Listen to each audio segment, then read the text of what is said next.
October, 1943. The Indian Ocean Tee light of a half-moon's Shimxia underscored off the restless sea like a streak of flaming mercury.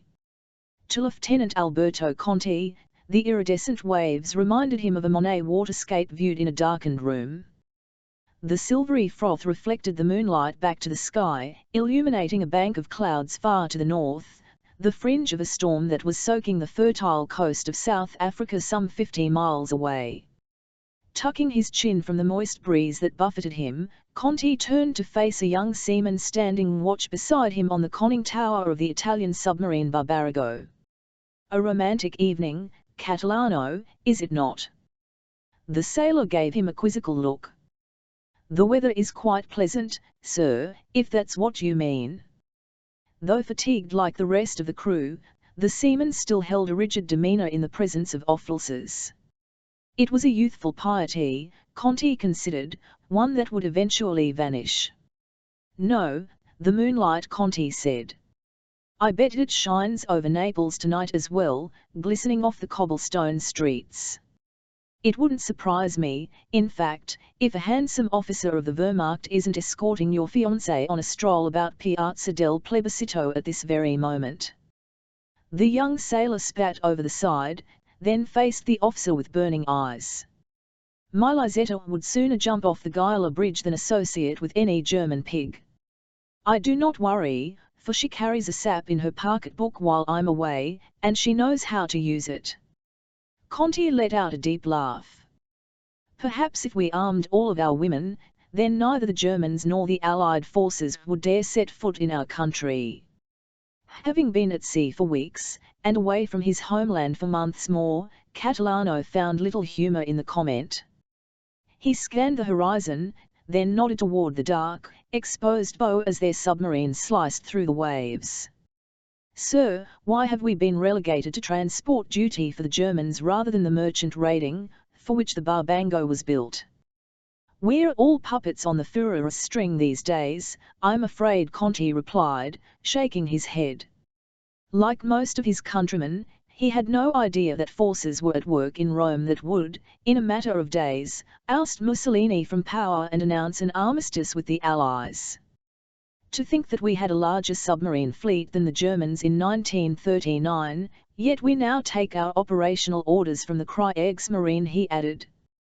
"The world is not so easily explained at times. It doesn't seem right." Conti gazed across the sub's large forward deck. "I guess the Barbago is too big and slow for the latest armed convoys, so we are now little more than a freighter. At least we can say our Barbarigo attained a proud wartime record before her conversion." Launched in 1938, the Barbarigo had sunk a half-dozen Allied ships in the Atlantic during the early days of the war. Displacing over 1,000 tons, she was much larger than the feared Type 7 U-boats of the German Wolf Pack. But as German surface ship losses began to mount, Admiral Dornitz suggested converting several of the large Italian sommergibili into transport vessels. Stripped of her torpedoes, deck gun, and even one of her heads, the Barbango had been sent to Singapore as a cargo vessel, filled with mercury, steel, and 20mm guns for the Japanese. "Our return cargo is deemed highly critical to the war effort, so somebody has to act as the mule, I suppose," Conti said. But deep down, he was angered by the transport duty. Like every submariner, he had something of the hunter in him, a longing to stalk the enemy. But now an enemy encounter would mean death for the Barbarigo. Stripped of its weaponry and floundering along at 12 knots, the submarine was more a sitting duck than a feared attacker. As a white-tipped wave splashed against the bow, Conti glanced at his illuminated wristwatch. Less than an hour to sunrise. Heeding the unspoken command, Catalano hoisted a pair of binoculars and scanned the horizon for other vessels. The lieutenant followed suit, circling the conning tower with his eyes, taking in the sea and sky. His thoughts drifted to Caseria, a small town north of Naples, where his wife and young son awaited him. A vineyard grew behind their modest farmhouse, and he suddenly longed for the lazy summer afternoons when he would chase his boy through the sprouting vines. Then he heard it. Over the drone of the submarine's twin diesel engines, he detected a different sound, something of a high-pitched buzz. Snapping erect, he didn't waste time fixing a position. "Secure the hatch," he cried. He immediately dropped down the interior ladder. The emergency dive alarm rang out an instant later, sending the crew scurrying to their stations. In the engine room, a massive clutch was engaged, killing the diesel engines and transferring drive power to a bank of battery-powered electric motors. Seawater began to slosh across the forward deck as Catalano sealed the conning tower hatch, then descended to the control room. Normally, a well-trained crew could crash dive a submarine in under a minute. But since it was loaded to the gills in transport mode, there was little the Italian sub could do quickly. With agumsing leisure, it finally sagged under the surface nearly 2 minutes after Conti had detected the approaching aircraft. His boots clanking on the steel ladder as he descended into the control room, Catalano turned and scurried forward to his emergency dive station. The clatter of the diesel engines had fallen quiet as the sub converted to battery propulsion, and the crew mirrored the silence by speaking in hushed tones. The Barbarigo's skipper, a round-faced man named Julio, stood rubbing sleep from his eyes as he asked Conti if they'd been seen. "I can't say. I didn't actually see the aircraft. But the moon is bright and the seas are relatively calm. I am sure we are visible. We will know soon enough." The captain stepped to the helm station, scanning the depth gauge. "Take us to 20 meters, then full right rudder." The submarine's chief steersman nodded as he repeated the command, eyeing the gauges before him as his grip tightened on a large metal steering wheel. The control room fell silent as the men awaited their fate. 1,000 feet above them, a lumbering British PBY Catalina flying boat released 2 depth charges that whirled toward the sea like a pair of spinning tops. The aircraft was not yet equipped with radar. It was the RAF plane's rear gunner who had spotted the milky wake of the Barbarigo, angling across the rippled surface. Thrilled with his find, he pressed his nose against the acrylic window, wide-eyed, as the twin explosives splashed into the sea. Seconds later, 2 small geysers of spray shot into the air. "A bit late, I believe," the copilot said. "I suspected as much." The pilot, a tall Londoner who wore a clipped mustache, banked the Catalina in a tight turn with all the emotion of pouring a cup of tea. Dropping the charges was something of a guessing game, as the submarine had already disappeared from view, though its surface wake was still visible, and the plane had to strike quickly. The airborne depth charges activated at a preset depth of only 25 feet. Given enough time, the sub would easily dive beyond their range. The pilot lined up for another run, tracking a marker buoy they had released ahead of the initial attack. Eyeing the remnants of the sub's fading wake, he gauged the vessel's unseen path, then gunned the pig-bellied Catalina just past the buoy. Coming up on her, he told the bombardier, "Release if you've got a target." The bombardier for the 8-man crew sighted the sub and flipped a toggle switch, releasing a second pair of depth charges stowed under the Catalina's wings. "Depth charges away. Spot on this time, I'd say, Flight Lieutenant. Let's try one more for good measure, then see if we can raise a surface ship in the vicinity," the pilot replied, already banking the plane hard over. Inside the Barbarigo, the Fiven blasts shook the bulkheads with a deep shudder. The overhead lights flickered and the hull groaned, but no rush of water penetrated the interior. For a moment, the explosion's deafening roar seemed to be the worst consequence, ringing in each crewman's ears like the bells of St. Peter's Basilica. But then the ringing was overpowered by a metallic clang that reverberated from the stern, followed by a high-pitched squeal. The captain felt a slight change in the vessel's trim. "Fore and aft damage reports," he yelled. "What's our depth?" 12 meters, sir," the pilot said. No one in the control room spoke.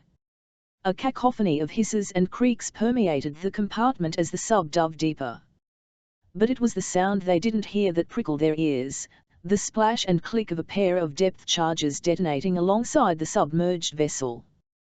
The Catalina had dropped wide on its last pass, its pilot guessing north while the Barbango veered south. The last muffled explosions barely buffeted the submarine as it plunged beneath the reach of the depth charges. A collective sigh was expelled as, to a man, the crew realized they were safe for the time being. Their only fear now would be if an Allied surface ship could be summoned to renew the attack. Their relief was cut short by a cry from the steersman.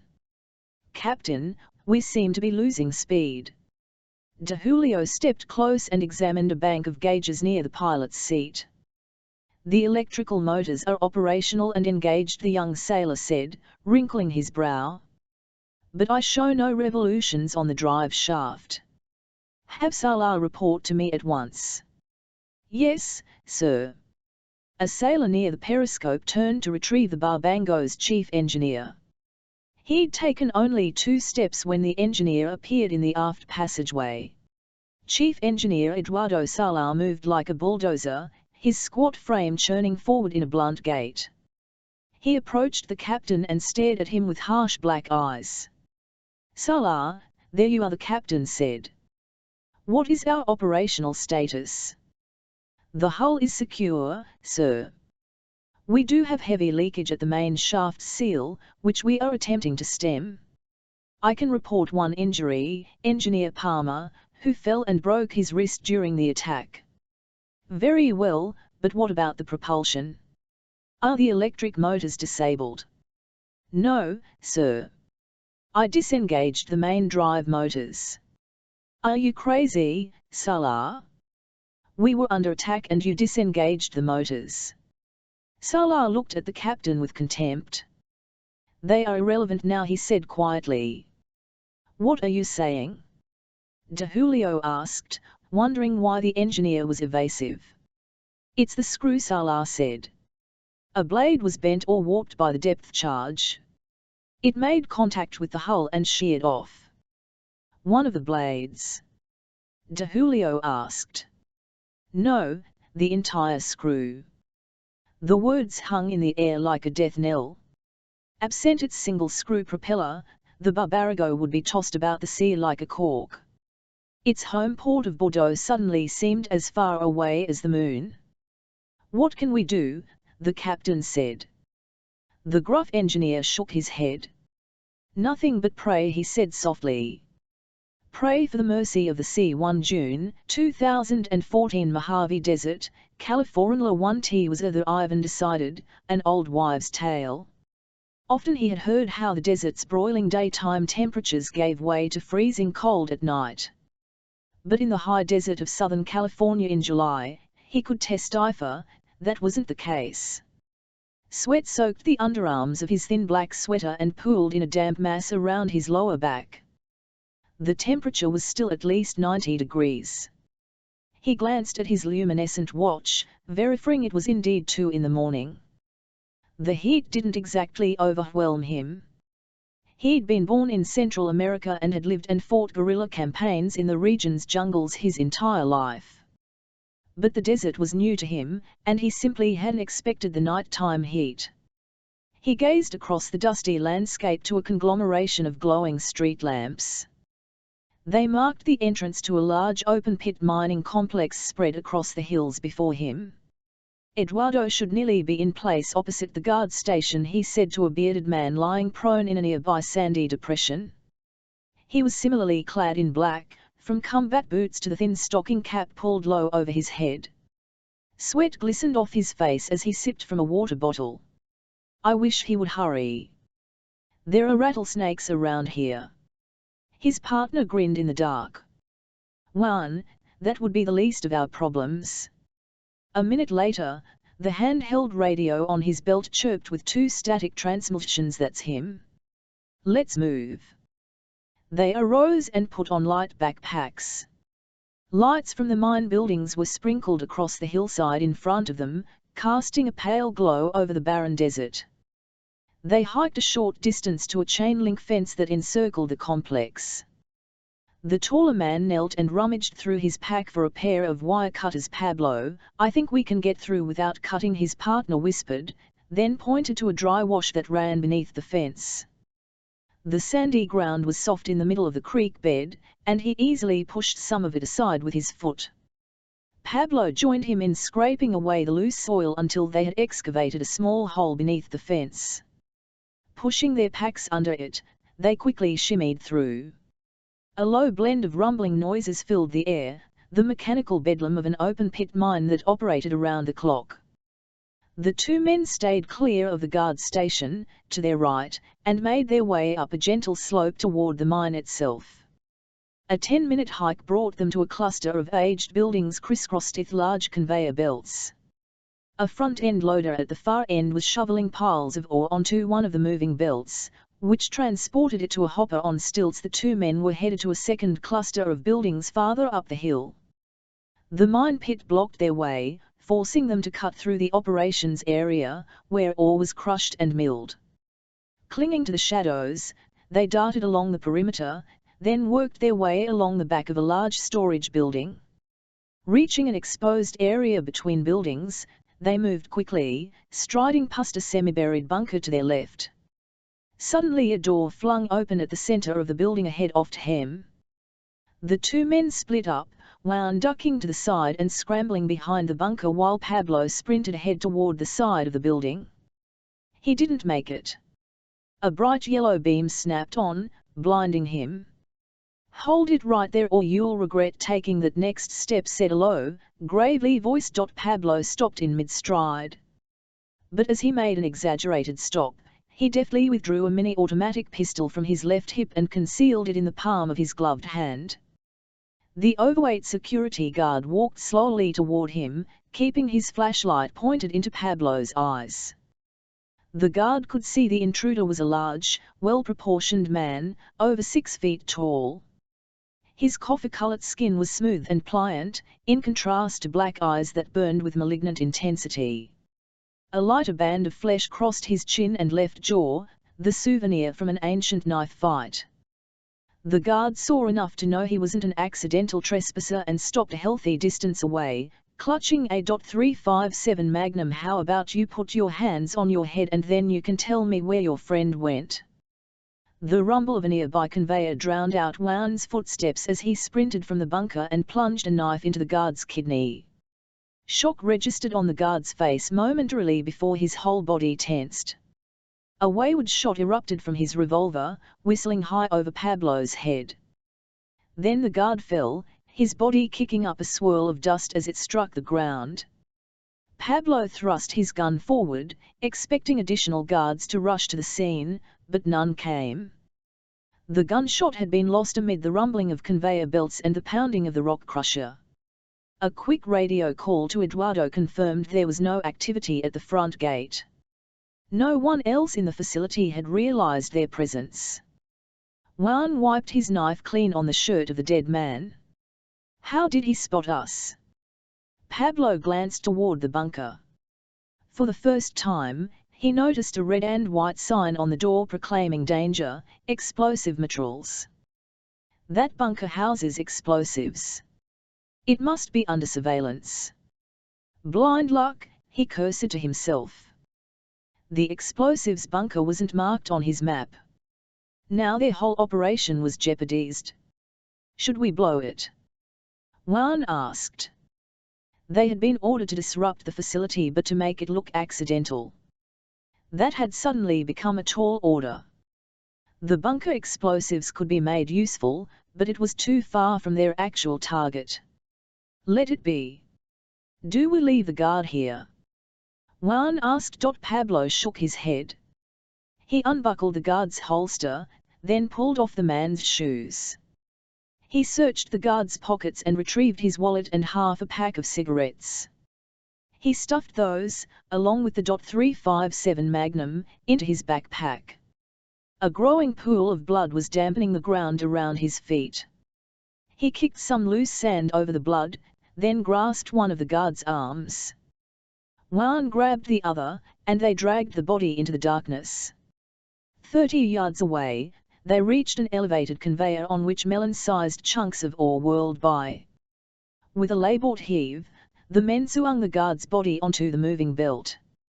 Pablo watched as the guard was carried up the conveyor and deposited into a large metal hopper. The ore, a mixed fluorocarbonate known as basenacite, had already passed through an initial crusher and sorter. The guard's body joined a second round of pulverization that smashed the ore to baseball-sized pieces. A tertiary crushing repeated the process, pounding the rocks into a fine gravel. Had anyone examined the rough brown powder that accumulated off the final conveyor, they would have noticed an odd red tint that marked the guard's last remains. Though the crushing and milling were important stages in the mine's operations, they were less critical than the secondary complex up the hill. Pablo eyed the lights of several buildings in the distance, where the milled ore was leached and separated into a handful of mineral components. Spotting no moving vehicles in the area, he and Juan took off at a quick clip. The men had to skirt the eastern edge of the open pit, jumping into a culvert when a dump truck rumbled by. A short time later, Eduardo alerted them that a security guard was making the rounds in a pickup truck. They ducked behind a mound of tailings, then lay frozen for nearly 20 minutes until the truck returned to the front gate.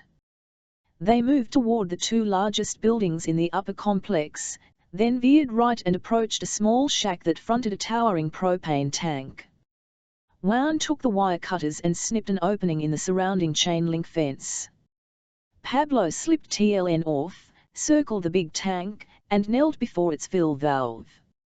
Removing a small plastic explosives charge from his backpack, he attached a detonator cap and placed it beneath the valve. He set the digital timer for 20 minutes, activated it, and scurried back through the fence. On the ground a few feet away, Pablo scattered the guard's shoes, gun, and holster. The wallet came next, still containing its cash, then the rumpled pack of cigarettes. It was a long shot, but a superficial investigation might finger the guard for accidentally igniting a leaky tank then being vaporized by the blast. The two men scurried toward the next building, a large metal structure containing dozens of mechanized vats filled with leaching solutions. A small group of graveyard shift laborers monitored the vats. The two intruders made no attempt to enter the building, instead they targeted a large pen storing chemical agents alongside one wall. In less than a minute Pablo attached a second timed charge to a pallet of drums labeled sulfuric acid, then escaped into the darkness. They made their way to a second extraction building 100 yards away, taking their time as the timers counted down. At the rear of the building, Pablo found the valve for a main water line. Monitoring his watch until just before the detonations, he fisted the valve, shutting off water to the building. A few seconds later, the propane tank ignited with a boom that reverberated off the nearby hills. Night turned into day as a fiery blue glow enveloped the landscape. The top portion of the tank blew off like an Atlas rocket, screaming into the sky before crashing into the nearby open pit mine in a ball of flame. Burning shrapnel flew in all directions, peppering buildings, cars, and equipment within 100 yards off tank. The debris was still falling when the second detonation launched a mountain of barrels filled with sulfuric acid into the first extraction facility.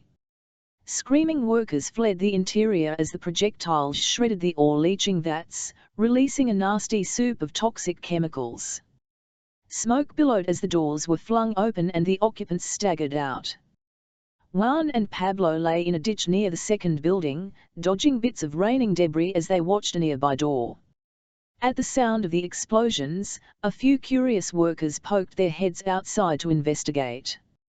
Seeing the smoke and flames from the extraction facility, they called inside to their co-workers, then sprinted to the other building to help. Pablo counted 6 people rush out before he rose and moved toward the door. "Stay here and cover me." As he reached for the door handle, it twisted from the other side. He jumped back from the opening door as a woman in a lab coat burst out. Here he's focused on the nearby smoke. She never noticed him behind the door as she nervously followed after her co-workers. Pablo slipped through the door, stepping into a brightly lit bay filled with dozens more extraction tanks. He turned left and moved to the far end of the building, where large storage tanks lined the wall. He studied their labels, then approached one of the larger tanks. Kerosene. He tore away a bleed hose from its base, then opened its brass drain valve. A torrent of the liquid flooded across the floor and filled the bay with a gassy odor. Pablo grabbed a bundle of lab coats from a rack and scurried through the building, stuffing them into all the floor drains. The thin liquid spread quickly, nearly covering the concrete floor. The arsonist made his way back to the door, then pulled a lighter from his pocket. As kerosene trickled past his feet, he leaned down and ignited it, then jumped from the building with a low volatility and high flash point. The kerosene didn't explode, instead igniting in a river of flame. As fire detectors erupted throughout the building, ceiling-mounted sprinklers kicked on, but only for a second, as the disrupted water supply ran dry. Unabated, the fire spread. Pablo didn't look back as he ran to his partner in the gully. Juan looked up and shook his head. Eduardo says the front gate sentry is on his way. Across the grounds, sirens and alarms wailed. But no one had yet noticed the swirl of smoke from the roof of the adjacent building. At 3 in the morning, no one at the facility was prepared to deal with multiple fires, and municipal firefighters were 30 miles away. Pablo wasted no time watching the incineration. He nodded at his partner, then sprang off to the east. Juan had to scramble to catch up. They crossed the dirt road that led to the front gate moments before an approaching vehicle drew near. The terrain beyond the road turned to open rolling desert, and they dove to the ground as the first security vehicle roared by. Another chain-link fence appeared a short distance away. They cut a gap just big enough for one to slip under while the other pulled up the mesh. In 40 minutes of steady hiking, they reached the main highway 2 miles away, draining their supply of bottled water. They paralleled the highway east a short distance until spotting a black 4-door pickup truck parked near a culvert, neatly hidden from easy view. Eduardo, the third partner, sat behind the wheel in a warm polo shirt, smoking a cigarette. The two men dropped their packs and pulled off their black hats and sweaters, replacing them with t-shirts and baseball caps. "Congratulations," Eduardo said. "It appears you have succeeded." For the first time, Pablo looked back at the mine facility. Billowing clouds of smoke hung over the complex, illuminated by streaks of orange flame that leaped from several sources. The mine's firefighting equipment was woefully inadequate to deal with the fires. By all appearances, the inferno was still spreading. Pablo allowed himself a half grin. Except for the appearance of the watchman, everything had gone according to plan. The two main extraction facilities, the heart of the complex, would soon be reduced to charred wreckage.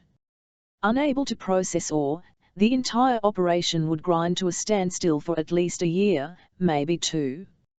And if they were lucky, it might all go down as an unfortunate accident. Juan followed his gaze, watching the pyre with satisfaction. "Looks like we set the whole state on fire tonight." The distant flames glistened in the big man's eyes as he turned to Juan. "No, my friend," he said with a wicked grin. "We have set the whole world on fire too." Sweat trickled down the president's neck, dampening the collar of his starched white shirt. The mercury was hovering near triple digits, unusual for June in Connecticut. A slight breeze off Block Island Sound failed to cut the humidity, leaving the riverside shipyard a sweltering hothouse. Inside a massive green assembly bay known as Building 260, the air conditioning fought a futile battle with the afternoon heat. The Electric Boat Corporation had begun building diesel marine engines on the site along the Thames River in 1910, but ultimately submarine construction became the company's bread and butter. The Groton shipyard delivered its first submarine to the Navy in 1934, and had since constructed every major class of U.S. underwater warship. Nearing completion inside the green building stood the imposing hull of the North Dakota, the latest fast attack submarine of the Virginia class. From a scaffold stairway that led from the North Dakota's conning tower, the president stepped heavily onto the concrete floor with a grunt. A large-framed man who hated confined spaces, he was thankful the interior tour was over. At least it had been cooler inside the submarine. With the economy a mess and Congress mired in another deadlock, visiting a shipyard seemed like the last priority on his agenda, but he had promised the Secretary of the Navy he would go boost the morale of the ship workers.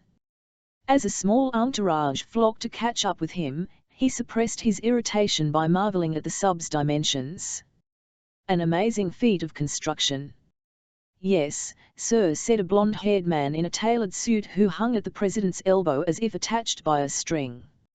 She's an impressive feat of technology. Assistant Chief of Staff Tom Jemmy had specialized in defense issues on Capitol Hill before joining the administration. She's slightly longer than the Seawolf-class boats, but downright minuscule compared to a Trident, said the tour guide, a chipper electric boat engineering manager. Most people are used to seeing them in the water, where 2/3 of their bulk is hidden from view. The president nodded. As it lay on huge supporting blocks, the 377-foot-long hull towered over them. She'll be a great addition to our arsenal. I thank you for giving me the opportunity to see her up close. A granite-faced admiral named Winters stepped forward. Mr. President, while we were happy to have you preview the North Dakota, she was not the reason we asked you up here. The president took off a white hard hat affixed with the presidential seal, handed it to the admiral, and wiped a bead of sweat from his forehead. If a cold drink and a touch more air conditioning can be worked into the bargain, then lead on. He was escorted across the building to a small door guarded by a uniformed security man. The door was unlocked, and the presidential group led in one by one, their faces captured by a video camera above the sill.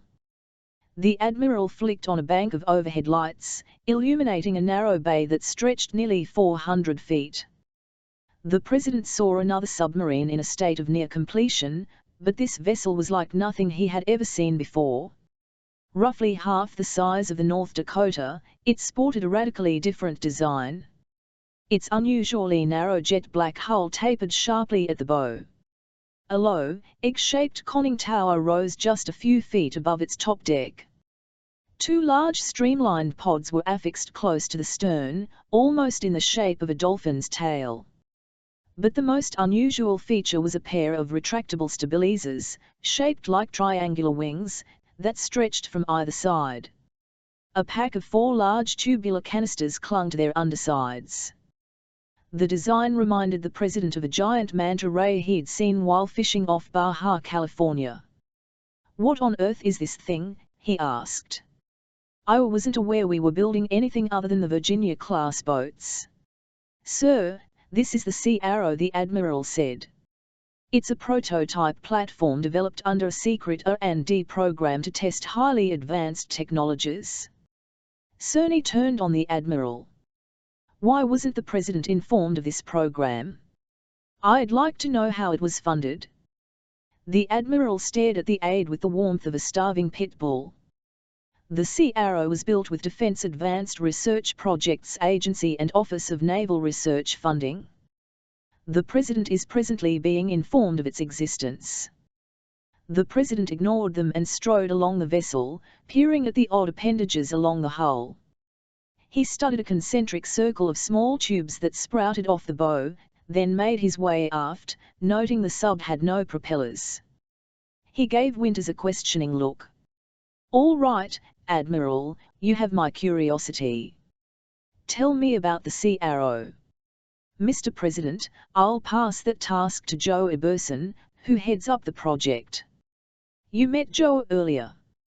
He's DARPA's Director of Sea Platforms Technology." A bearded man with studious eyes worked his way to the front of the group. He spoke in a measured tone with the hint of a Tennessee accent. "Sir, the Sea Arrow was, or is, being built as a multi-generational leap in undersea technology. We're bypassing the traditional development process by integrating a range of cutting-edge technologies and advanced theories directly into the construction. We started with a planned number of technical features that were purely at the conceptual stage. Through the crash efforts of numerous independent engineering teams around the country, I'm happy to report we are very close to fielding the most advanced attack submarine in history. The President nodded. So tell me about all these odd appendages. She looks like some flying creature from the Jurassic Age. Let's start at the stern. You'll notice she has no propeller. Iberson pointed at the rounded pods. That's what these two external cases are for.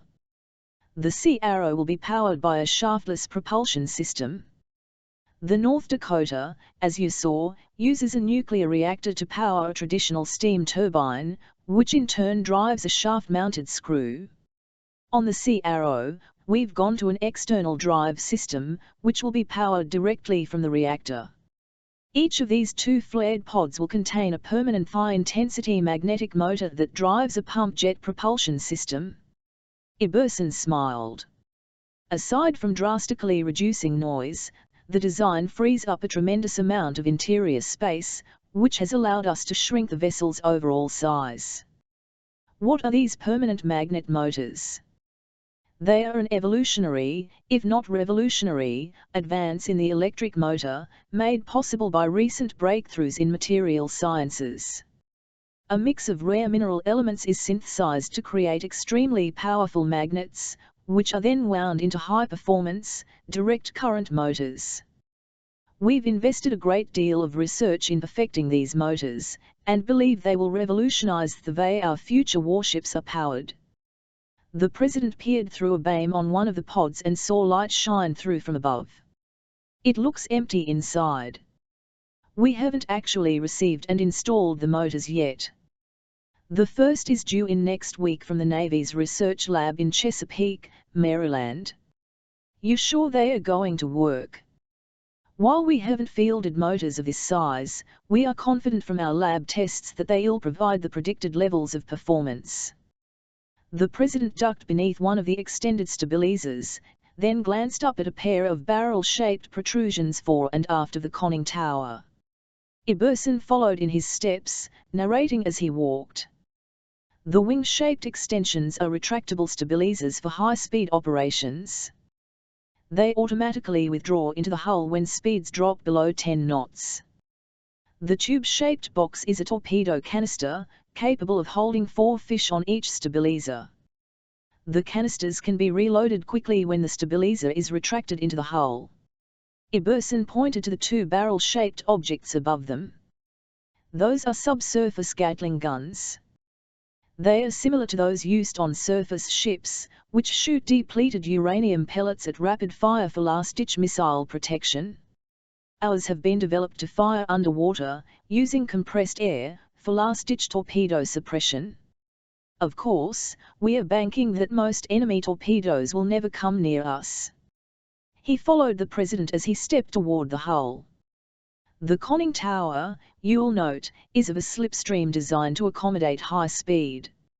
Doesn't look like she'll allow for much of a periscope. The Sea Arrow doesn't actually have a periscope, at least not in the traditional sense, Iberson said. She utilizes an ROV-type video camera that is deployed on a tethered fiber optic cable. It can be released from a depth of 800 feet to give the crew a high-definition picture of what's going on the surface. The President continued on to the tapered bow and reached up to stroke one of the small tubes that jutted forward like a thin lance. And this? That's the key link that will really make her go, Iberson said. It's a secondary upgrade we hope to implement, based on a technological breakthrough from one of our contractors in California. Admiral Winters cut him off. Mr. President, why don't we take a quick tour aboard? Then we have a short presentation to show you that should answer all your questions. Very well, Admiral. Though I'm still waiting for my drink. The Admiral hustled the group through a quick tour of the interior, where they found a streamlined interior that contrasted with the North Dakota in its sleek modernity and scale of automated systems. The commander-in-chief remained silent as he viewed the high-tech command center, the small number of plush crew's quarters, and the odd assortment of padded seats with full safety harnesses that were positioned about the vessel. After the tour, the president was led to a secure conference room, where he was finally given a cold drink.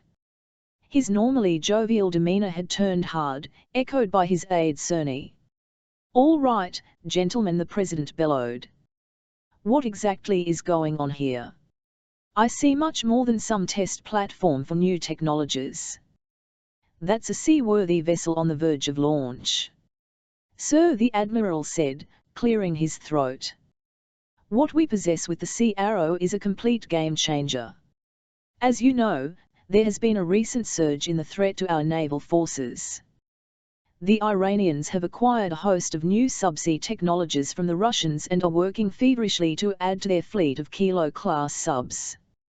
The Russians themselves have dramatically kicked up their shipbuilding efforts, with the help of oil revenues, to replace their aging fleet. And, of course, we have the Chinese. While they continue to claim their military expansion is strictly for defensive purposes, it's no secret that they've been rapidly expanding their blue water fleet. Sources expect their Type 097 nuclear sub to go operational any day. That all makes for growing threats in the Pacific, the Atlantic, and the Persian Gulf." The admiral looked the president in the eye and gave him a grim smile. "On our side of the ledger, we have a continually shrinking fleet as the cost of each new deployed vessel skyrockets. At a cost of over $2 billion each, we all know there's just a limited number of Virginia-class subs that can be squeezed out of an ever-tightening budget. The national debt is still out of control," the president said, "so the Navy will have to take its medicine, just like everybody else." "Precisely, sir. Which brings us to the Sea Arrow. Eliminating the lengthy research-to-production cycle and piggybacking on some economies of scale with the Virginia program allowed us to construct her at a fraction of the North Dakota's cost. As you can see, she has been built in utmost secrecy. We intentionally built her alongside the Dakota to divert attention and allow for delivery of components without suspicion. We hope to secretly launch her for sea trials when the North Dakota is publicly commissioned." The president frowned. "You've done a splendid job of keeping her under your wraps so far." "Thank you, sir. As Dr. Eberson mentioned, what we have before you is the most technically advanced submarine ever built. The shaftless propulsion drive, the external torpedo tubes, and the torpedo suppression system are all state-of-the-art technologies. But there's an additional element to her design that wholly sets her apart." Eberson had already loaded a disc into a projection player. On a whiteboard, video footage appeared of the open stern of a small boat bobbing about a mountain lake. Two men lifted a bright yellow torpedo-shaped device from the deck and placed it over the side. The president could see by its winged appendages that it was a mock-up of the Sea Arrow, operated by remote control. "That is a scale model," Eberson said. "She was built to the exact configuration and uses the same type of propulsion system." As the model was launched, the image switched to an onboard camera view. A row of tracking meters superimposed at the bottom of the screen indicated the model's speed, depth, pitch, and roll. The model submerged a short depth into sage-green waters and began accelerating. A flurry of lake sediments rushed past the camera as the tiny submersible gained speed. Suddenly, a surge of small bubbles filled the screen, obscuring the image. The video remained a snowy blur as the model continued to accelerate. The president's mouth dropped as he watched the speed gauge roll into triple digits. Eventually the model slowed and returned to the surface, where it was retrieved before the video clip ended. Silence filled the room for a moment before the president spoke in a low voice. "Am I to understand that this model attained an underwater speed of 150 miles per hour?" "No, Sir," Eberson replied with a smile. "She attained a speed of 150 knots, which would be on the order of 172 miles per hour. That's impossible. I've been told naval propulsion technologies can't get past 70 or 80 knots." Even the North Dakota only manages 35. Didn't the Russians develop some kind of torpedo that can run over 100 knots? Cerny asked. Yes, they have the Shkval, Iberson said, which is a high-speed, rocket-powered torpedo. A similar principle is in play with the Sea Arrow. It's not the propulsion that allows the high rate of speed but rather supercavitation. Forgive my lack of engineering know-how, the president said, but doesn't supercavitation have to do with disturbances in the water? Yes. In the case here, it involves creating a gas bubble around the object traveling underwater. The bubble frees up the water's drag, allowing for much higher speeds. The array of tubes on the Sea Arrow's prow will be part of the supercavitation system we hope to deploy. Combined with the high-power magnetic motors, we fully expect to match those kinds of speeds, without the range limitations the Russians have with their rocket torpedoes. Perhaps, Cerny said, but there's a substantial difference between a torpedo and a 200-foot submarine. The differences mostly come in the way of control at high speeds, Iberson said. The Sea Arrow's Jurassic wings, as the president described them, will aid in providing stability. The supercavitation system itself will more directly affect control by manipulating the size and shape of the gas bubble. It's an untested theory on a vessel this size, but our supplier of the system is confident in its capability. I will actually be monitoring a final sea trial of their model next week. The president sat, rubbing his chin. Finally, he looked at the Admiral with a knowing gaze. Admiral, if she works as advertised, what exactly does it mean? The Sea Arrow will put us 20 years ahead of our nearest adversary. The Chinese, Russian, and Iranian build-up will be effectively neutralized. We'll have a weapon at our disposal that is nearly invulnerable. And with just a handful of Sea Arrows, we'll be able to defend every corner of the globe on almost immediate notice. What it really means, sir, is that we won't have to worry about the safety of the seas for the balance of our lifetimes. The president nodded. The heat and humidity seemed to disappear from the room, and, for the first time all day, he smiled. 3T customary Southern Californian early morning gloom hung over the marina, the air damp with a misty drizzle. Joe Iberson hoisted himself from behind the wheel of a rental car and eyed the parking lot, then moved to the trunk, retrieving a tackle box and fishing rod. Both had been purchased the night before, shortly after his flight from the East Coast landed at San Diego's Lindbergh Field. Flipping on a battered bucket hat, he ambled into the sprawling marina at Shelter Island. Iberson ignored the buzz of an E-2 Hawkeye surveillance plane taking off from the Coronado Naval Air Station across the harbor as he made his way past dozens of small sailboats and power boats. The playthings of weekend hobbyists, Iberson rightly suspected, most of these pleasure boats seldom left their slips. Spotting a 40-foot cabin cruiser with a large open rear deck, he stepped alongside. The boat was pushing its fifth decade, but its gleaming white hull and polished brightwork revealed an owner who had long provided it loving care. A gurgle from the stern indicated the engine was already warming at idle. "Joe, there you are," said a man who stepped from the cabin. "We were almost ready to leave without you." With his slight build, thick glasses, and white hair worn in a flat top, Dr. Carl Hayland looked every bit the electrical engineer. His eyes danced and he grinned easily, exhibiting a near-constant state of high energy even at 6 in the morning. Short on sleep and exhausted from his cross-country flight, Iberson oozed the opposite sentiment. He gingerly climbed aboard and shook hands. "Sorry I'm late," Dr. Iberson said, suppressing a yawn. "I took a wrong turn out of the hotel and didn't realize it until I pulled up to SeaWorld. I think even Shamu was still asleep. It gave me time to get everything aboard." Hayland nodded toward a mixed box of crates strapped to the bulwarks. "Here, let's stow your tackle next to our gear."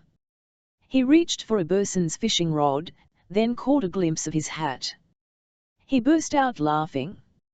"You angling for brook trout today?" Iberson pulled off his hat and examined the worn crown. A scattered band of brightly coloured freshwater fishing flies encircled it. "You did say fishing attire."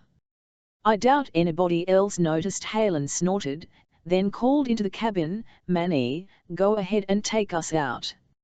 A dark-skinned man in cuirass appeared and untied the deck lines. Moments later, he was behind the wheel, piloting the boat into horseshoe-shaped San Diego harbor. They dodged an incoming Navy amphibious ship before clearing the channel and entering the Pacific. Manny kicked up the throttle and set a course to the southwest, rolling through a light swell stirred by an onshore breeze. Soon Iberson began to feel queasy, and he ducked past Manny to grab a seat in the main cabin. Halen poured him a mug of coffee and joined him at the galley table. "So tell me, Joe, how are things back in Arlington? As you know, we just spilled the beans to the president. Nevertheless, we are under the usual squeeze of trying to accomplish more with fewer resources. We'll be lucky to avoid a big budget reduction next year, I'm afraid. I figured it was only a matter of time before the axe fell in our direction. Glad I've got 5 years' worth of work under contract. You needn't worry, Carl. Your firm's work is of utmost importance. As a matter of fact, I've got approval to proceed with the Block 2 retroactive upgrade, if you can prove operational ability. I assume that's why you called me out here on short notice." Halen gave him a cagey look. "That's some riverboat gambling on your part. You haven't even field tested the Block 1 system yet." Iberson shook off a bout of nausea to return Halen's smile. "Carl, we both know it's going to work. Did you source the propulsion components?" "Yes, though there are some material issues going forward." He looked at Halen with an expectant gaze. "But we are more interested in the Block 2 mods. We've had some similar materials issues, but I think we've made the breakthrough that we've been chasing after." Iberson smiled broadly. "That's why I jumped on the first plane from Washington. I know you like to keep things light and tight. Given the secure nature of the project, I don't like to draw attention to our field tests. Seemed to work for Block 1, so that's why we're just keeping it to a little fishing trip today." He looked again at Iberson's hat and smiled. "We've done our best to keep a lid on things at our end. Of course, you haven't exactly given us much in the way of specs. The fewer eyes around, the better." Iberson took a swallow of coffee, then leaned across the table. "Do you think we can really get to the theoretically predicted levels?" Halen nodded, his eyes sparkling. "We'll find out shortly." A few minutes later, Manny cut the motor, signaling they had arrived at their test site. They had crossed into Mexican waters, almost 20 miles from shore and well off the path of the average San Diego day sailor. The water was too deep to anchor, so the boat drifted while Halen went to work. Ignoring a long rectangular case strapped to the bulwarks, he opened several smaller cases that contained a pair of laptops, some cabling, and connectors. Setting the computers on a low bench, he knelt and began configuring them. Manny poked his head out from the wheelhouse. "Doc, there's a freighter coming up on us." Halen glanced over his shoulder. "She'll be well past us by the time we're ready to go." He returned his attention to the computers. Iberson took a seat on the large crate and watched the ship approach. A mid-sized freighter, it seemed of recent build, by its streamlined design and lack of rust. Dark grey in color, the ship almost had a navy look about it. The bridge windows caught Iberson's attention. Tinted black, they gave off an odd, almost menacing look. A few crewmen in coveralls on the main deck worked behind a large container. As the ship drew closer, he could see they were adjusting a large dish-shaped object mounted on a platform amidships. The dish was painted a drab green and turned toward the sea, rising several feet into the air like a hardened sail. The men on deck soon disappeared, and Iberson noted the ship seemed to be slowing. "Carl, I'm not sure about this ship." He rose uncomfortably to his feet.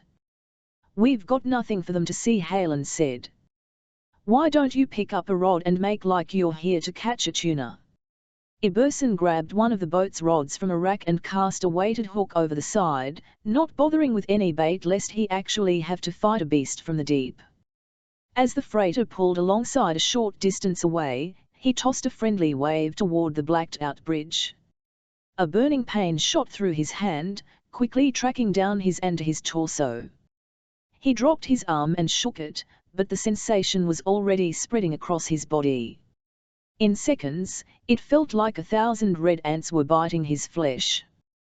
The fire shot to his head, where his eyes seemed to boil in their sockets. "Carl," he cried. The words came out in a raspy gurgle. Halen felt the same burning sensation on his back. Spinning around, he processed two scenes at once. One was the dying Joe Iberson, still clutching the fishing rod as he fell to the deck, his skin glowing scarlet. The other was the freighter's shield-like device, directed at him from a few dozen yards away. Ignoring the burning that seared through his body, he staggered to the cabin. Manny was already on the deck, gasping a last breath as blood dribbled from his nose and ears. Halen stepped past his longtime friend as his own pain became amplified. His entire body felt inflamed. Somewhere in his consciousness, he wondered why his skin wasn't falling off in chunks. A single urge drove him forward as he lurched to the pilot's seat. His head felt like it was going to explode as he reached under the console, his burning fingers grasping a pair of hidden toggles. He tripped them both, then took his last breath. "For you going to get wet with me?" Lauren Smithpitt stared at her husband. Just seconds ago, it seemed, he had risen from the pilot's seat and tossed an anchor over the side of their rented speedboat. Yet now he sat on the transom, clad in wetsuit and dive tank, anxious to explore the depths below. Lauren could only marvel at how the sea acted like a magnet to the man, drawing him in with an unseen force. "I think I'll stay here and enjoy the sunshine and the clear Chilean sky," she said. "With Congress back in session on Monday, I could use a healthy dose of fresh air. For Capitol Hill, earplugs might be a better choice." Lauren ignored her husband's quip.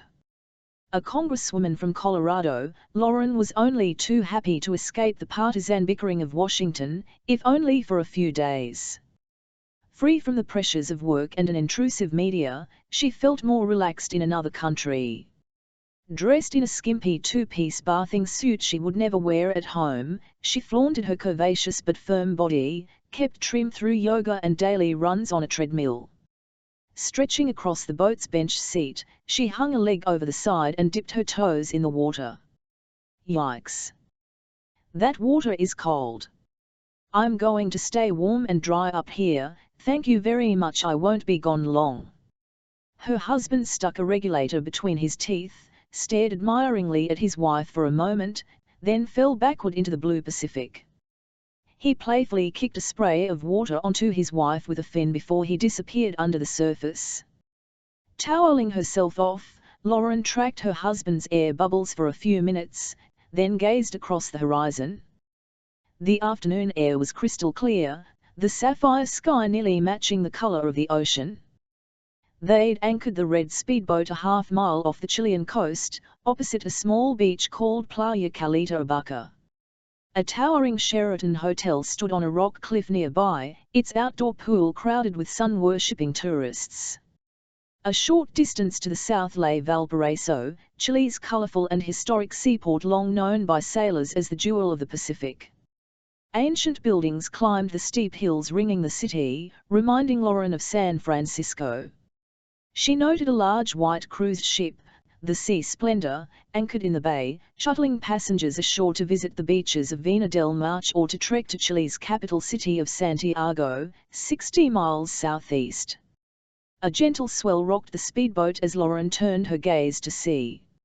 A small yellow sailboat passed by, then tacked north toward an approaching freighter, its triangular sail fluttering. She leaned back on the padded seat, closed her eyes, and luxuriated in the warmth of the sun. 60 feet beneath her, Dirk Pitt had just shaken the ocean's chill that permeated the country's coastal waters due to the Humboldt current. His breath rate eased as he slowed his descent. The visibility was good, about 40 feet, allowing him clear view of a rocky bottom anchored with thick seaweed. Kicking his fins lazily, he glided over a coral-strewn ledge crowded with brightly colored urchins and starfish. A small school of jack mackerel eyed him for a minute or two, then darted away. The sea relaxed Pitt in a way nothing else could. To some it was confining, but Pitt found the ocean depths produced in him an odd feeling of release that seemed to heighten his senses. It was an experience born decades ago, when he spent the better part of his youth exploring the coves along the Southern Californian coastline, free diving and body surfing. The allure was like that of flying, which had led him to the Air Force Academy and flight school as a young officer.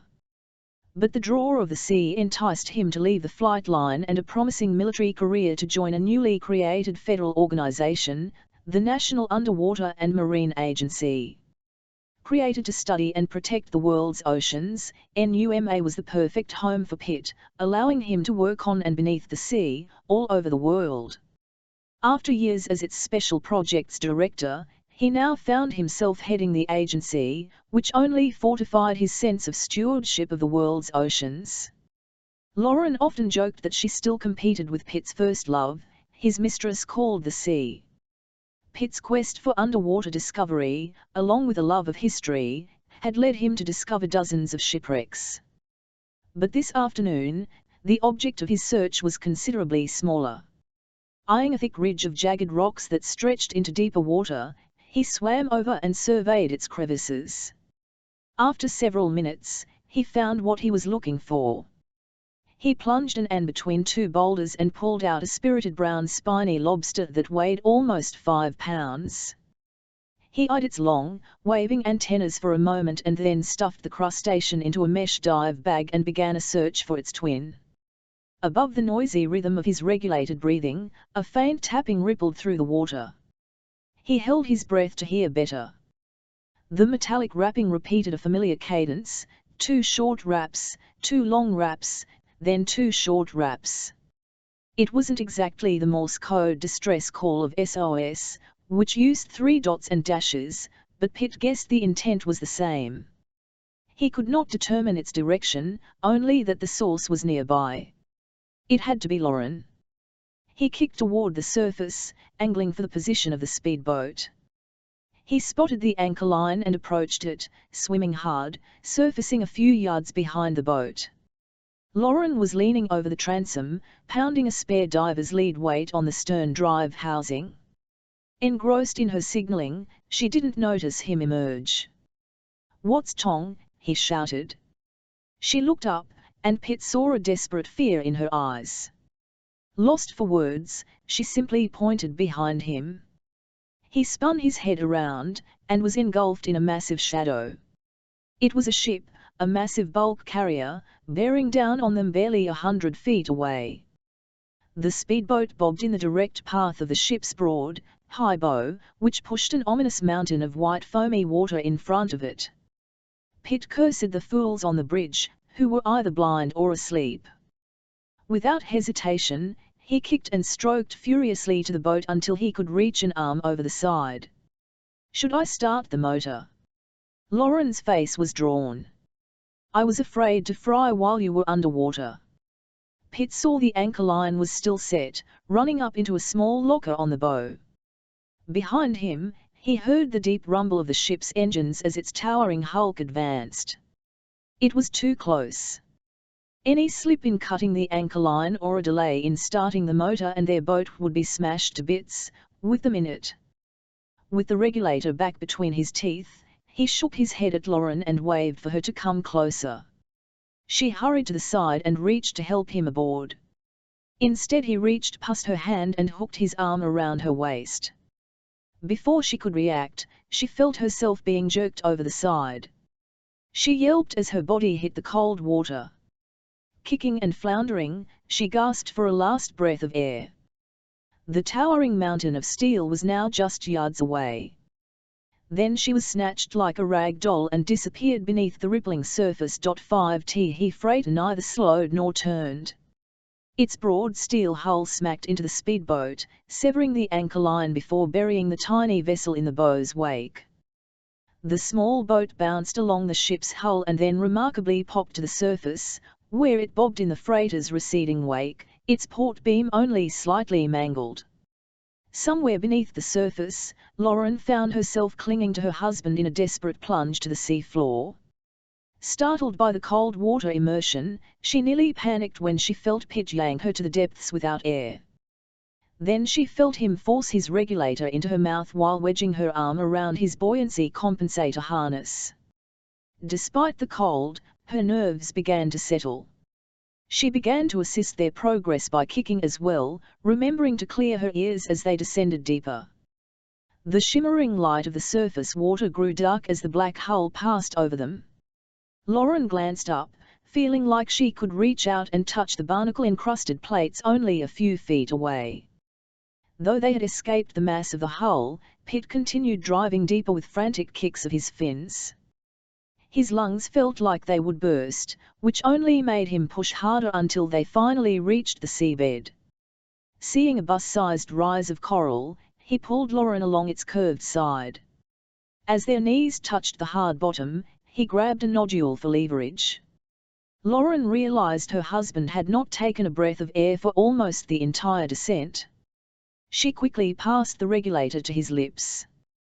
Her pulse racing and her eyes wide, she peered into Pitt's face mask. He gazed back at her calmly and winked, as if cheating death was a daily occurrence. Pitt gratefully inhaled several deep breaths, then passed the regulator back to Lauren and gazed upward.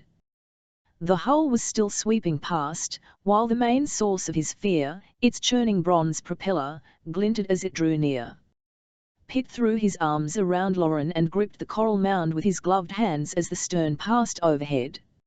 Even from 30 feet away, Pitt felt the suction from the enormous blades as they cut TLN off the water. Sand swirled about them as they were tugged from the bottom. Then the ship passed, and a wash of sediment rained down upon them. Pitt released his grasp on the coral and kicked to the surface with Lauren entwined around him. Their heads popped into the bright sunlight, and they eagerly inhaled the warm, fresh air.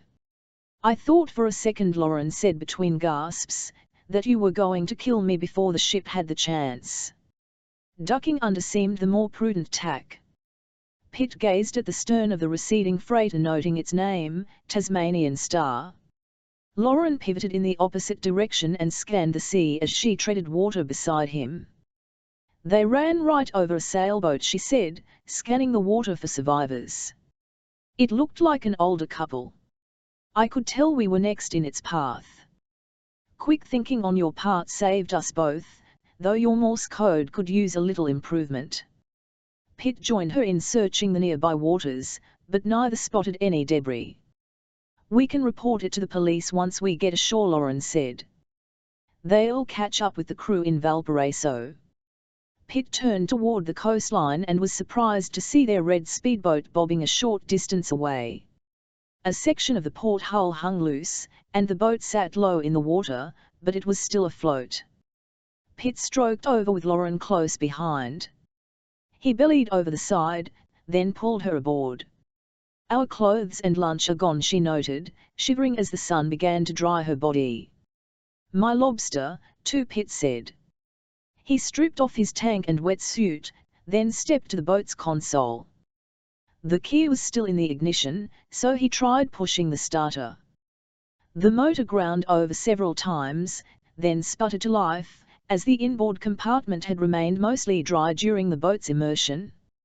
Easing the throttle forward, he glanced ahead at the fleeing freighter. The Tasmanian Star was still proceeding on its same heading and apparent speed. Another mile or two ahead lay the harbour of Valparaiso, which curved to the west in the shape of an open bowl.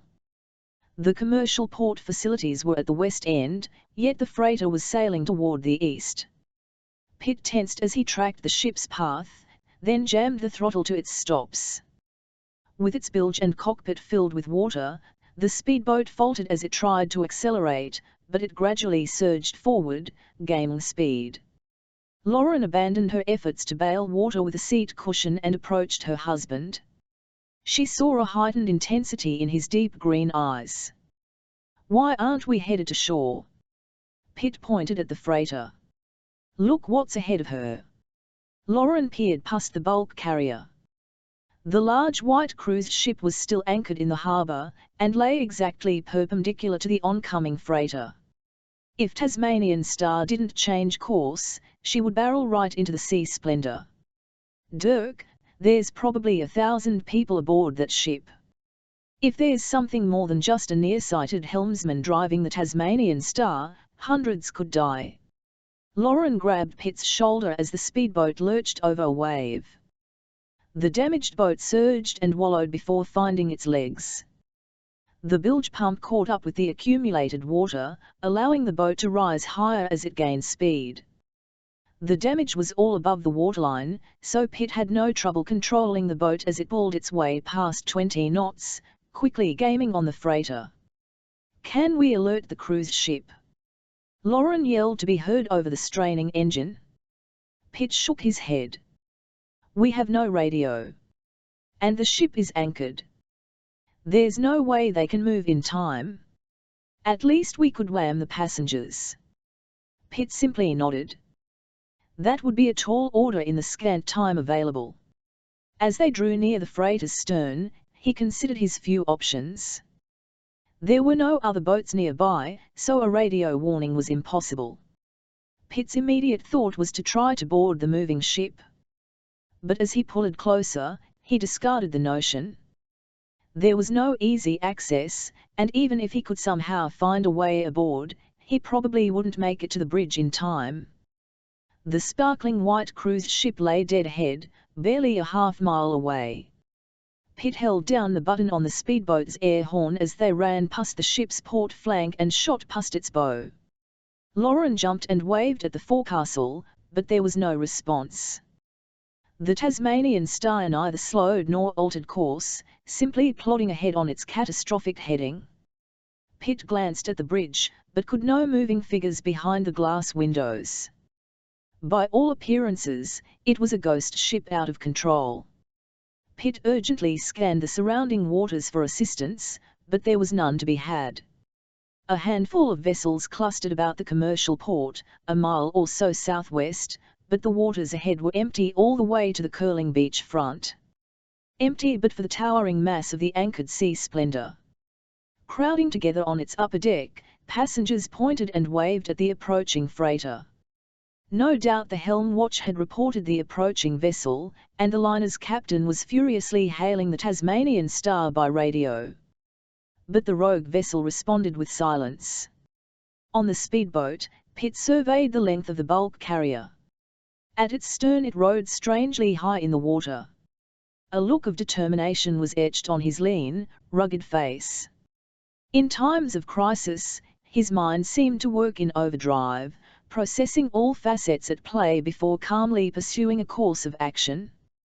With few options, Pitt's response came quickly. Spinning the wheel hard over, he cut across the freighter's bow and held the turn until he was running alongside the ship's starboard side. "Lauren, put on my wetsuit." "What are we going to do?" "Try and nudge this behemoth out of the way." "In this little boat?" "That's impossible." Pitt squinted at the ship in resolve. "Not if we hit her where it counts 6." Panic had broken out on the Sea Splendor as screamed passengers alerted one another of the impending collision. Parents grabbed their children and ran to the opposite side of the ship, while others scrambled up companionways to reach the upper decks. Even the crew joined the passengers in fleeing the anticipated point of impact.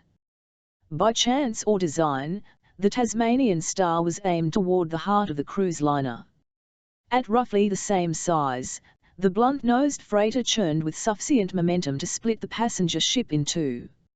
On the Sea Splendor's bridge, Captain Alphonse Franco had few options. He desperately tried to finesse the vessel aside but had only auxiliary power available, as its main engines sat cold. He slipped the anchor line and engaged the ship's side thrusters in hope of pivoting the ship clear. But staring at the oncoming vessel, Franco knew it was too late.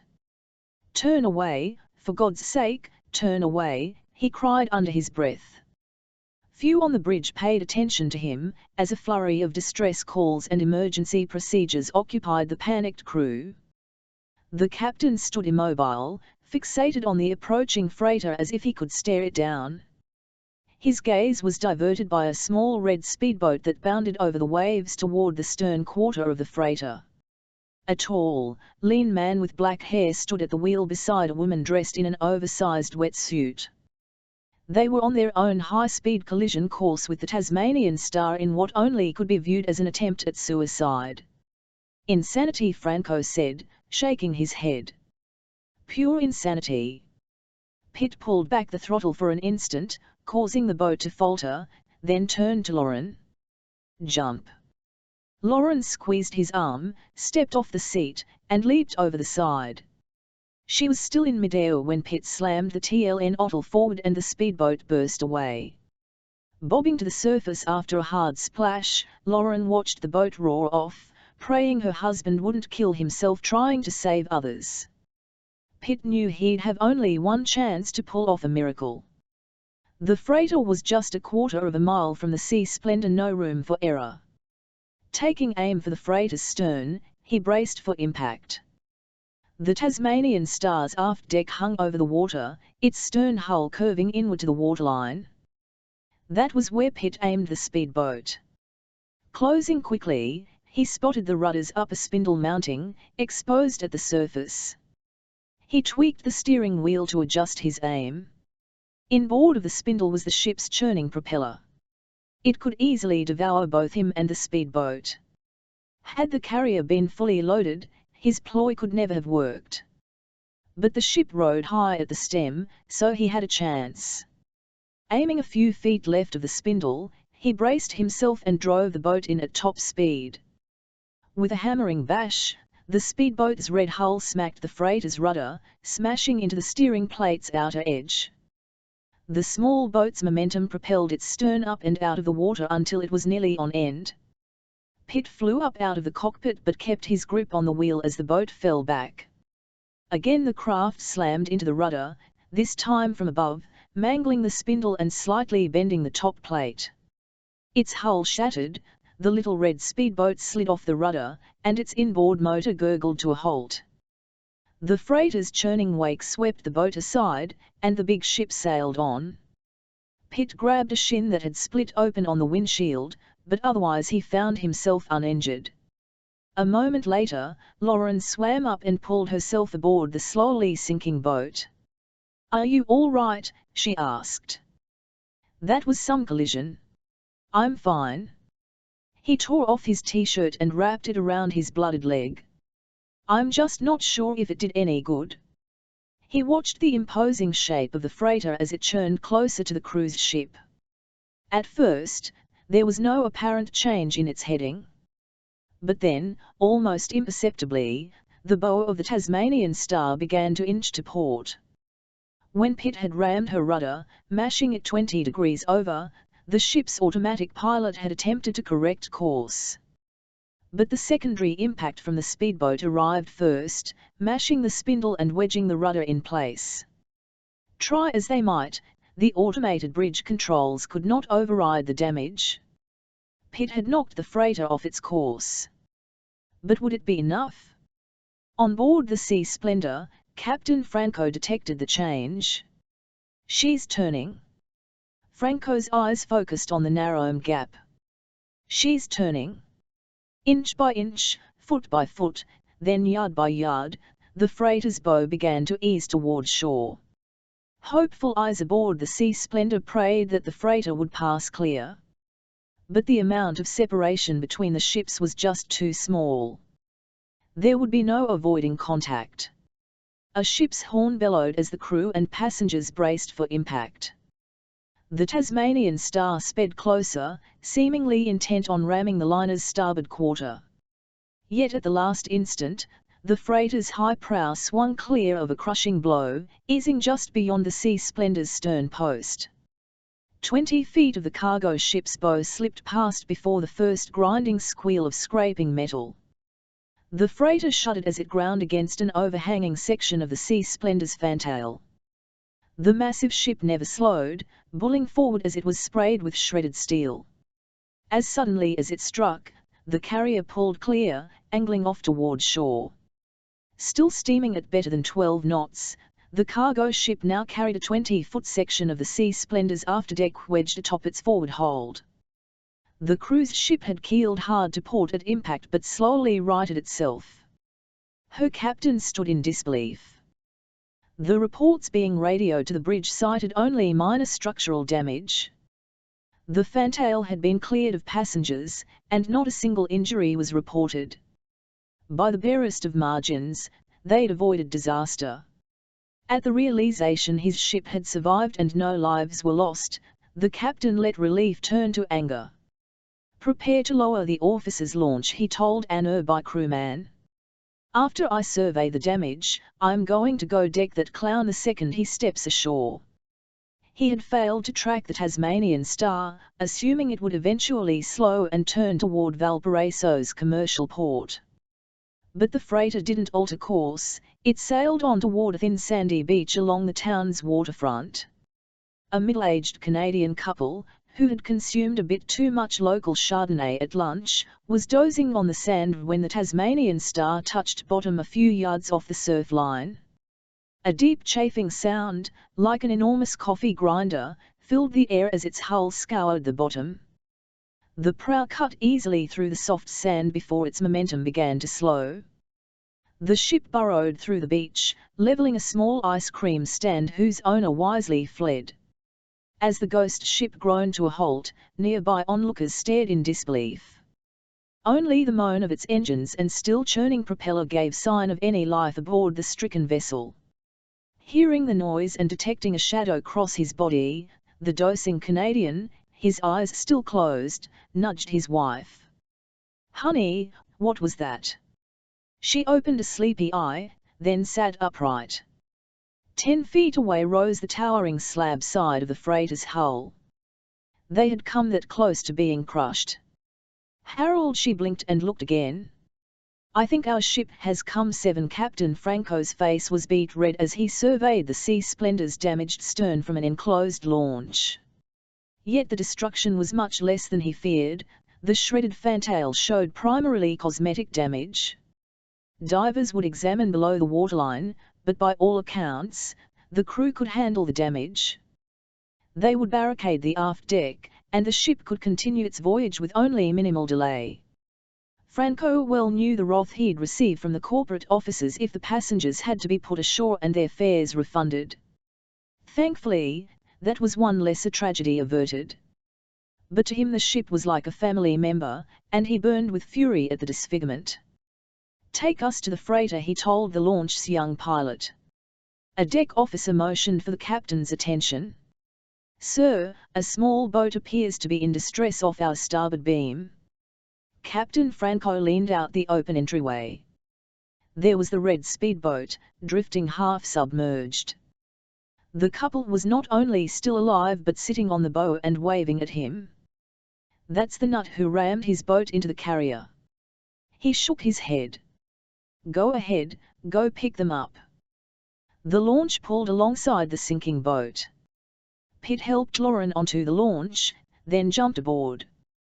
He turned and watched the battered speedboat a moment before it slipped under the surface. He turned to face the frowning captain. "I guess I'm going to have to buy someone a new boat." Franco took a long look at Pitt. He wasn't a young fool, or a drunk. He was tall, with a lean, muscular body. Despite the bloody gash to his shin, he stood upright with an easy confidence. His face was rugged, showing years spent outdoors, and he grinned in easy bemusement. Then there were the eyes, a beguiling green that burned with intelligence. "Thanks for the rescue," Pitt said. "You saved us a healthy swim to shore." "I watched you destroy your own boat running into the freighter," Franco said. "Why did you nearly kill yourself?" "To knock the rudder over." Pitt gazed toward the cruise ship's damaged stern. Guess I didn't get there quite in time. The captain's face turned white. My heavens, of course. It was you who changed the freighter's course at the last second. He grasped Pitt's hand and shook it until Pitt's arm almost fell off. You saved my ship and hundreds of lives. We had no time to maneuver, we would have been mauled by that idiot. He ran over a sailboat, and nearly got us as well. Madman. They ignored our radio calls and just kept on coming. Look, they've run aground. The bridge crew must be incapacitated, Pitt said. They will be when I'm through with them. The launch picked up speed and raced toward the grounded ship, steering well clear of its still spinning prop. A crowd had gathered on the beach to gawk, while distant sirens signaled the approach of the Valparaiso police. The ship sat upright, with just a slight list to starboard. Her decks showed no sign of life. A long metal conveyor ramp dangled over the side like a damaged limb, nearly reaching the water. Used to fill and unload the freighter's holds, the conveyor had been knocked ajar during the collision with the Sea Splendor. Franco saw it offered a way aboard, and he ordered the launch alongside. The ramp just about matched the launch's deck height. A seaman was ordered to walk on it to test if it would hold. The man took a few tentative steps, then turned and gave the captain the thumbs up. He scampered up the heavy conveyor belt, which tilted across the ship's rail, and hopped onto the deck. Captain Franco came next, nervously climbing on the dust-covered belt and making his way up.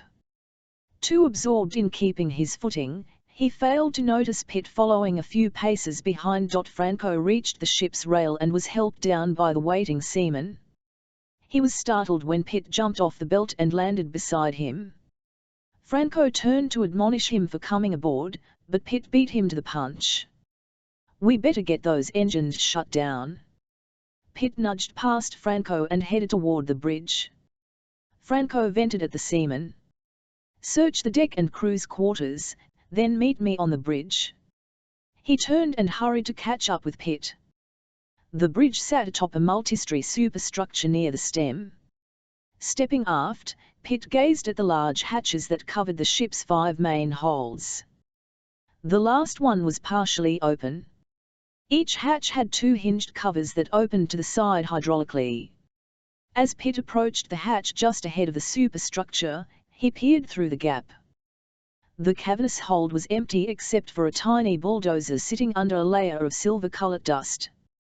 Pitt guessed the forward holds still contained their cargo, which would account for the high-riding stern. Noticing fragments of silver rock on the deck, he pocketed a large piece in his swim trunks and continued toward the bridge. Is there no one aboard this vessel? Franco reached Pitt as he started up a companionway. I haven't seen a welcome committee yet. They climbed several flights, then entered the bridge through an open wing door.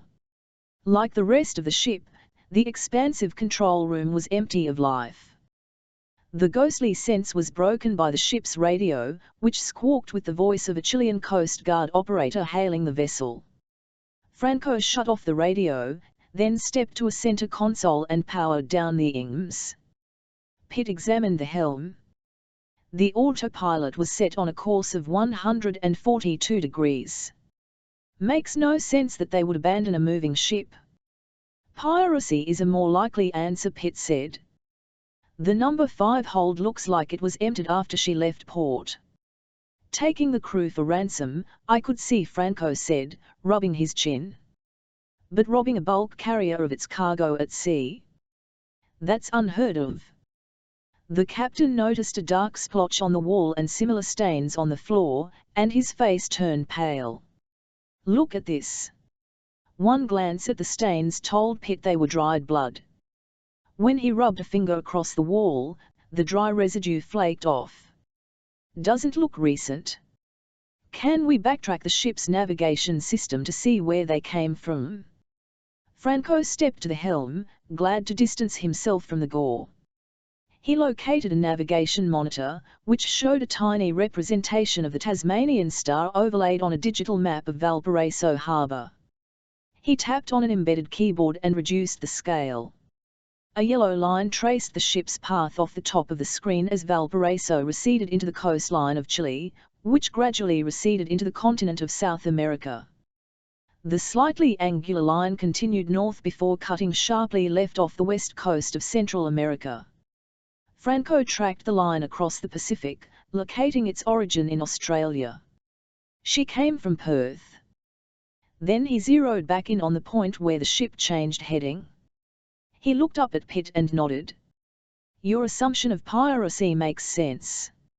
She wouldn't be crossing the Pacific with one of her holds empty. Let's see where that course change occurred, Pitt said. Franco adjusted the image. Looks to be about 1,700 miles due west of Costa Rica. A lonely spot in the ocean to stage a hold-up. Franco shook his head. If that's where the crew left the ship, then the Tasmanian Star sailed herself over 3,500 miles to Valparaiso. Which means she was hijacked more than a week ago. That leaves a pretty cold trail to follow. Franco's crewman suddenly burst through the bridge wing door. His face was flush, and he panted from sprinting up the companionway. Pitt noticed his hand trembled on the door frame. The crew quarters are empty, sir. There doesn't seem to be anyone aboard. He hesitated. I did find one man. Dead? The captain asked. The sailor nodded. I wouldn't have found him but for the odor. He's on the main deck, near the forward hatch. Take me to him. Slowly the seaman turned and led Franco and Pitt down the companionway. They crossed the deck to the port side and marched past throws of hatch covers. The seaman slowed as they approached the forward hatch, then stopped and pointed. He's beneath one of the supporting braces, the man said, not moving any closer. He must have rolled or fallen there. Pitt and Franco stepped forward. Then they noticed a blue object wedged in the hatch cover's hydraulics, next to a supporting brace. Inching closer, they could see it was the body of a man dressed in blue coveralls. The odor of decomposing flesh was overpowering, but the sight before them was even worse. The clothes were unmarked and perfectly clean. Judging by the heavy work boots and a pair of gloves cinched to his waist, Pitt guessed he was an ordinary seaman. But that was the only thing he could determine. The exposed skin had bloated to grotesque proportions and turned the color of French mustard. Small rivulets of dried blood had pooled around his ears and mouth. A swarm of flies buzzed around the seaman's face and clustered on his open, bulging eyes. Yet it was the body's extremities, marked beyond mere decomposition, that was most grisly. The seaman's ears, nose, and fingertips were charred black, though the skin remained unbroken. Pitt recalled photos of polar explorers who had suffered extreme frostbite, marked by black blisters covering patches of dead skin. Yet the Tasmanian Star had sailed nowhere near any polar region.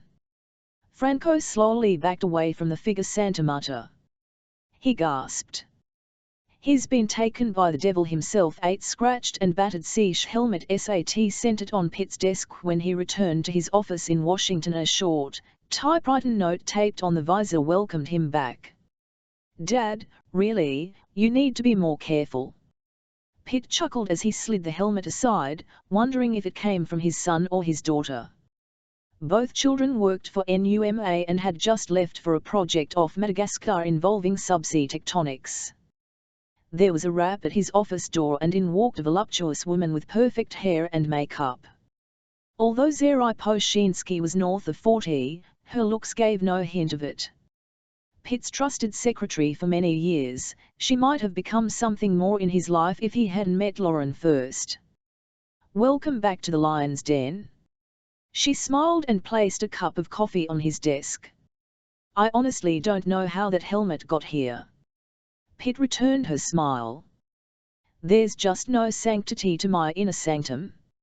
I received a call from the Vice President's secretary, Poshinsky said, her hazel eyes turning serious. You've been asked to attend a meeting in his office today at 2:30. Any mention of the topic? No, they simply indicated it was a security matter. What in Washington isn't? He shook his head with annoyance. Tell them I'll be there. Okay, also, Hiram is outside. He said you wanted to see him. Send him in.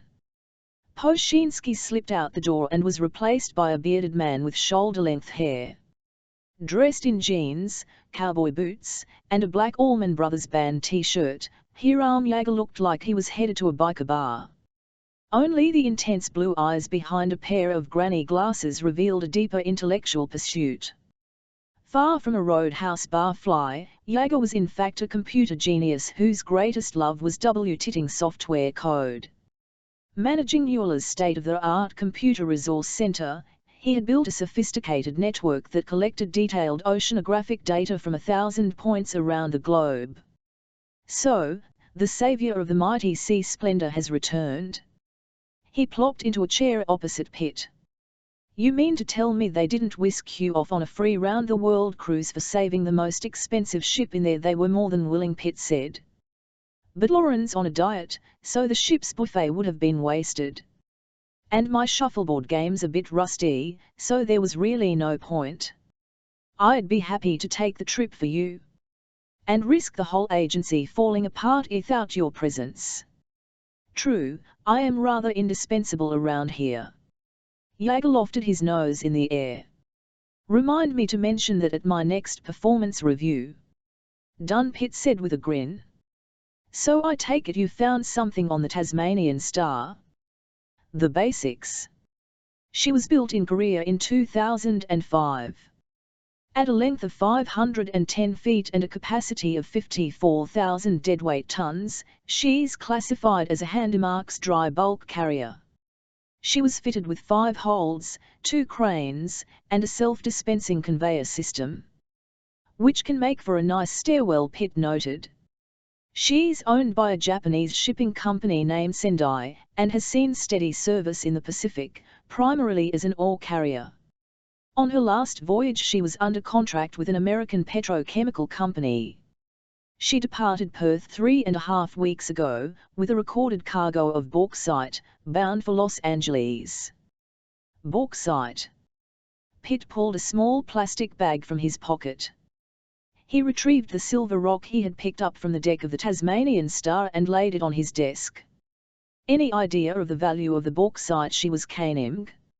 I couldn't locate the ship's insured value, but depending on the grade, the stuff sells for around $30 to $60 a ton on the open market. Doesn't make sense someone would hijack a ship over it. Personally, I'd go for a freighter full of iPads. Any theories on where our thieves may have run to?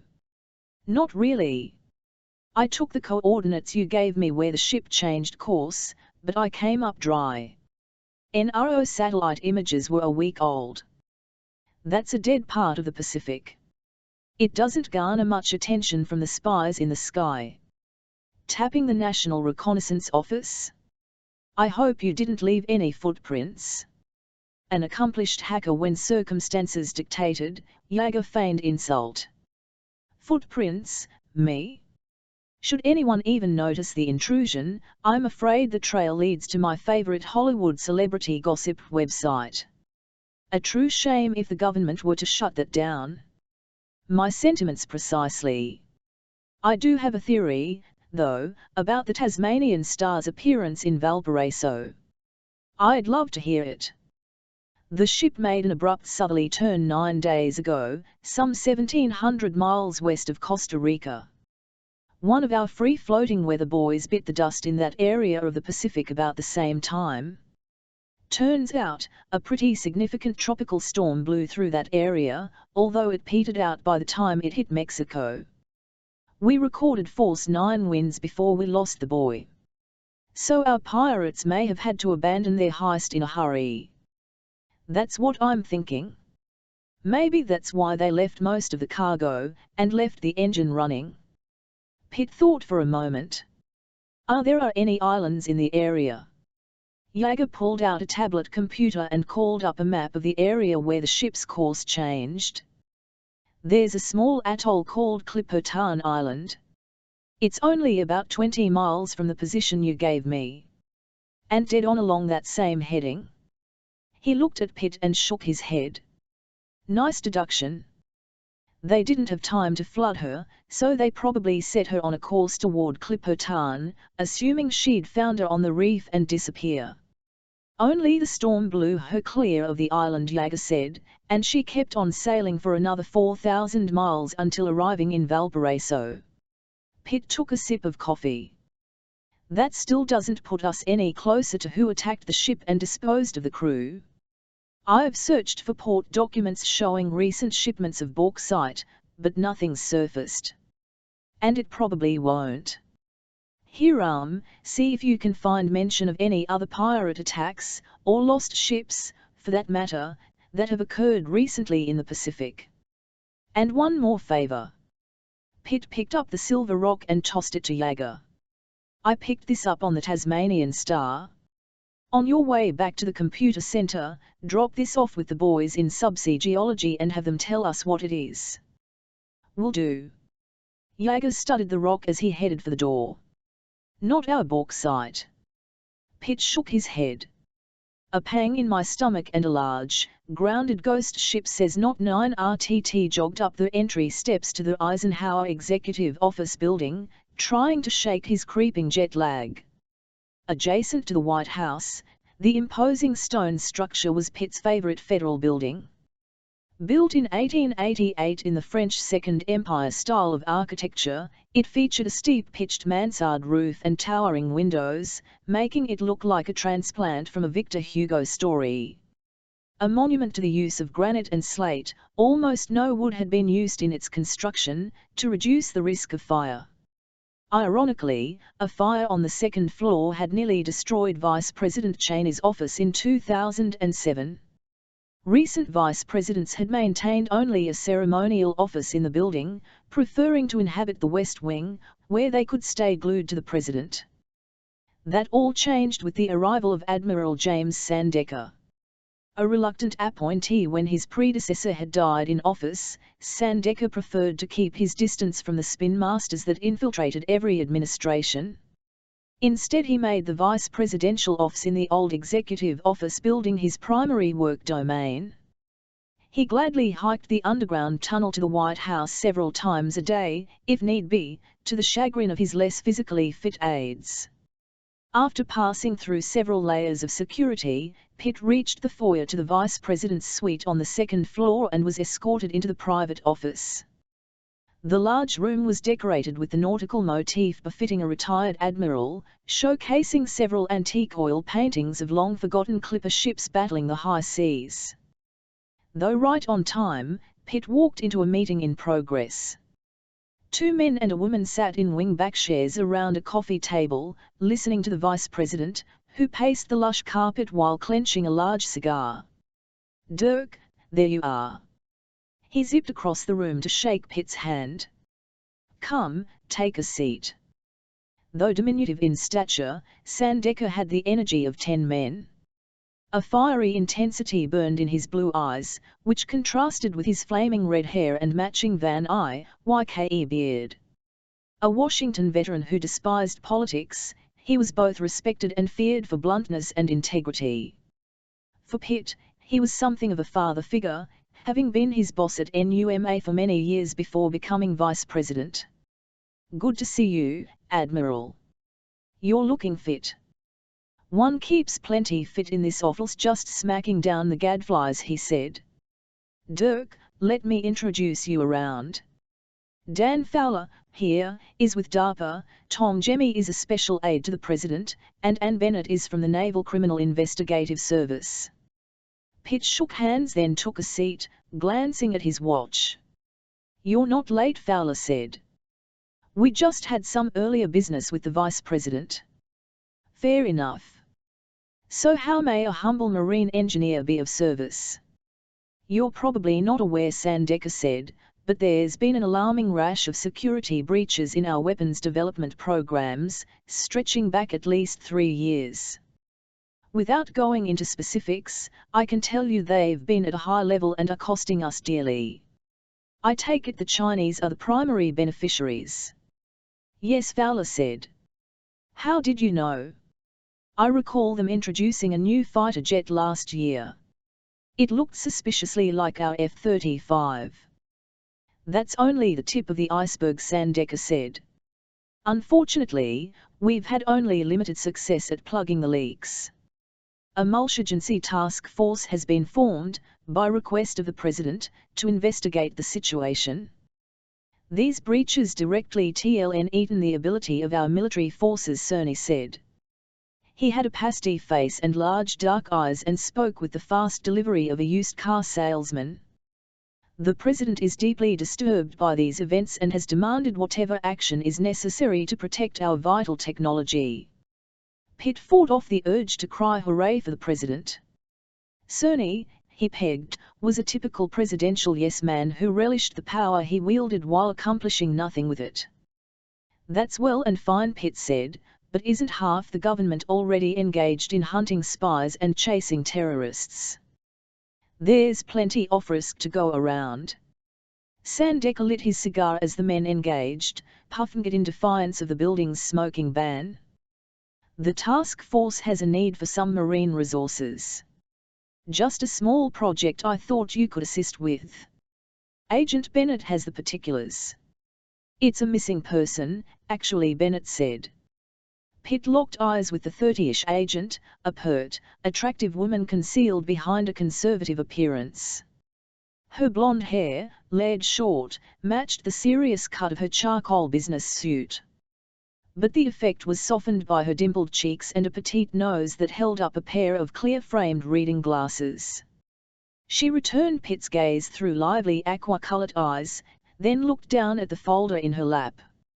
An important research scientist with DARPA, Joseph Eberson, disappeared several days ago in San Diego, she said. He was believed to have gone on a fishing excursion aboard a private pleasure craft named Cuttlefish.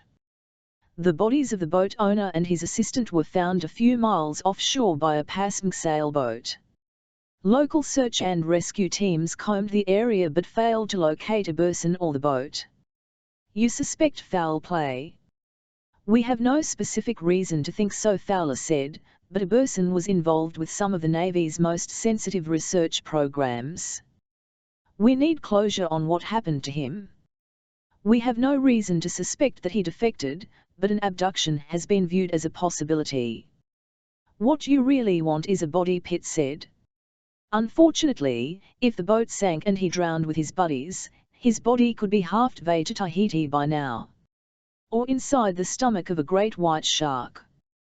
That's why we'd like you to help us find the boat, Anne said, a hint of pleading in her eyes. Sounds more like a job for the San Diego Police Department. We'd like to recover the boat so our investigators can try to determine if Eberson was aboard, Fowler said. We're told the waters could be rather deep, so that's beyond the police department's capability. Pitt turned to Sandecker. Where's the Navy in all this?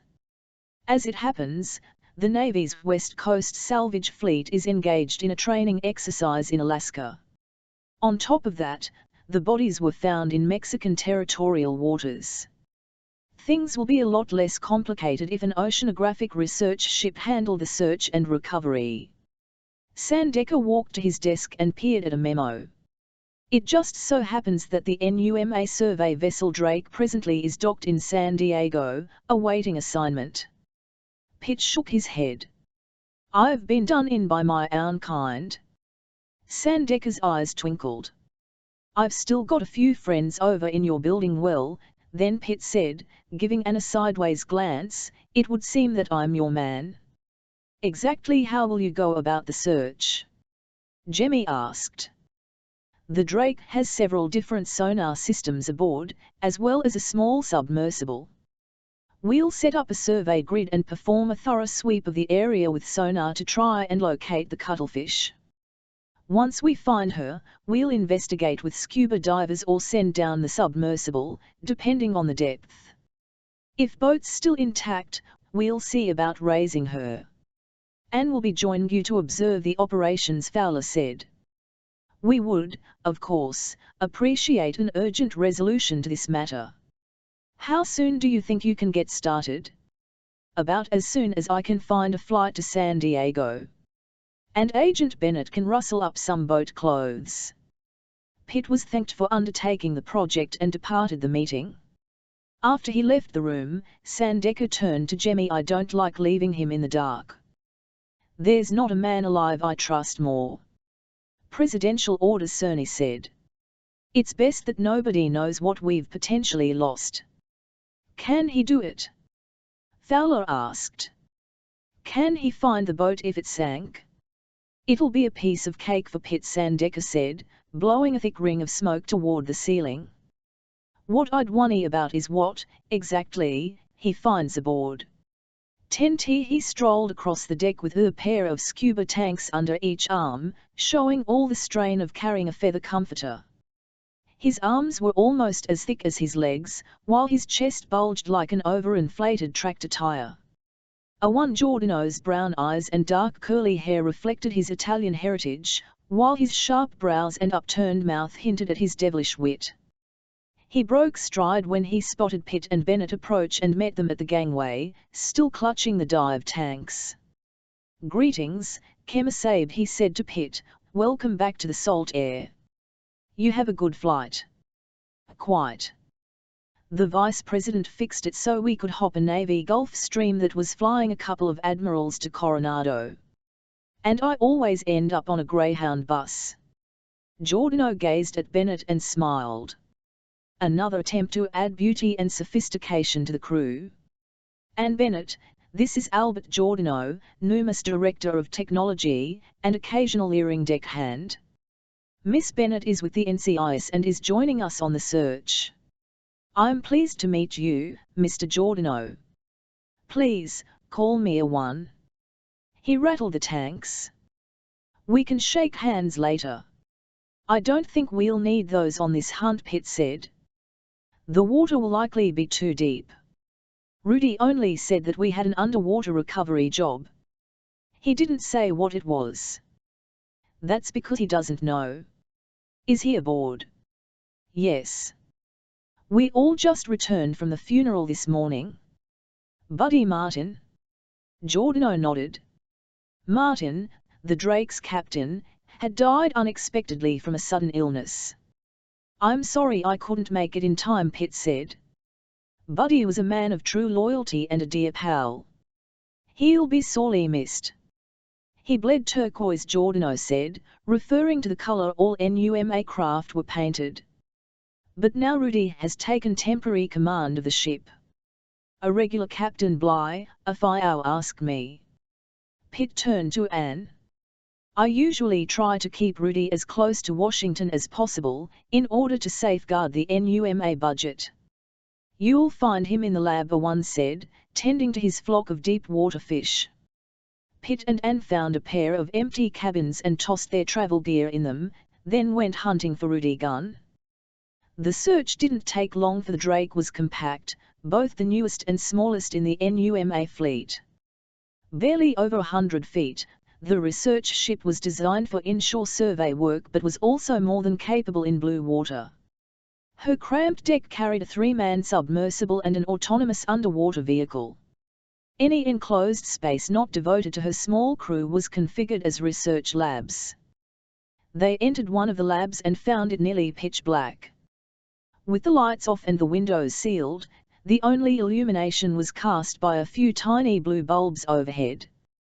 Pitt figured the lab's air conditioning unit must have been working non-stop as the temperature felt like the low 50s. Keep the door closed, please. As their eyes adjusted, they spotted the Voice's owner, a thin man in a jacket hunched over a large tank that almost filled the room. He wore a set of night vision goggles and was staring intently into the tank. Spying on the mating habits of the Grunion again, Rudy? Pitt asked. Recognizing the Voice, the man bolted upright and spun to greet the intruders. Dirk, I didn't know it was you. Gunn tore off the goggles and replaced them with a pair of horn-rimmed glasses. A brainy ex-Navy commander, Gunn served as NUMAS deputy director. Like his boss, he escaped the confines of the Washington headquarters at every opportunity. Pitt introduced Gunn to Anne. Why the cold, dark room, she asked. Come take a look. Gunn handed her the night vision goggles. He guided her to the edge of the tank, where she slipped on the goggles and peered inside. A half-dozen small fish swam in a lazy circle, glowing blue under the augmented light. But they were unlike any fish Anne had ever seen: flat translucent bodies, giant protruding eyes, and multiple rows of razor-sharp teeth jutting from their open mouths. She took a quick step back from the tank. What are those things? They are hideous. Rudy's pet creatures of the deep pit said. Evermanila normalops is their scientific name, Gunn said, but we call them saber-tooths. They are an unusual species found only in very deep water. We discovered a large school of them thriving around a deep water thermal vent near Monterey and decided to try and capture a few to study.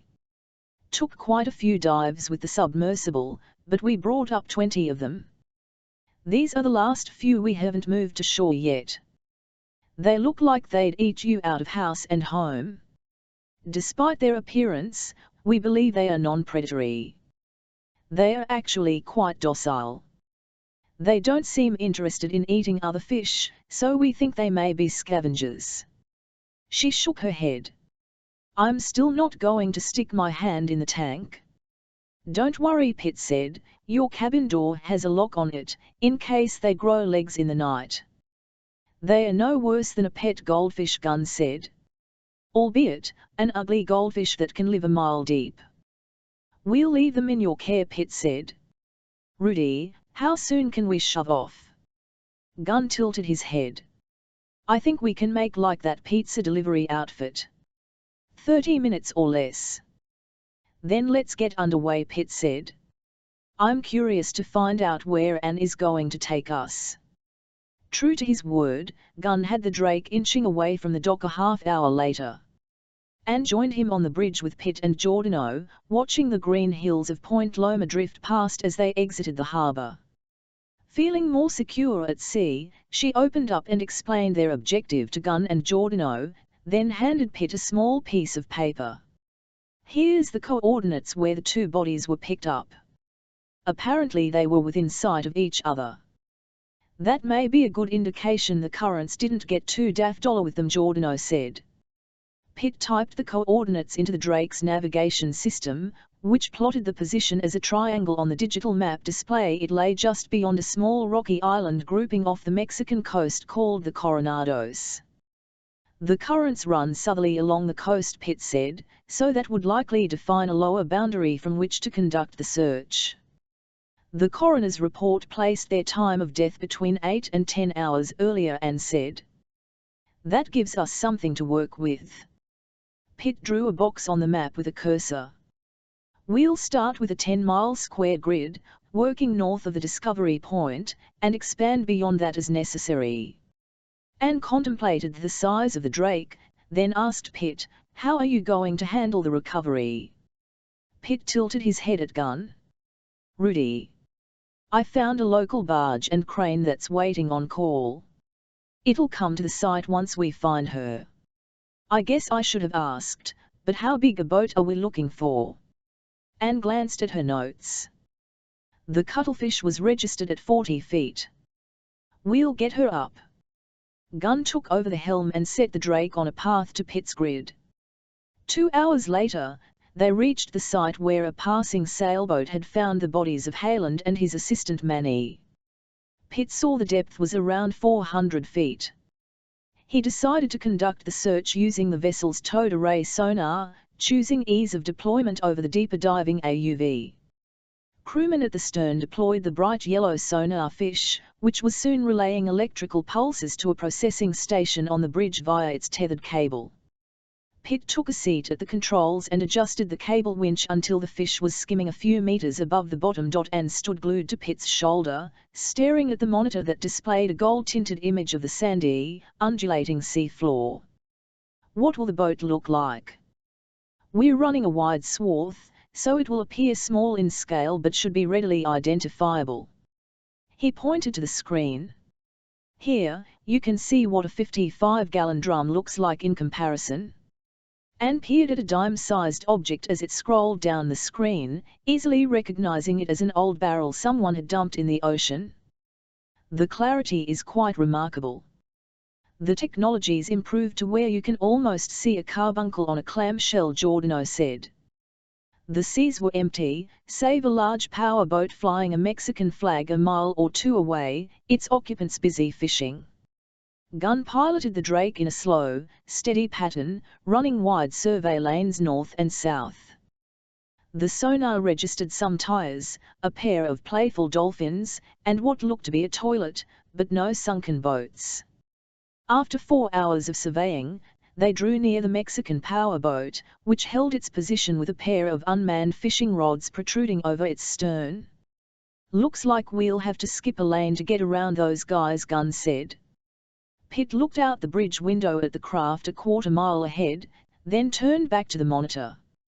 He smiled as a triangular object appeared at the top of the screen.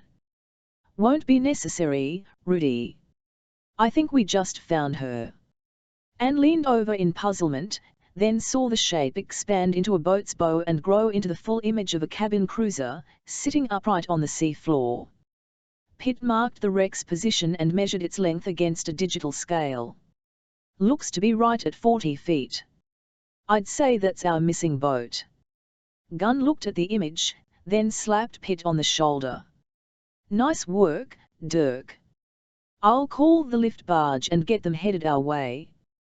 And stared at the image until it scrolled off the bottom of the screen. "Are you sure you can raise it?" "It looks intact," Gunn said, "so that should be no problem for the lift barge. So we're just going to wait here until the barge arrives?" "Not exactly," Pitt said, giving Anne a sly grin.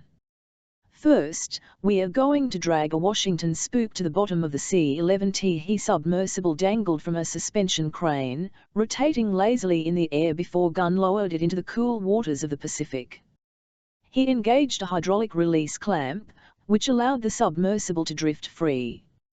Inside, Pitt tapped the electric motors, powering the sub away from the Drake, while Giordano flooded the ballast tanks from his perch in the copilot seat.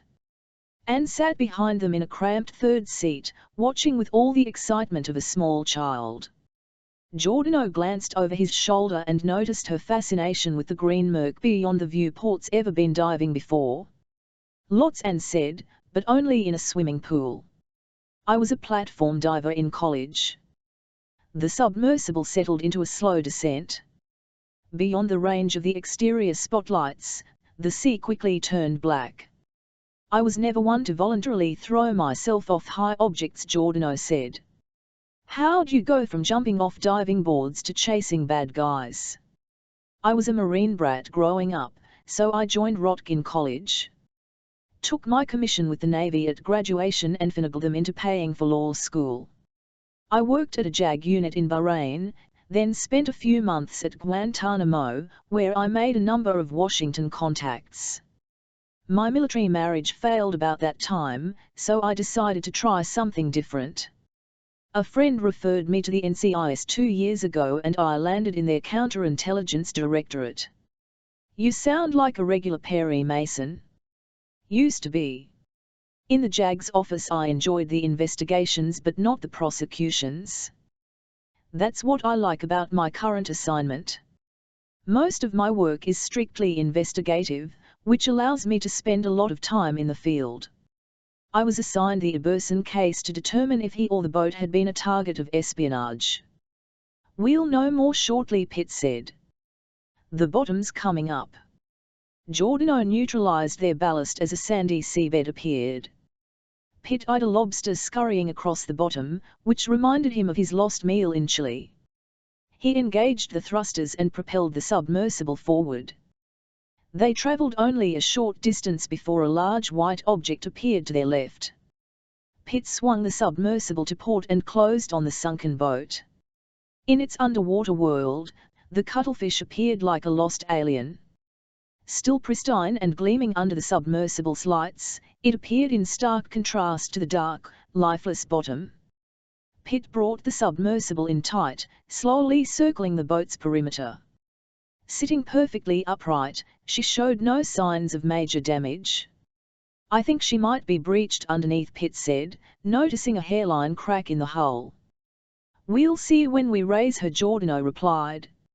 "Looks like there'll be no problem sliding under a pair of slings fore and aft. We should be able to get her up in a jiffy." Pitt guided the submersible to the cuttlefish's stern, then ascended to peer over the side. And gasped. Wedged against the transom was the body of a man. His pale skin was bloated and shredded in spots where sea creatures had fed on the flesh. A small school of rockfish floated above his face, nibbling at his features. "Joe Iberson?" Pitt asked in a low tone. Anne nodded, then averted her eyes. Pitt took a closer look.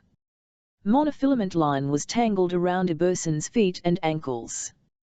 The line had looped around a deck cleat, securing the body to the boat when it sank. No wounds or burn marks were readily apparent on the DARPA scientist, but then Pitt saw Iberson's hands. They were bloated to nearly double their normal size, the skin discolored with charcoal blotches. It was just as Pitt had seen in Chile. Like the dead crewman on the Tasmanian Star, Joe Iberson had died a horrific and unexplained death. 12-1T took 2 more dives for the submersible to remove Iberson's body. A large canvas tarp, hastily sewn into an oversized body bag, was carried to the sunken boat. Using a pair of articulated arms that protruded from the base of the submersible, Pitt slid the bag over Iberson's head and torso. The monofilament line was cut and the bag brought gently to the surface. Anne insisted on remaining aboard the submersible during the gruesome business of removing and transporting Iberson to the Drake. Once back on deck, Pitt and Giordano set about laying out the slings they would use to raise the cuttlefish. Soon a decrepit-looking barge with a massive crane arrived at the work site. Gunn had found the barge in San Diego Harbor, where it was used to support municipal dredging operations.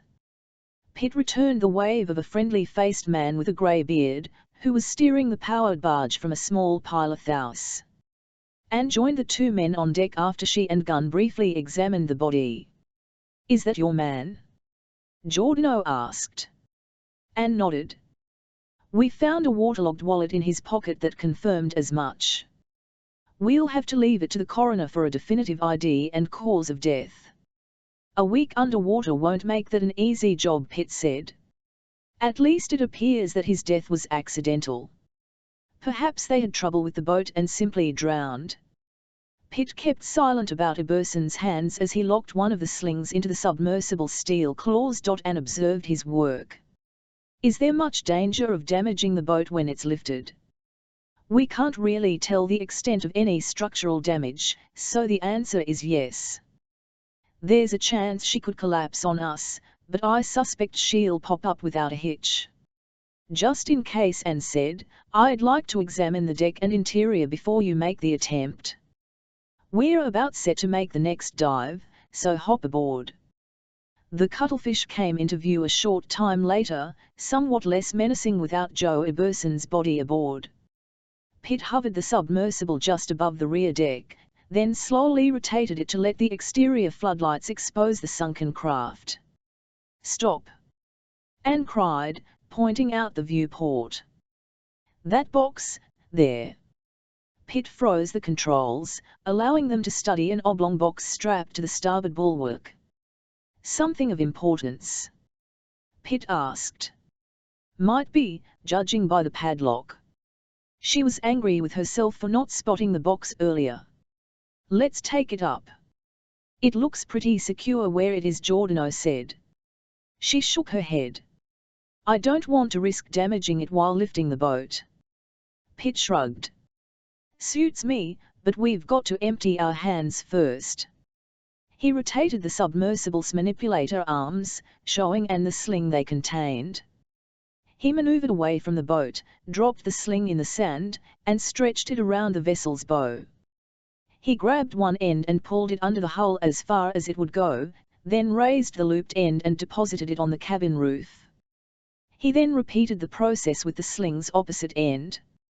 Piloting the submersible above the rear deck, he set about extricating the hardened plastic box. With some effort, he loosened the straps with one of the manipulator claws until the box fell free. Clutching a handle with one claw, he worked the second arm beneath the box as a cradle. Giordano purged seawater from the ballast tanks, and the submersible floated to the surface. Gunn was waiting for them at the Drake's rail and pulled the submersible aboard. "How goes the initial lasso?" he asked as they climbed out. Giordano smiled. "As easy as roping a baby calf." "The stern will be a bit harder," Pitt said. "We'll have to dig some to get the sling under her." Gunn noticed the long box held by the manipulator arms. "So, you brought me a present." "That would be Miss Bennet's." Giordano raised his brows to wham Gunn to keep his hands off. As Giordano removed the box from the steel arms and set it on a protected section of the deck, and followed his every move. Gunn helped Pitt secure the second sling, then mounted a thick section of PVC pipe with an attached hose to the forward ballast relief valve. "How are your battery reserves holding up?" Gunn asked. "If we can get this second sling on without too much trouble, we should have enough juice for one more dive to attach the lift cable.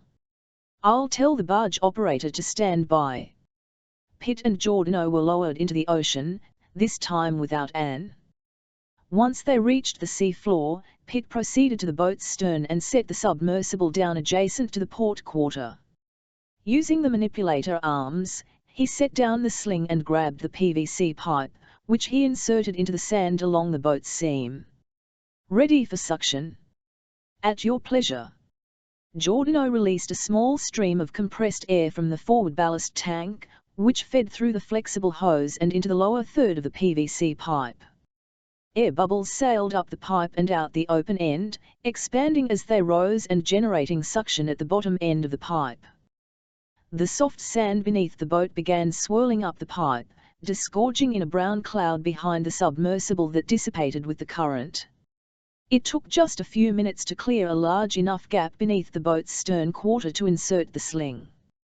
Giordano killed the air release, and they moved to the opposite side of the boat and repeated the process. Then they pulled the sling under the exposed corners and gathered the free ends above the cabin. As Pitt held them in place, Giordano retrieved a heavy D-ring and snapped the four ringed ends of both slings into it. Sweat beaded on his forehead as he worked the manipulator claws to clasp the last ring in place. Now they just needed to attach a lift cable from the barge's crane to the D-ring and it could hoist away. "Performed with the delicate hands of a surgeon," Giordano said, securing the manipulator arms. Pitt glanced at his partner's meaty paws and shook his head. "A surgeon who moonlights as a butcher, perhaps." "Nicely done, all the same." Pitt purged the ballast tanks, and the submersible began a lazy ascent. The sun had just slipped beneath the horizon when they broke the surface off the Drake's beam. Gunn stood by the crane as the sub drew alongside. He expertly lowered the jaws and clamped onto the submersible's hoist ring. Gunn lifted the sub out of the water to deck level, then left it dangling. "Come on, Rudy," Giordano said, "bring us on in." Pitt stared out the viewport, then stiffened. A large man unknown to Pitt stood near Gunn, holding a pistol. The man smiled at Pitt, but there was no warmth in the expression. Gunn eased his hands off the crane controls, then gave Pitt a grim shake of his head before stepping away. Giordano saw Gunn abandon the controls and asked, "What's going on?" Pitt kept his eyes fixed on the gunman aboard the Drake. "I would say that we've been hung out to dry. 13T Hay attacked the DF-4KE under the guise of helplessness." The crew on the Mexican powerboat floating nearby had surreptitiously monitored the NUMA vessel all day, until they spotted their objective. When the sun began to follow the submersible beneath the waves, a Spanish-accented voice hailed the Drake over the marine radio, feigning a shortage of fuel. Taking the call on the bridge, Gunn told the boat to come alongside if they were able and he would pass across some gasoline. The boat made a show of limping over at minimal speed, swinging around the back of the barge before inching toward the NUMA ship. While the boat was temporarily out of view, a lone gunman leaped aboard the barge's stern and sneaked his way to the pilothouse. Soon a large man stood on the boat's afterdeck, waving at Gunn with a cold smile. He wore black slacks and a loose knit black shirt, odd attire for a fishing trip. The approaching twilight obscured his coffee complexion and flat facial features, more typical of Central American heritage than Mexican. The man tossed a line to a waiting deckhand, then turned to Gunn, who leaned over the rail with a 5-gallon container of gas. "Thank you, senor," he said in a baritone voice. "We stayed too long fishing and feared we would not make it to shore." He reached for the can and set it on the deck. Then, moving as quickly as a cat, he grabbed the rail and leaped aboard the Drake. A Glock semi-automatic materialized from his back paddle holster, and was leveled at Gunn's chest the instant his feet touched the deck. "Tell your crewmen to put their hands on the rail and face the sea." Gunn relayed the order to a pair of shocked crewmen on the deck, who nodded. They raised their arms, then shuffled to the rail. 2 more gunmen climbed aboard and sprinted up to the Drake's bridge. Gunn winced when he heard gunfire, but then breathed easier a few moments later when he saw the helm watchman marched down to the deck. One gunman had spotted the Drake's rigid inflatable lifeboat and casually pumped several rounds into it, making the rubber boat sag like a limp balloon. When a scientist ducked out of the lab to see what the commotion was about, he was grabbed roughly and herded together with the other crewmen. Gunn looked to the tall man in black. "What is it you want?" The man ignored him as a small radio clipped to his waist chirped. "The barge is secure," radioed an unseen voice. "Bring it alongside and join us aboard the research ship," the gunman replied. "We'll be ready shortly." The radio sounded again. "Pablo, the submersible has surfaced." The man in black cursed as he looked over the side, seeing the crown of the submersible.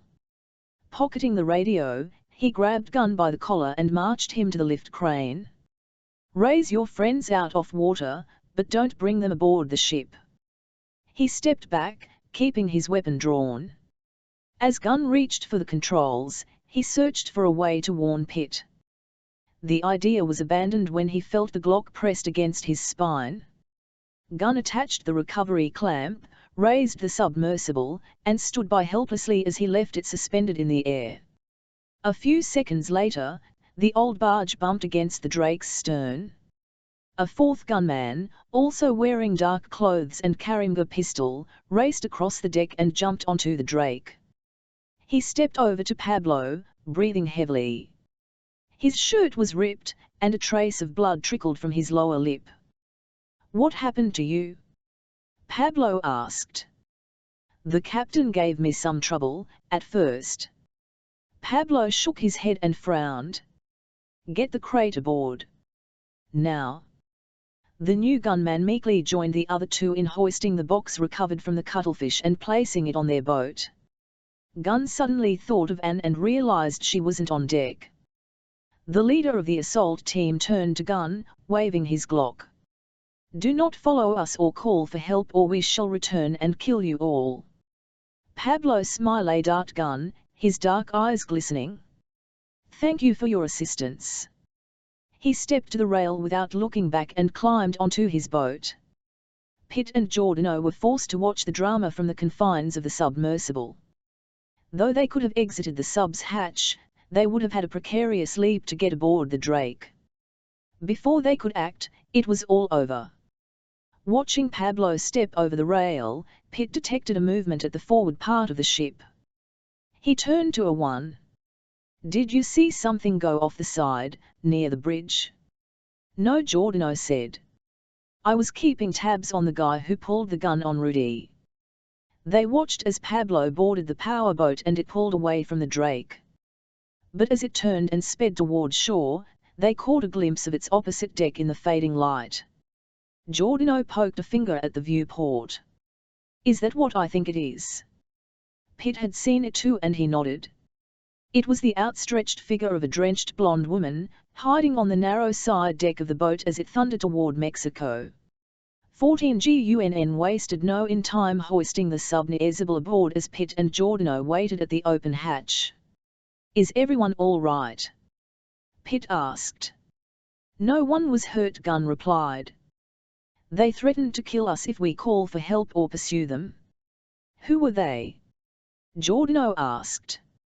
Gunn shook his head. "I have no clue. The leader was called Pablo. They came for that box you guys lifted from the cuttlefish." "Any idea what was in?" No, Pitt said, "but I think Anne does." "How did she get aboard there, Anne?" "I thought she was in her cabin. We saw her hiding beside the wheelhouse of their boat as it stormed away," Giordano said. Gunn turned pale. "They may kill her if they catch her." "Call the Coast Guard," Pitt said. "Maybe they have a drug interdiction patrol boat nearby. But don't say anything about Anne, in case they are listening in. A1 and I will try and track them in the inflatable." "Not going to happen," Gunn said. They shot up the bridge radio and the inflatable. "We've got some handheld radios I can make the call with, but you're out of luck with the rib." "What about the barge?" Giordano said. "First we better check out the pilot. I think they may have roughed him up." "Rudy, you go make the call," Pitt said. "A1 and I will check the barge." Pitt and Giordano ran to the stern rail. The bow of the barge was pressing alongside just below the deck, the older vessel pushing the research ship at a turtle's pace. They jumped aboard and sprinted the length of its oily deck to the small wheelhouse at the stern. They heard a dog growl as they approached and stepped inside. A grey-haired man knelt by the helm, holding his palm against a bloody gash along his hairline. A black and tan dachshund stood guard in front of him and barked at the intruders. "Hush, Morza," the man said. "Are you all right, old-timer?" Pitt helped the man to his feet after easing past the dachshund. He nearly matched Pitt's 6'3" height, but carried a few more pounds. "That son of a gun walked in out of nowhere and started smashing my radio." As the old man spoke, clarity returned to his blue eyes. "I gave him a good lick, but he got me with the butt of his pistol." Giordano found a first aid kit and applied a bandage to the man's wound. "Thanks, son. Who were those guys, anyway?" "I don't know," Pitt said, "but one of our people is aboard their boat." "Do you have a launch we can borrow?" "There's a small Zodiac out back. Not much for an engine, but help yourself." The captain gazed out the windshield, and realized the barge was pushing the drake. "Deuces. Let me back off your vessel before you boys cut loose." He briefly jammed the throttle in reverse, then shifted to neutral. Turning to Pitt, he raised his brows with worry. "You watch yourself with them." "Will do." Pitt nodded at the man, then turned to follow Giordano out the door. As he exited the wheelhouse, he noticed the old man's commercial master's license hanging on the bulkhead. Seeing the name Clive Cussler printed on the document, Pitt wrinkled his brow, then hurried onto the deck. Giordano had already unlashed the small inflatable from the wheelhouse. Rather than take the time to lower it over the side with a winch, the two men manhandled it over the rail, then climbed aboard. Pitt primed the outboard motor, then gave a few tugs on the starter pulley, bringing the engine to life. Easing the throttle to full, he turned away from the barge and headed towards shore. The Mexican powerboat was still visible in the growing darkness, and Pitt set an angle of pursuit along its path. But they were in a losing race, as the cabin cruiser beat the waves a good 10 knots faster than the little Zodiac. All Pitt could do was try to keep them in sight long enough to determine where they would put ashore. "I hope you remember to bring our passports," Giordano shouted. Their southeasterly tack had them on a clear course for the Mexican mainland. "I wish I had remembered to bring an RPG instead." Giordano had already searched the Zodiac. Their only potential weapon was a small anchor. But Pitt had no intention of going head-to-head with the armed thieves. His only concern was for Anne's safety. As the faint shape of the powerboat faded in the distance, He thought about the plucky NCIS agent and wondered what on earth she actually planned to do. 15 Ewing soaked as she clutched the eel of the cabin cruiser, and was asking herself the same question. She wanted to commandeer the boat and sail it to San Diego, but that was a tall order against 4 armed men.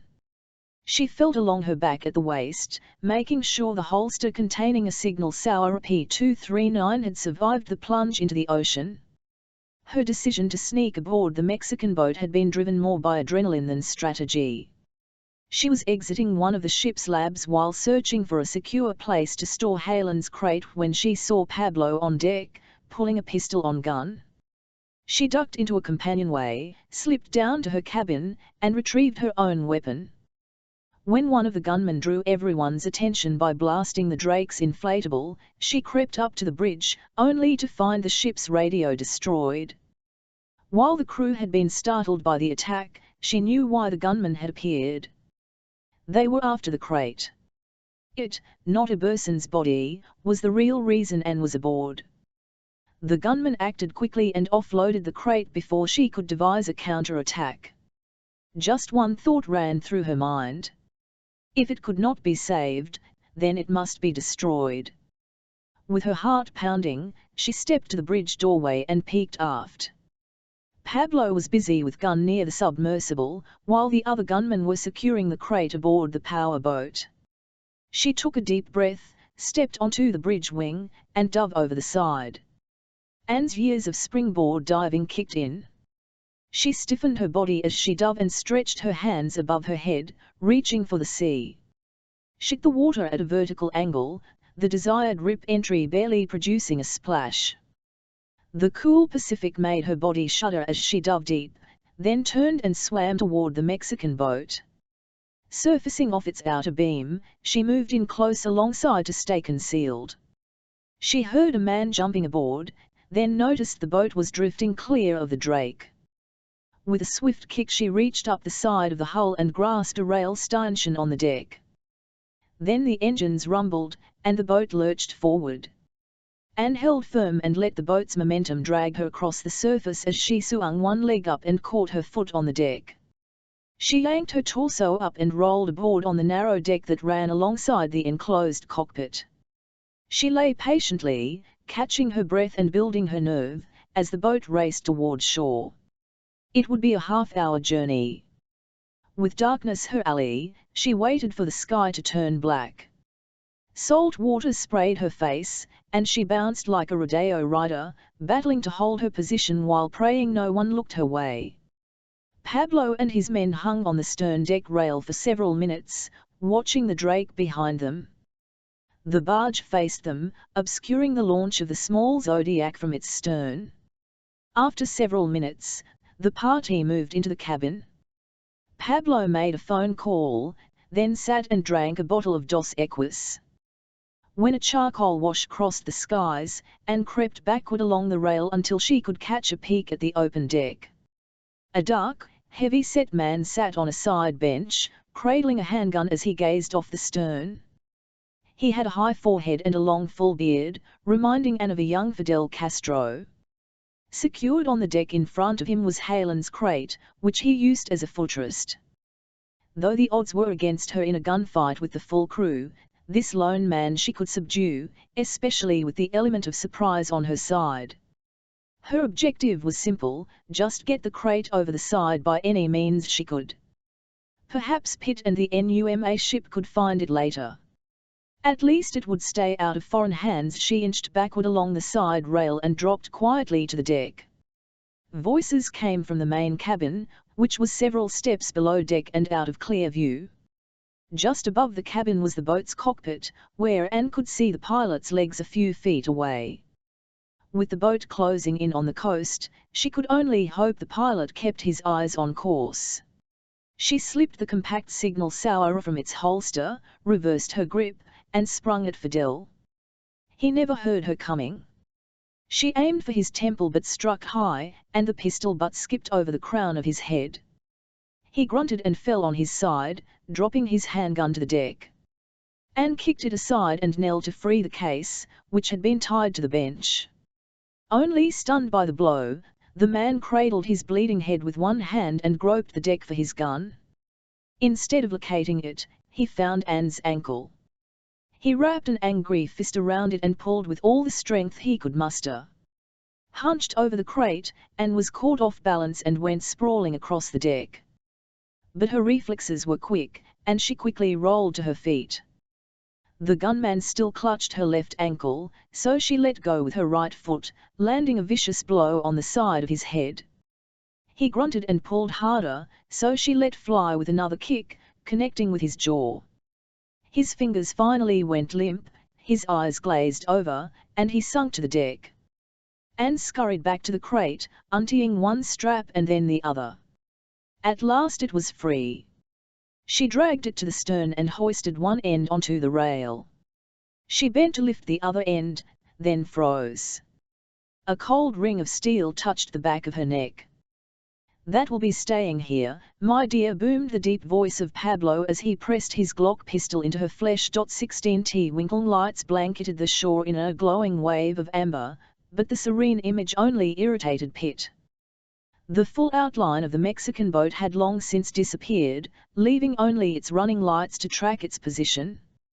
As the glow from the fast boat shrank in the distance, it melded with the shore lights until becoming lost from view. Pitt held the tiller steady, tracking to the boat's last visible position while hoping it didn't dramatically alter course. He didn't realize that the Mexican coast from the border south offered no natural harbor for some 35 miles. After running blind for several minutes, they approached the shoreline and the bright hillside lights above it. Around them, the seas appeared empty, so he angled the Zodiac south. 2 minutes later, they caught sight of it. "There!" Giordano shouted, pointing off the bow. A mile ahead, they could just make out a small rock jetty that fingered into the Pacific. A primitive quay had been constructed over the first 50 feet of rock, and here an illuminated boat sat, idling. As they motored closer, Pitt and Giordano could make out several figures moving along the dock to a waiting 4-door pickup truck. 2 figures returned to the boat, then carried an oblong crate to the truck and dropped it onto the rear bed. "That's our box," Giordano said. "Do you see Anne?" "No, but she might be one of the people in the truck. I'll to get us to shore on the other side of the jetty." He kept the boat well out to sea as they approached the jetty and backed off the throttle to lessen the motor's whine. When they had drawn close, the Mexican boat suddenly burst away from the quay. It looped around the end of the jetty, coming within a whisker of flattening the unseen Zodiac as it sped down the coast. Rocked hard by the wake, the Zodiac's lone fuel can tipped over. Giordano shook the can before setting it upright. "We don't have the fuel to chase her any distance." Pitt spotted the truck's taillights illuminating as its engine started. "Then we best get to shore." He gunned the throttle, ignoring any attempt at stealth while racing the inflatable along the jetty. He could see by the lights of some nearby homes and businesses that the jetty extended from a shallow beach. He ran the boat through the surf and straight up onto the sand just as the pickup began pulling down the street. Giordano leaped out of the Zodiac and was dragging it past the tide line even before Pitt could kill the motor. Both men sprinted to the dirt road. The truck was just a block ahead. Without a ready alternative, they took off after it. The truck traveled slowly over the rough road until it came to a paved cross street, brightly illuminated and dotted with traffic. A string of tiny stores in crumbling stucco buildings ran along it, most of them closed for the night. But a handful of cantinas and small restaurants kept a steady stream of people flowing along the sidewalks. Turning left, the truck picked up speed briefly, then caught up to some slow-moving traffic. Pitt and Giordano reached the intersection a few seconds later. "I'm not keen to run a midnight marathon without my glow-in-the-dark racing shorts," Giordano gasped as they watched the truck accelerate ahead. "And I forgot my lucky headband," Pitt said between breaths. They searched for something resembling a taxi, but saw none. Then Pitt motioned toward the next corner. "I think I see a loner." A pair of electricians in grey coveralls was busy working on the panel box of a two-story industrial building. Moonlighting from their day jobs with Mexico's national electric company, they were also making use of their employer's small utility van. Several yards from the electricians, the van was parked at the curb with both its doors flung open and its radio blaring. Pitt and Giordano sprinted straight to the vehicle and leaped into the front seats. The keys were dangling from the ignition. Before the electricians knew what was happening, Pitt had the engine started and was laying rubber. "Si alto! I alto!" shouted one of the men as he dropped a screwdriver and gave chase. His partner stared for a moment, then retrieved his cell phone and made a frantic call. Pitt caught a break in the traffic and quickly outdistanced the pursuer. Some tools and wire bounced out the back of the van until Pitt stormed over a speed bump and the rear doors slammed shut. "Those boys are going to have some explaining to do in the morning," Giordano said. "You don't think their supervisor will believe that their truck was stolen by a pair of mad gringos?" "Perhaps. But I think we should be a little gentle, all the same," he said, patting the dashboard. Pitt promptly hit a deep rut, jarring both men out of their seats.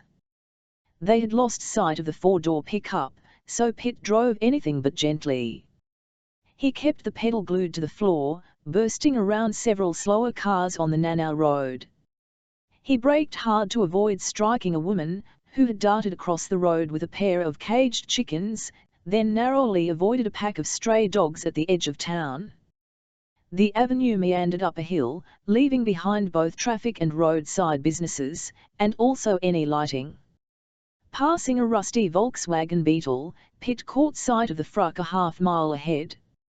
The utility van's small engine howled in protest as he kept the accelerator floored, while the small tires lapped up the asphalt. The road curved sharply, and Pitt screeched through the turn, spraying a cloud of dust on a blue Dodge Charger parked on the shoulder. The Charger's headlights instantly popped on, and it eased onto the road. "You still feeling sorry for those utility men?" Pitt said. "A wee bit." "Why do you ask?" "I think they went and called the federals on us." "How do you know?" Pitt glanced in the rearview mirror as flashing lights exploded on the Charger's roof. "Because they are right behind us." 17 The Charger's roof mound light bar bathed the parched hillsides in alternating rays of blue and red. A short distance ahead, the pickup truck's driver clenched the steering wheel when he saw the lights behind him. "Pablo! It's the police." They were waiting at the last bend. Sitting in the truck's rear seat, Pablo glanced over his shoulder at the lights, then looked at the speedometer. "You were not speeding?" "No more than a kilometer or two over the limit, I swear." Pablo showed no signs of concern on his bullish face. "Lose them before we get close to the airport," he said without emotion. "If necessary, we'll ditch our weapons." "And the girl?" Anne tensed, wondering if they would kill her first. Sitting between Pablo and the bearded man named Juan, she didn't know which man to fear more. Shrinking from Pablo, she turned toward her other guard. With a black eye and dried blood on his cheek, Juan sat with a pistol against her ribs and a snarl etched on his face. Anne's hands had been bound and a gun held on her after Pablo discovered her on the boat. Fear had gripped her since, but now a glimmer of hope surfaced in the form of the Mexican police. Perhaps Pitt had somehow informed them. She silently prayed that she wouldn't get caught in the crossfire of a shootout. The driver accelerated sharply, which caused the four-door pickup to sway and bounce over the rough road. It zipped through several switchbacks before cresting a high coastal ridge. Once over the summit, the road wound down the opposite flank, dropping into the broad valley that housed the border town of Tijuana. A million lights twinkled through the hazy smog suspended over the city. That view soon vanished as the pickup raced down the slope and entered the city's outskirts. Looking back, the driver saw he had distanced himself from the police car's flashing lights. The truck approached a busy four-lane freeway that looped around the southern end of Tijuana. Pablo noticed the driver begin to turn onto the highway. "No, stay off the highway. Go through the city, it will be easier to lose them." The driver nodded and headed into the congested confines of Tijuana. He glanced into his mirror once more. Another vehicle was preventing the police car from closing pursuit. The intervening vehicle was the utility van. Pitt was doing everything he could to keep within reach of the pickup, despite the police car on his tail. He had nearly melted the van's small engine, whipping it up the hill at high revolutions to keep pace. The more powerful police charger easily caught up to the van, then rode its rear bumper with authority. Pitt created a slight advantage for himself on the downhill run, driving the van on the very edge. Gravel flew as he rocketed through the turns, more focused on staying with the pickup than eluding the police car. The Charger's driver was more cautious, allowing Pitt to create some separation as they barreled toward the city. "We're going to have to do something about our companion," Pitt said, as they entered the city of nearly 2 million people. Giordano glanced at the back of the van, which was stockpiled with tools and electrical supplies that had been clanging back and forth. "I'll see if there's a Federal's removal device in back." He carefully climbed out of his seat as they swayed down the road. The van's walls were lined with spools of tire and bins full of electrical connectors, plus an assortment of tools. Hardly an arsenal of defense, Giordano thought. Then he spotted a short rack of conduit pipe. Used to protect exposed tiring, the thin 4-foot sections of galvanized steel were threaded at each end. Giordano's brow arched as he found a bin full of couplings. He called up to Pitt. "I think I've got something." A minute later, the van sped past the freeway on-ramp and continued into the city. The pickup turned right at a stoplight 2 blocks ahead, and Pitt called out to Giordano, "Coming up." He eased off the accelerator, ensuring that the police car hung close behind. When they got within a few car lengths of the stoplight, Pitt yelled, "Now!" Giordano kicked open the rear doors and slid out an 8-foot section of conduit he had coupled together. He wedged one end against a chunk of wood braced by the rear wheel wells and secured its lateral movement with pieces of wire he wrapped around the door hinges. Pitt gave him a second to scramble out of the way and then slammed on the brakes. The police officer had already slowed when he spotted the pipe slide out like some kind of medieval jousting lance and braked heavily when the van's rear lights lit up. Pitt had the advantage with a lighter vehicle and he pressed his case by slamming the van into reverse the instant it lost forward momentum. The police car rammed into the van's rear bumper moments after being impaled by Giordano's makeshift weapon. The conduit pipe rammed through the Charger's grille and radiator before striking the engine block and crumpling like an accordion. A cloud of steam burst from the engine bay, unseen by the policeman inside whose vision was blocked by exploding airbags. Pitt TLNU the van into first gear and stepped on the gas. A grinding sound erupted from the rear as the van struggled to move forward. The bumper finally broke free from the Charger, and the van lurched ahead. Giordano looked back to see the pipe jutting from the grille of the police car like the beak of a hummingbird, steam billowing behind it. Giordano made his way back to the front seat. "Now you're really going to cost those utility boys. Just proves those 2 gringos really were crazy." Pitt tightened his grip on the wheel and scoured the road ahead with renewed urgency.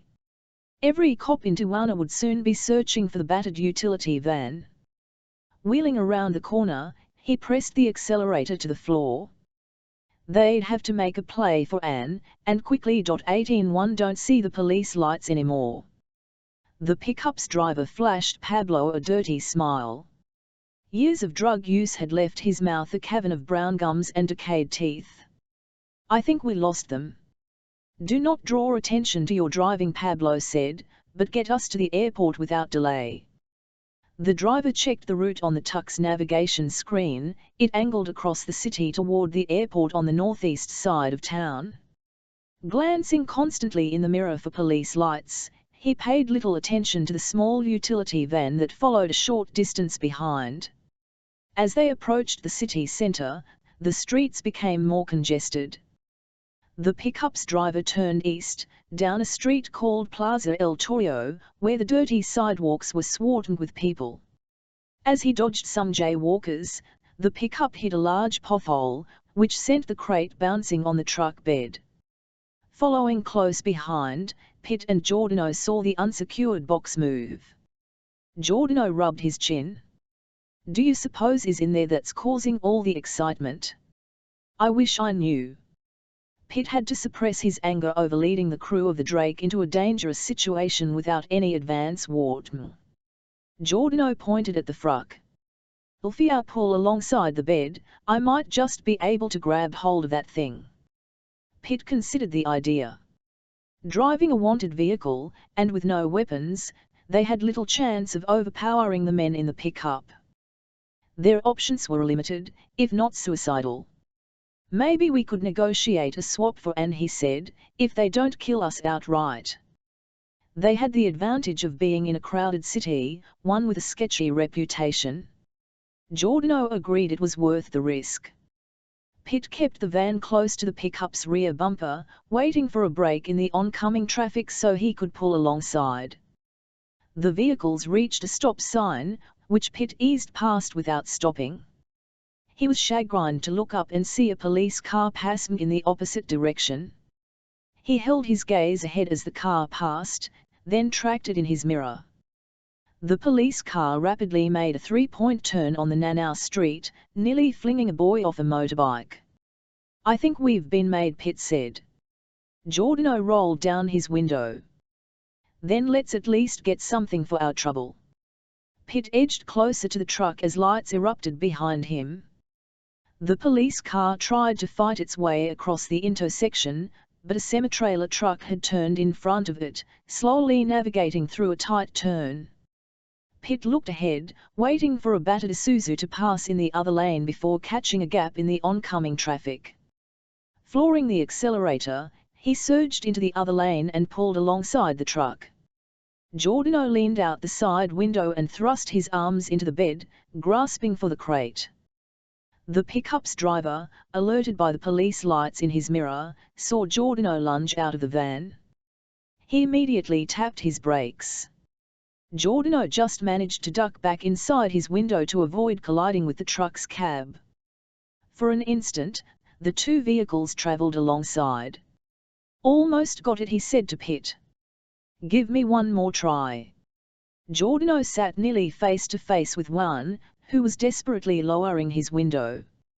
Pitt matched the truck's braking, then looked ahead and saw a cement mixer rambling down the road directly in front of him. "Make it quick." Pitt stepped harder on the brakes. The pickup accelerated, and Pitt fought to match it before facing a head-on collision. As the van again pulled alongside the pickup's bed, Giordano was true to his word. Hanging half out the window, he snared a handle on one end of the box. With a hard pull, he yanked the box out of the bed, letting it dangle alongside the van. "Got it." Pitt had no room to accelerate past the truck, so he braked hard. But the truck also slowed, keeping him hemmed in the opposite lane with the cement mixer just yards away. A narrow side street appeared on his left, and Pitt stomped on the accelerator and turned the wheel hard over. Inside the truck, Juan finally lowered his window. He climbed halfway out and aimed a Glock 22 at the van. He fired a wild volley of shots, until the pickup driver shouted, "Look out!" Too late, Juan turned to the front fender of the cement mixer a heartbeat before it clipped him just beneath his collar.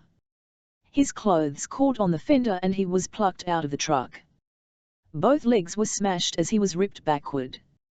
Swerving left, Pitt barely escaped a collision of his own.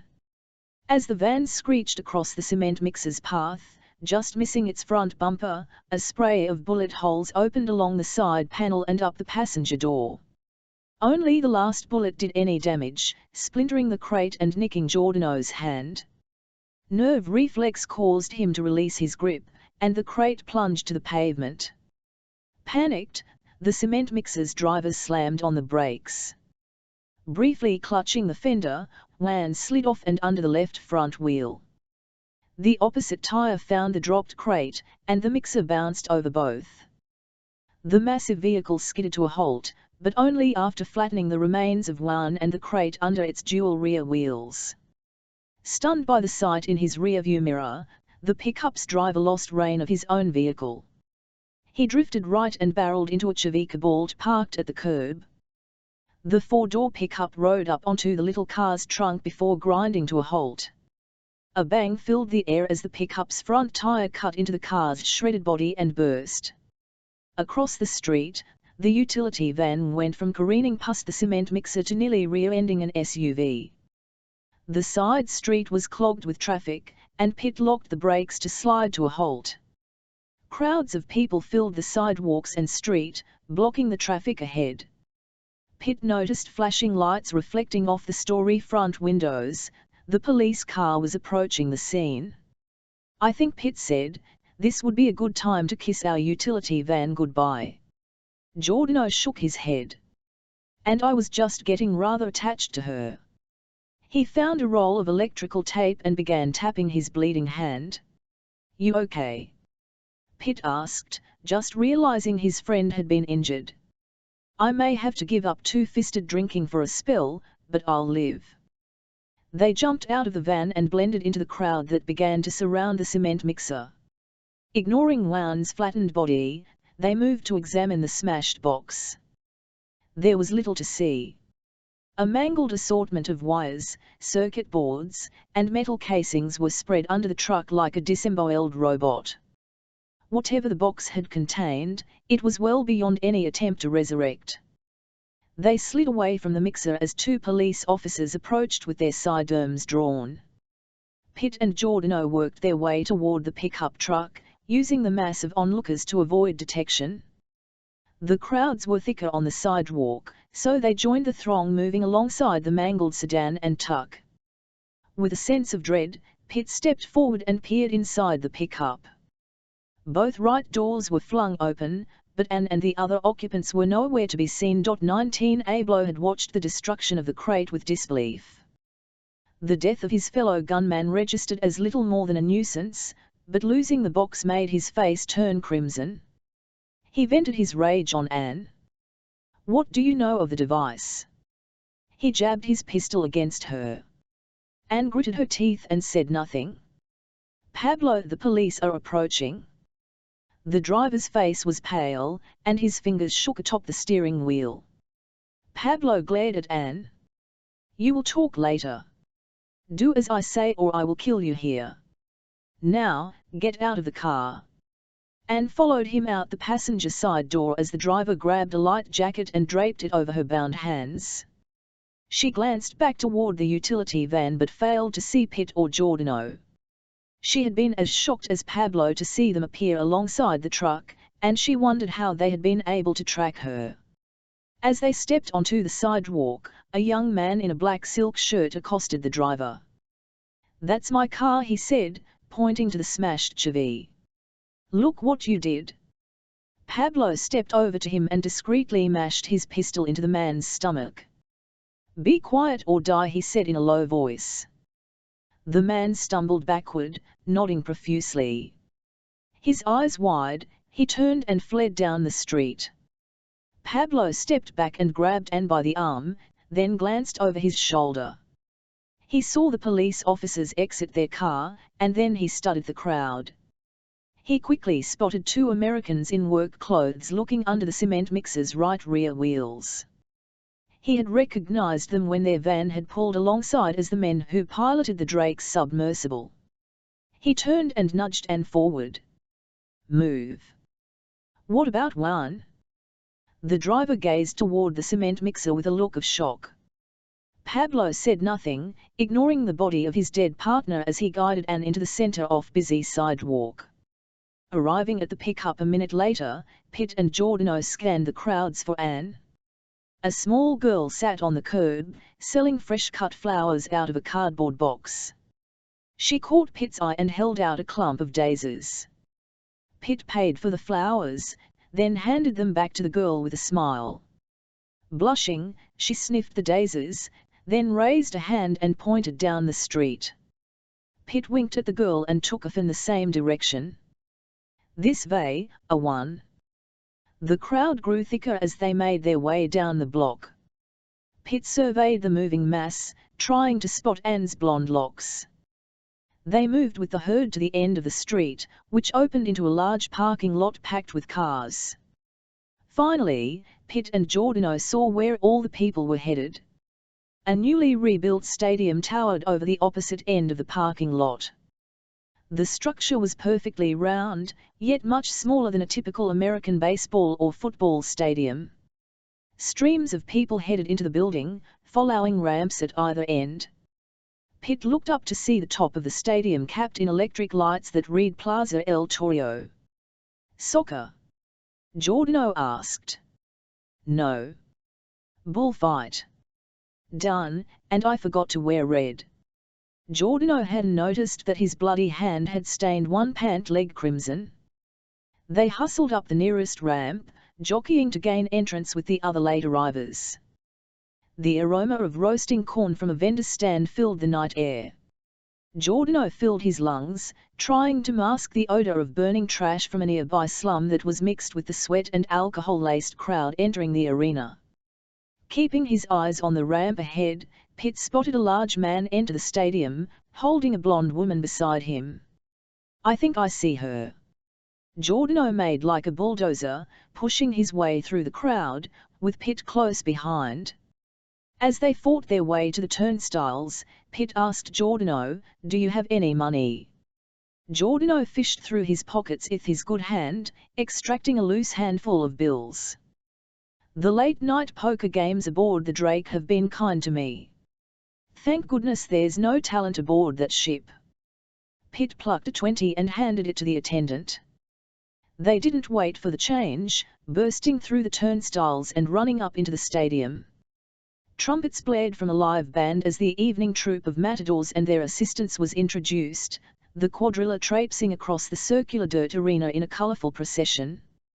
A raucous crowd filled the stadium, standing and cheering. Lost in the mass of bodies, Anne and her abductors were nowhere to be seen. "They might be making for the exit on the other side," Pitt said. Giordano nodded. "In that case, we better split up." They descended a stepped aisle to the lower section of the arena, where Giordano moved right while Pitt cut left. Pitt worked his way across the first section of seats, scanning up and down, with no success. When the fans suddenly cheered, he glanced at the ring and saw a lone matador entering for the first fight. An ornery half-ton bull named Donatello was released to join him. Initially ignoring the matador, the beast stood, pouring the dirt and absorbing the crowd's cheers. Pitt wormed his way through the next section of spectators, dodging vendors selling cotton candy and cold drinks. Suddenly he caught a glimpse of a woman with blonde hair seated by the aisle one section over. It was Anne. The burly figure of Pablo was wedged against her, busily scanning the crowd. He soon noticed Pitt and locked eyes on him. Pablo spoke rapidly to the driver beside him, then stood up, pulling Anne to her feet. She looked at Pitt for an instant, her face a mask of fear and pleading. While the driver stood and tracked Pitt, Pablo jerked Anne away, leading her down the aisle steps to a narrow walkway that circled the ring.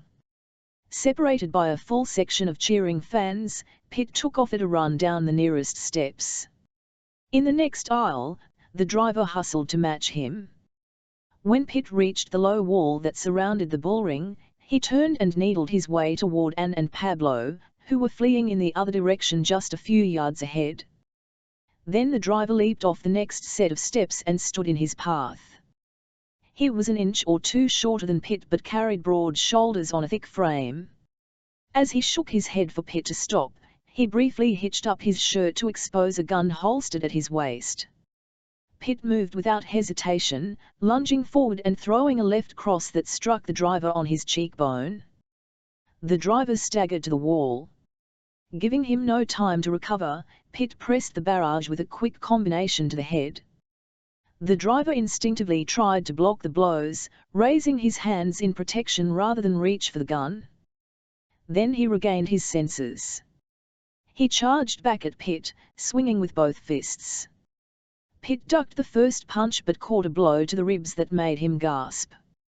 Pitt countered with more blows to the head as the driver hurtled into him, knocking them both hard against the safety wall. The driver got his left hand hooked around Pitt while grabbing for his gun with his right. But his feet became entangled with Pitt's, causing both men to lose balance as they fell back.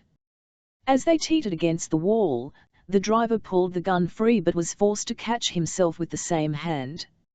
As he grasped for the wall, Pitt sung an elbow into his arm. The gun fell free, and both men tumbled over the side. Nearby spectators gasped as the men dropped 6 feet into the ring.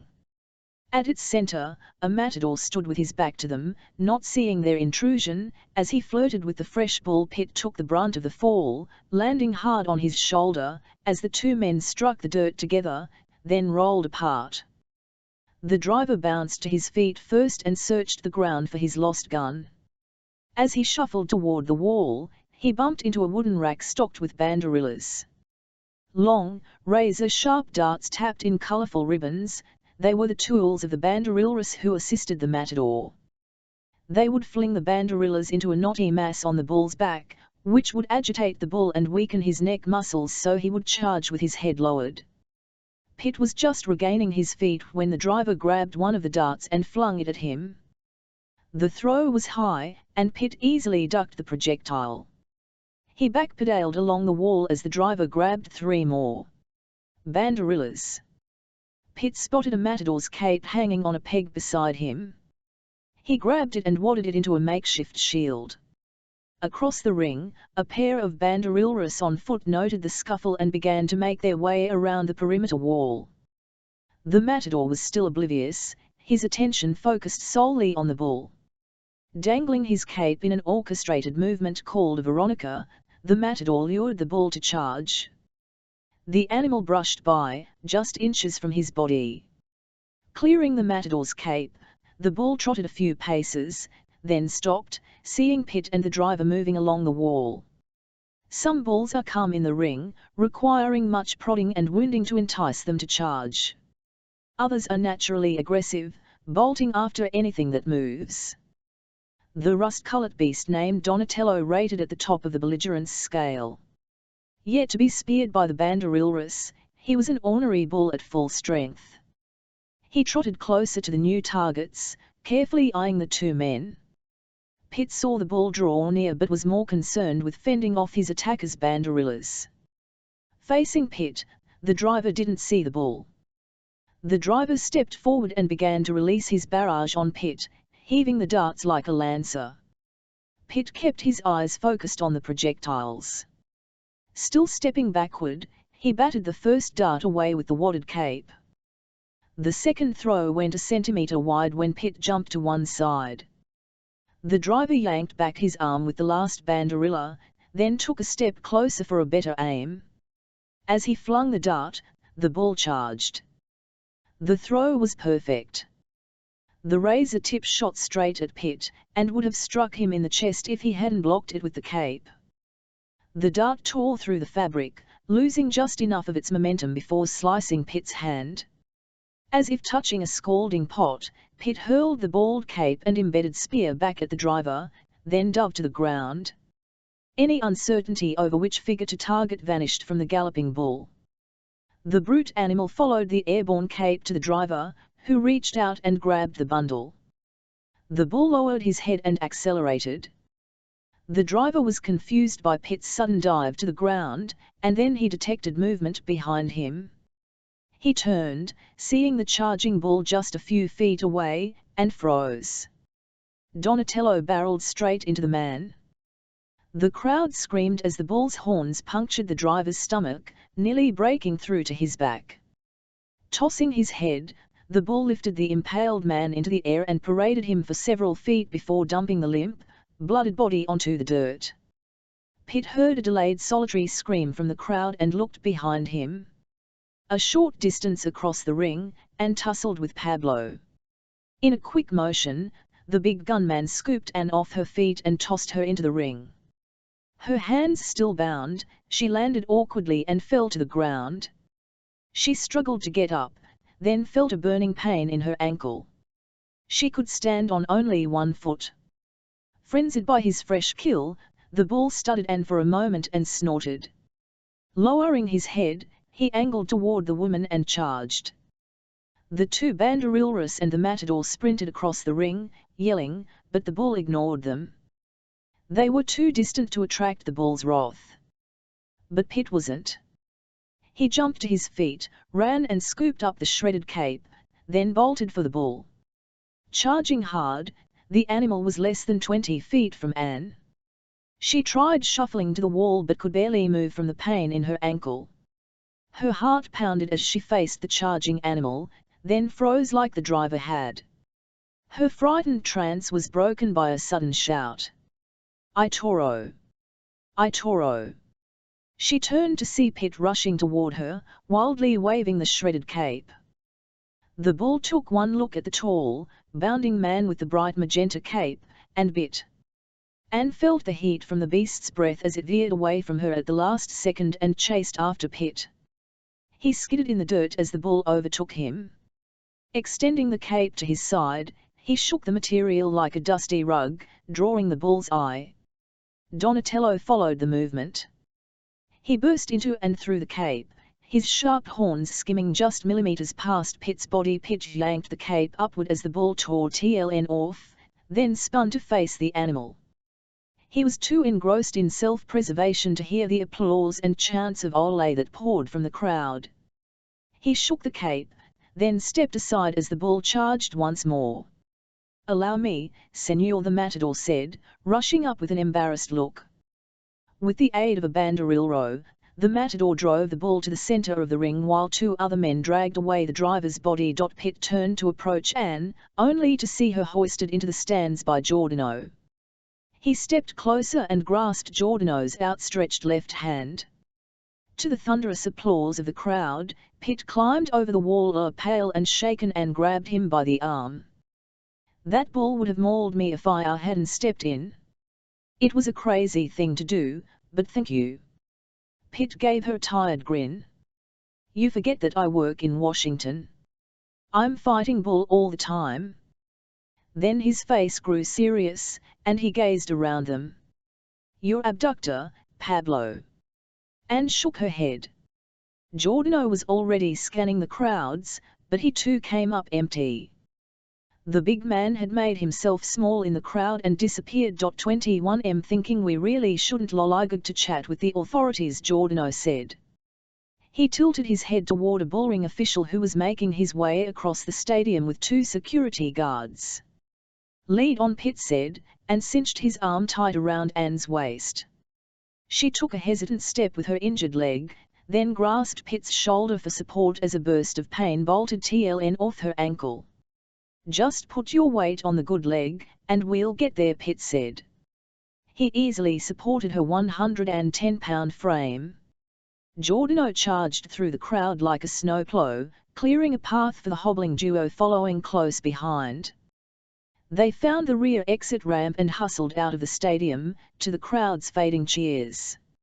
Unable to draw close, the bullring authorities could only watch in puzzlement as the three Americans jumped into a taxi and roared off into the night. Anne begged to be taken to the American consulate but was outvoted by the NUMA men, who had already negotiated a supplemental fuel purchase from the taxi driver. As the cab zipped across Tijuana, the exhaustion of the chase caught up with them and the conversation fell silent. Pitt had plenty of questions for Anne, but now was not the time to ask. She had kept her emotions bottled up since leaving the ship, refusing to allow her fears to overcome her. Now that she was free from Pablo's death threats and safe in the company of Pitt and Giordano, the fright seeped out. She shivered in the warm night air and fought back her emotions. Pitt gently tucked Anne around her and gave her a light squeeze, which seemed to purge her stressful feelings. Within a few minutes, she had drifted off to sleep. The drive to the coast took over an hour at legal speeds, pushing the clock to almost 10 when they arrived at the small sandy beach. Pitt was relieved to spot the barge's inflatable sitting where they had left it. He dragged it down to the surf and helped Anne climb aboard. Giordano retrieved the inflatable's fuel can and passed it to the cabbie, who siphoned a few gallons of gas from his car with an old hose he kept in the frunk. "Gracias, amigo," Giordano said as he parted with the balance of his poker winnings. Then he hauled the fuel can down to the beach. Counting his cash windfall, the cabbie beamed and shouted, "I buen voyage." Pitt attached the engine's fuel line to the gas can and then with Giordano's assistance shoved the inflatable past the surf line and climbed aboard. The outboard fired up with little trouble, and they were soon racing past the rocky breakwater. "You sure you can find the Drake?" Anne asked, scanning the black horizon. Her eyes were again alert but tinged with apprehension. Pitt nodded. "I think Rudy will leave the lights on for us." Once clear of the jetty, he turned the inflatable north and followed the coast. After a mile or so, he veered out to sea to retrace their original course. Gazing over his shoulder, he found a bearing, the lights of a lone house high on a hill that lined up vertically with a pale yellow street lamp near the shoreline. Steering to keep the two lights in alignment, he guided the inflatable offshore until the beacons vanished. They motored on for several minutes in complete darkness, and fighting her fears that they would become lost at sea. Just as the waters around them became blackest, a faint glow appeared a few points off the bow. A single white light emerged from the distant sea, gradually morphing into several lights. As they bore closer, they could see they belonged to 3 vessels grouped together.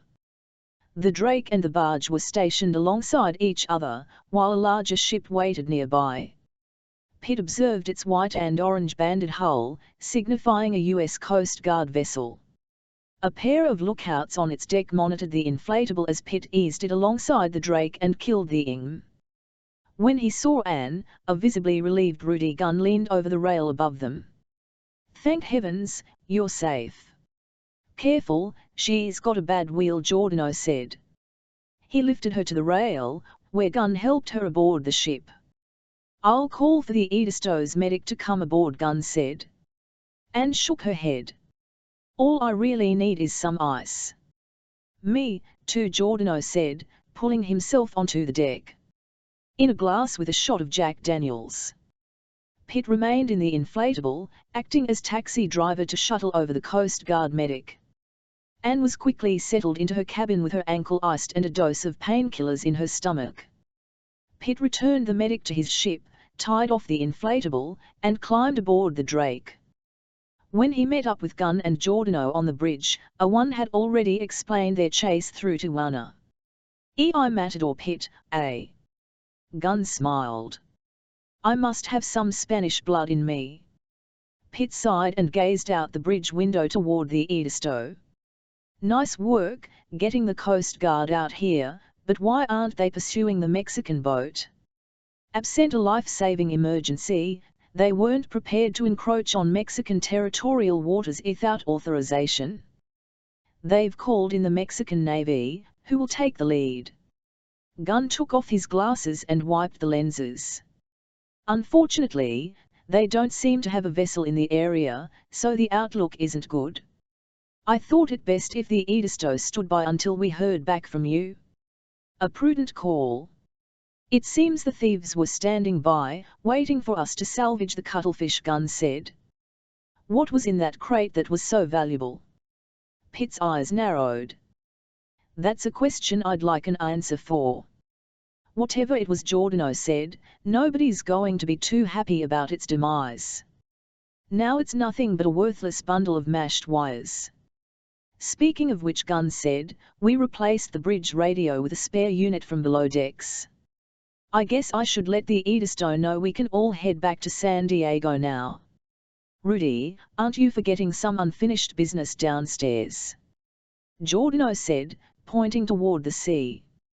He looked down his angular nose at Giordano. "Do you think we've been sitting around playing tiddlywinks while you were gone?" He stepped to the rear of the bridge and pointed out the window at the barge. Bathed in the glow of a dim deck light sat the cuttlefish, supported on a pair of wooden cradles. "You landed her without us." Giordano turned to Pitt. "Now, how did we miss that?" Guess we were too focused on the Coast Guard cutter. Nice work, Rudy. Did she give you any trouble coming up? None at all. We just ran the sling cables from the submersible to the barge crane and hoisted away. She came up clean as a whistle, but I think you'll want to take a look at her hull. Now's as good a time as any, Pitt said. Gunn gathered some flashlights, and they motored in the inflatable to the bow of the barge. The vessel was ghostly quiet, its pilot asleep in his bunk with the Dachshund curled at his feet.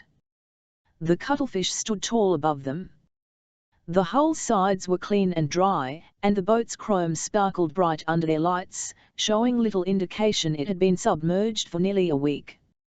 Giordano let out a low whistle as they viewed a gaping hole ripped in the base of the hull. She must have sunk in a heartbeat. I guess the DARPA folks had reason to be suspicious, Gunn said. By the looks of it, this was no accident. Our buddies in the cabin cruiser probably attached some explosives to the hull, Giordano said. Must have detonated prematurely, before they could lay their hands on the crate. Actually, they planted the explosives inside the boat. Pitt studied the damage with his flashlight. The blast marks seemed to indicate an internal explosion. Gunn put his hand on a serrated section next to the hole, it flared outward. You're right. The explosives must have been placed inside the cabin. Pitt knelt beneath the opening and shined his flashlight into the dark interior.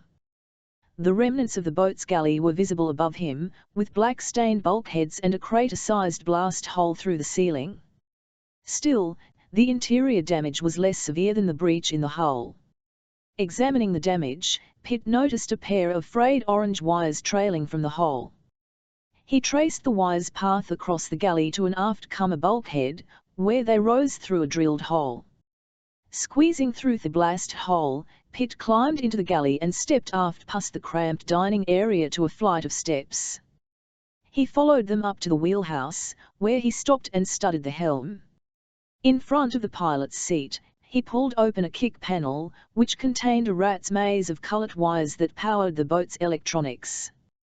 He soon found the orange wires. One was spliced to a power lead, while the other ran up to the throttle housing. A minute later, he found its terminus, a hidden toggle switch mounted beneath the helm panel. Giordano and Gunn had walked around the cuttlefish and climbed up its stern. Finding Pitt standing at the helm, lost in thought, Gunn asked what he had discovered. A slight twist in my theory, Pitt said. It wasn't the Mexicans who blew up the cuttlefish. It was Hayland himself. 21 stepping into the Drake's mess just after sunup, Pitt was surprised to find Anne seated across from Gunn, finishing her breakfast. Grabbing a cup of coffee, he headed to their table. Good morning. Mind if I join you? Gunn waved him to a seat next to Anne. Always interrupting my fun. Pitt looked to Anne. Sleep well? Just fine, she said, softly averting his gaze. Pitt smiled at her sudden sheepishness. Returning from the barge the night before, he had gone straight to his cabin to go to bed. He'd answered a light knock at his door to find Anne in the doorway, an expectant look on her face.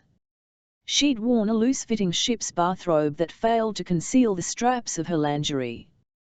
Barefoot, she stood on her good leg, relieving the pressure on her wrapped and swollen left ankle. I was hoping you would stop by to say good night, she whispered. Pitt quelled an uneasy desire as he gazed into her needy eyes. Negligence on my part, he said with a smile. He bent down and plucked her off her feet, holding her tight. She buried her head in his neck as he carried her down the narrow corridor and into her cabin. Setting her gently on the bunk, he leaned over and kissed her forehead. Good night, my dear, he said softly. Before she could respond, he'd backed out of her cabin and closed the door behind him. Your cook is excellent, Anne said to Gunn, now pushing away her empty plate while trying to change the subject. Food is a key element of shipboard morale, particularly on long voyages. We insist on highly trained chefs for all our vessels. Gunn took a bite of toast and turned to Pitt. Anne was just telling me how she put her college springboard experience to good use by diving from the bridge wing last evening. I'd give her a 9.0. Pitt winked. Though I might raise my marks if she would dive into what this expedition was really all about. Anne gave a nervous cough into her napkin. What do you mean?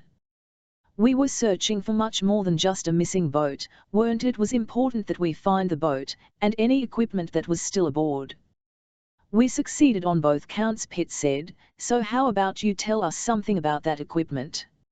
I can't disclose that. Pitt's eyes narrowed. Aside from nearly getting yourself killed, you also placed this ship and crew in danger. I think we're entitled to some answers. Anne looked Pitt in the eye for the first time, and realized she couldn't sidestep the issue. She gazed around the room to ensure no one was eavesdropping. As you know, Dr. Halen's company was engaged in a high-level research and development project for DARPA. His work was in support of a secret Navy submarine program called Sea Arrow. Halen was specifically involved in the development of an advanced propulsion system. I really can't tell you more than that, except that he was doing some final prototype testing on a breakthrough development when his boat was lost at sea. That was the item in the crate. A scale model, Anne said. While there was a suspicion of foul play in the loss of the cuttlefish, no one anticipated any interference with our search and recovery project. I'm truly sorry your crew was placed in danger. It was thought that the fewer people aware of Halen's research, the better. I know the Vice President wasn't happy about keeping you in the dark, but he was forced to go along at the request of Tom Cerny. So who were those guys who tried to steal it? Gunn asked. Anne shrugged. A mystery, at the moment. By their looks, I don't believe the men were from Mexico, but possibly Central or South America. I've already spoken to Washington and been assured we'll have the Mexican authorities' assistance in examining the two bodies and tracing the pickup truck. We've provided a pretty good description of their boat to the Mexican Navy, Gunn said. They don't seem like the usual suspects for a defense-related theft, Pitt noted. Did you think they had already absconded with Halen's magic box? Yes, Anne said. When the bodies of Halen and his assistant were found, we presumed they had been hijacked at sea and the prototype stolen. That's why I was so shocked to see the crate still secured aboard the cuttlefish. I guess you have Halen to thank for that, Pitt said. He described his discovery of the orange wires and hidden toggle switch. I'm guessing that Halen realized he was under attack and blew up his own boat. The two bodies showed severe trauma consistent with a fire or explosion, Anne said. We never considered it was of their own doing, but that may need to be re-evaluated now. I think Halen beat them to the punch, Pitt said. And, to make matters worse for the bad guys, the cuttlefish sank in water too deep for conventional diving. They were probably scrambling to locate their own salvage ship when we showed up. So they let us raise it for them. Gunn turned to Anne. Your high diving saved the day. No, it was Dirk and one who recaptured the crate. Though its destruction saved it from falling into the wrong hands, the loss of the model has magnified some other problems, namely. Pitt asked. I've been told that neither DARPA nor the Navy have any detailed plans or design specs for Halen's work. Carl Halen was a highly respected engineer, a genius, really, and because of that he was given free rein. Over the years he's made many brilliant modifications in submarine design and torpedo development. As a result, he wasn't required to submit the usual mountain of documentation demanded by most defense contracts. So no one else knows how to complete the Sea Arrow? Pitt asked. Exactly, Anne replied with a tight-lipped grimace. With Halen dead and his model destroyed, Gunn said, those plans would be extremely valuable. Fowler tells me that is now our top priority. She looked at her watch and then at Pitt. The Vice President's office has arranged a return jet for us to Washington. It leaves San Diego at 1 o'clock. I'd like to visit Halen's headquarters in Del March before we go. Could you drive me there on the way to the airport? Pitt rose from the table and offered Anne her crutches. I never fail to heed the call of small children, little old ladies, or pretty girls with wrenched ankles. He gave a slight bow. Just show me the way. An hour later, they pulled into the headquarters of Hayland Research and Associates. The office occupied a shared building on a rise overlooking the beach town of Del Marche, just north of San Diego. The site offered a clear view of the ocean to the west, as well as Del Mar's famed racetrack in the valley below. Anne flashed her credentials at the front desk and signed them. "Welcome, Miss Bennett," the receptionist said. "Mrs. Marsdale is expecting you."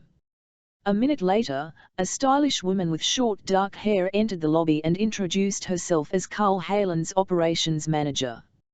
As she led them to a nearby conference room, Anne followed awkwardly on her crutches.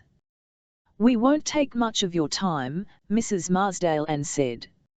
"I'm on the team investigating the death of Mr. Hayland, and I am concerned about securing his working papers related to the Sea Arrow project. I still can't believe he's gone." The shock of Hayland's death still marked her face.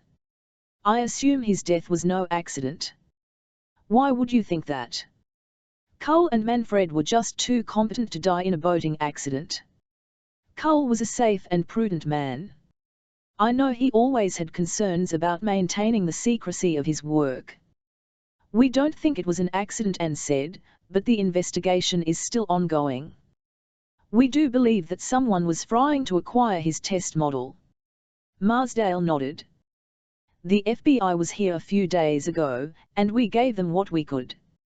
But as I told them, this is Dr. Hayland's business headquarters. We handle the government contracts and related admin support, and that's about it. The entire firm employs only 12 people." "Where is your research facility?" Pitt asked. "We don't really have one. There's a small shop out back, where we employ a few interns for ongoing research topics, but Carl and Manfred seldom worked here. They traveled frequently but actually conducted most of their research in Idaho." "Idaho?" Anne asked.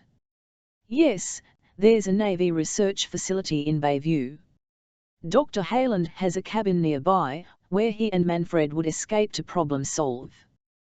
"That would be Manfred Ortega, Dr. Hayland's assistant." "Yes. Carl called him Manny. A brilliant engineer in his own right. The two of them together created magical work. They were the brains of the whole company. I don't know what we'll do now." There was a long silence as they all realized the deaths of Carl and Manny meant the likely demise of Hayland Research and Associates. "Did the FBI gather all of the materials here on site?" Anne asked. "They took all of our admin files, and even our computers, for a time. We had sent the technical files to DARPA headquarters, which was just as well. The FBI agents were like a bull in a china shop, so I didn't let them in Carl's office, but they had the run of the rest of the place." "Would you mind if I had a look around his office?" Anne said. "I'm sure you can understand the national security ramifications of securing all of his work." "Sure. He never left much here, but his office is just down the hall." Marsdale grabbed some keys from her desk and led them to a corner office. Of modest size, Hayland's office looked seldom used.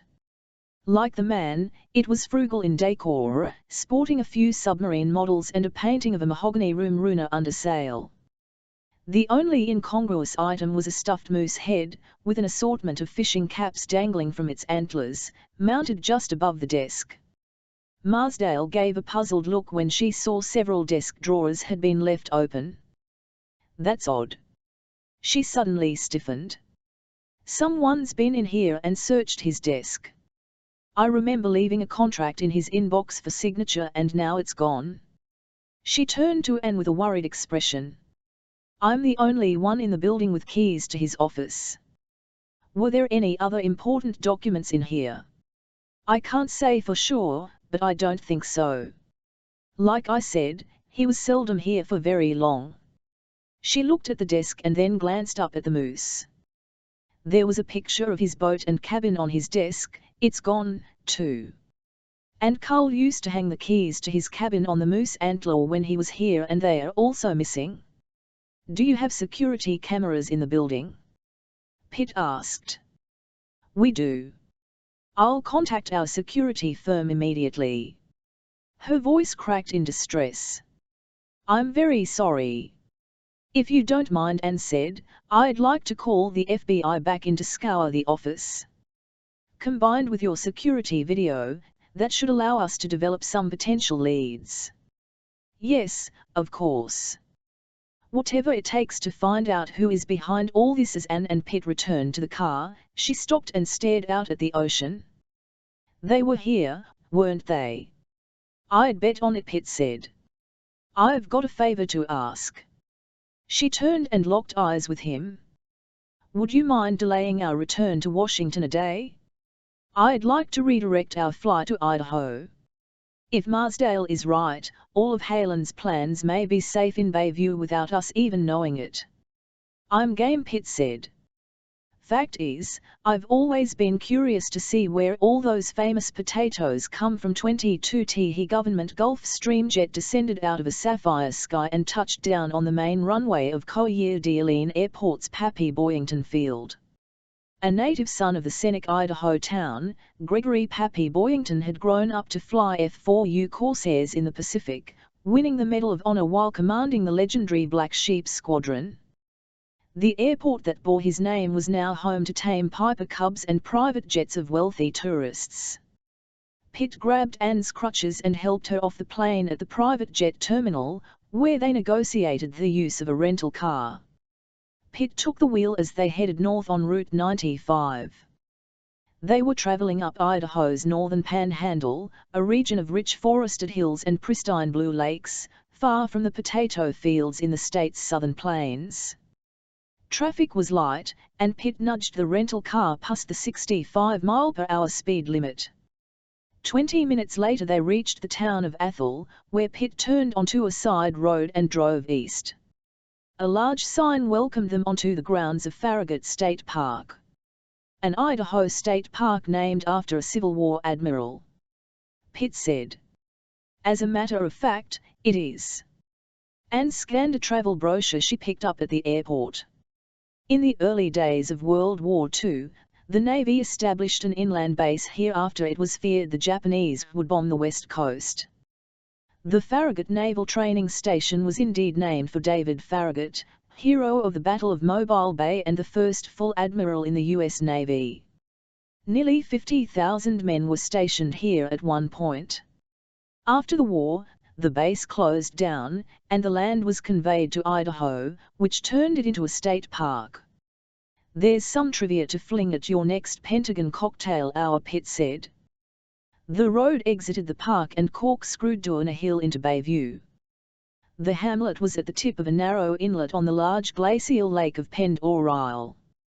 Pitt had to squeeze past some road construction equipment before dropping down to the main waterfront drive. Several marinas filled with base boats, day cruisers, and a large number of houseboats occupied the northern half of the bay. The Navy Acoustic Research Detachment controlled the southern shore. There's the lab's entrance, Anne said, pointing to a gated entry. Pitt pulled into the visitor's lot and parked next to the guard station. After they signed in with the guard, a uniformed escort arrived and chauffeured them into the facility in a grey sedan. As they drove along the waterfront, Pitt noticed an oddly shaped submarine with the designation Sea Jet tied up at dock. The drivers stopped at a towering beige and teal metal building built over the water, then escorted Anne and Pitt to the door.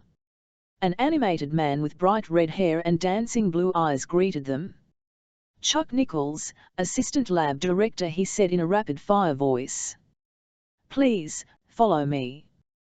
He waved off the driver and led Anne and Pitt to a small office crowded with papers and technical journals.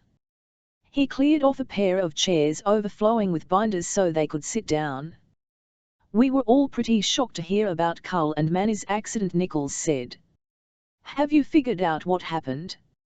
Not entirely, Anne said, but we don't believe it was an accident. We have reason to believe they were killed during a failed attempt by a foreign party to obtain the model prototype they were testing. Nichols's lips tightened. Yeah, slippery mum.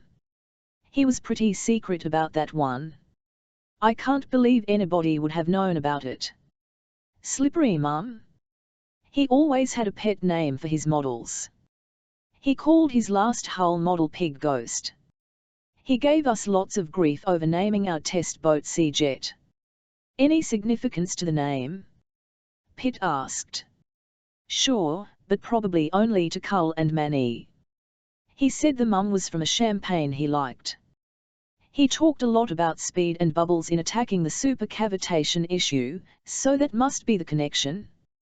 Tell us about your facility here, Anne said. Halen practically built the place. His family had a cabin here on Lake Pend Oreille, so he fell in love with the area. Pitt noticed he pronounced the lake's name Pond Oreille. When he headed up acoustics at the Naval Surface Warfare Center, Nichols continued, he convinced the brass in Washington to open an offshoot research lab here, using some remnants from the old Famagut Naval Base. He pretty much built it all from scratch. About 10 or 12 years ago, he grew tired of the day-to-day management and decided to retire. That's when he started his consulting business.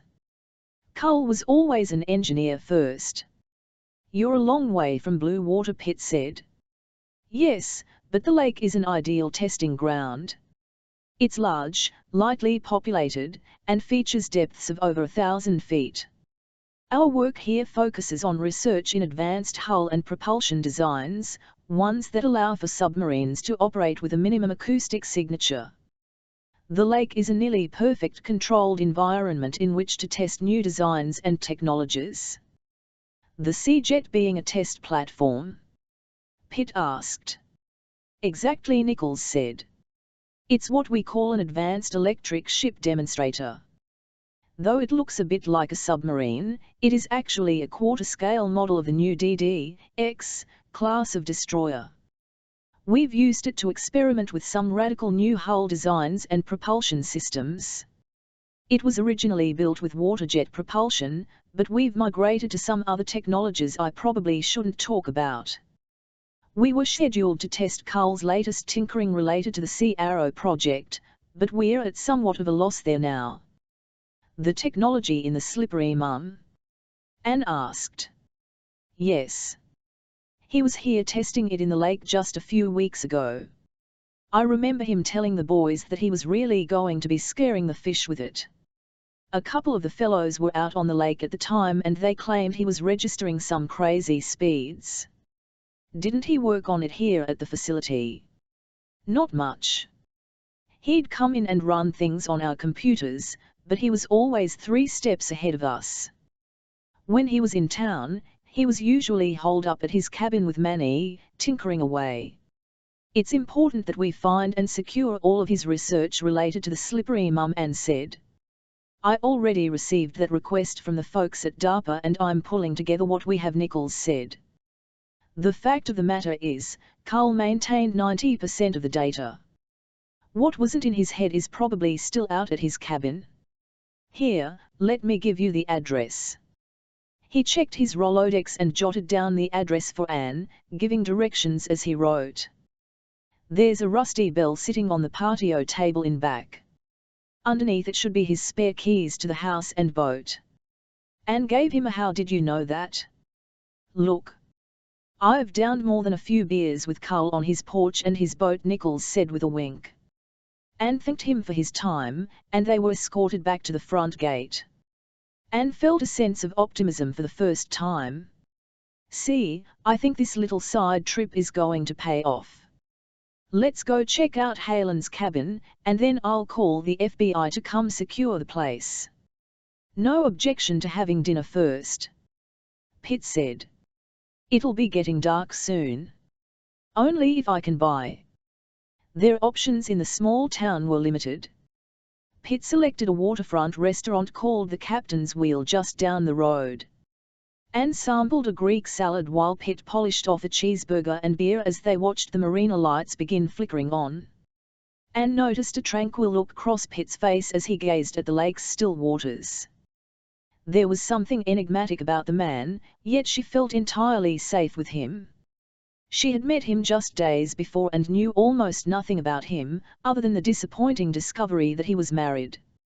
"I'm not sure I ever thanked you for saving my life in Tijuana," she said.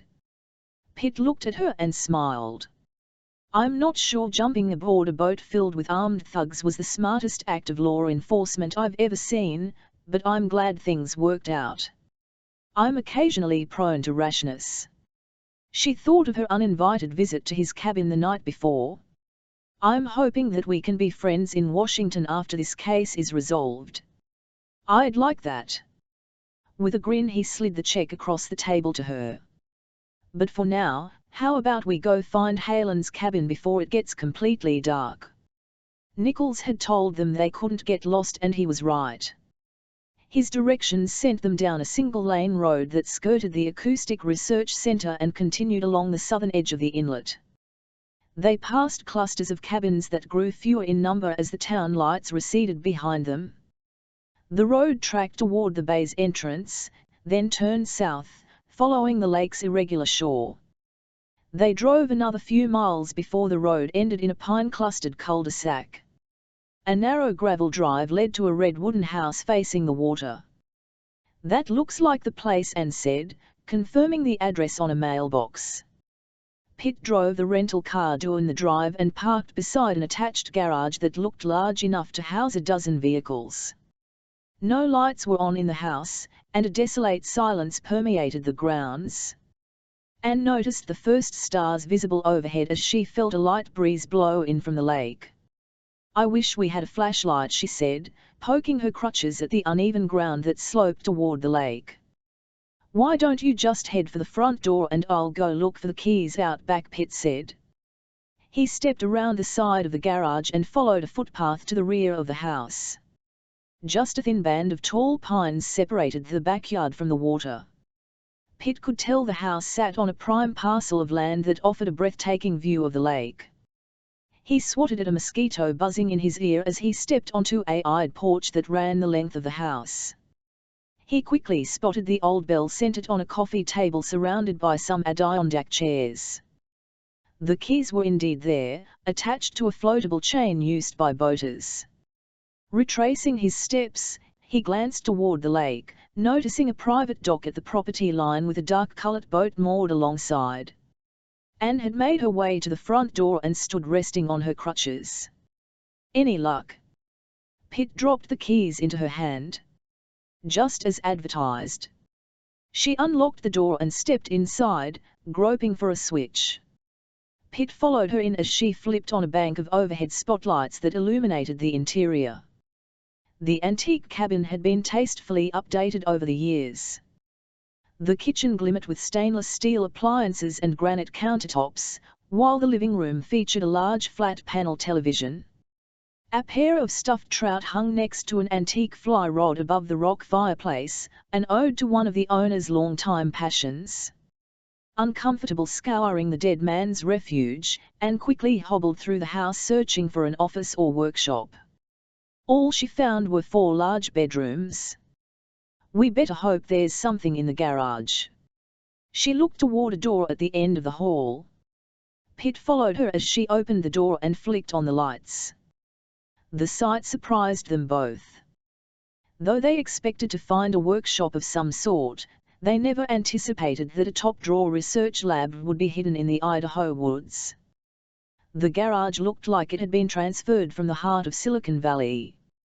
The bright overhead lights illuminated a spotlessly clean white room filled with stainless steel workbenches.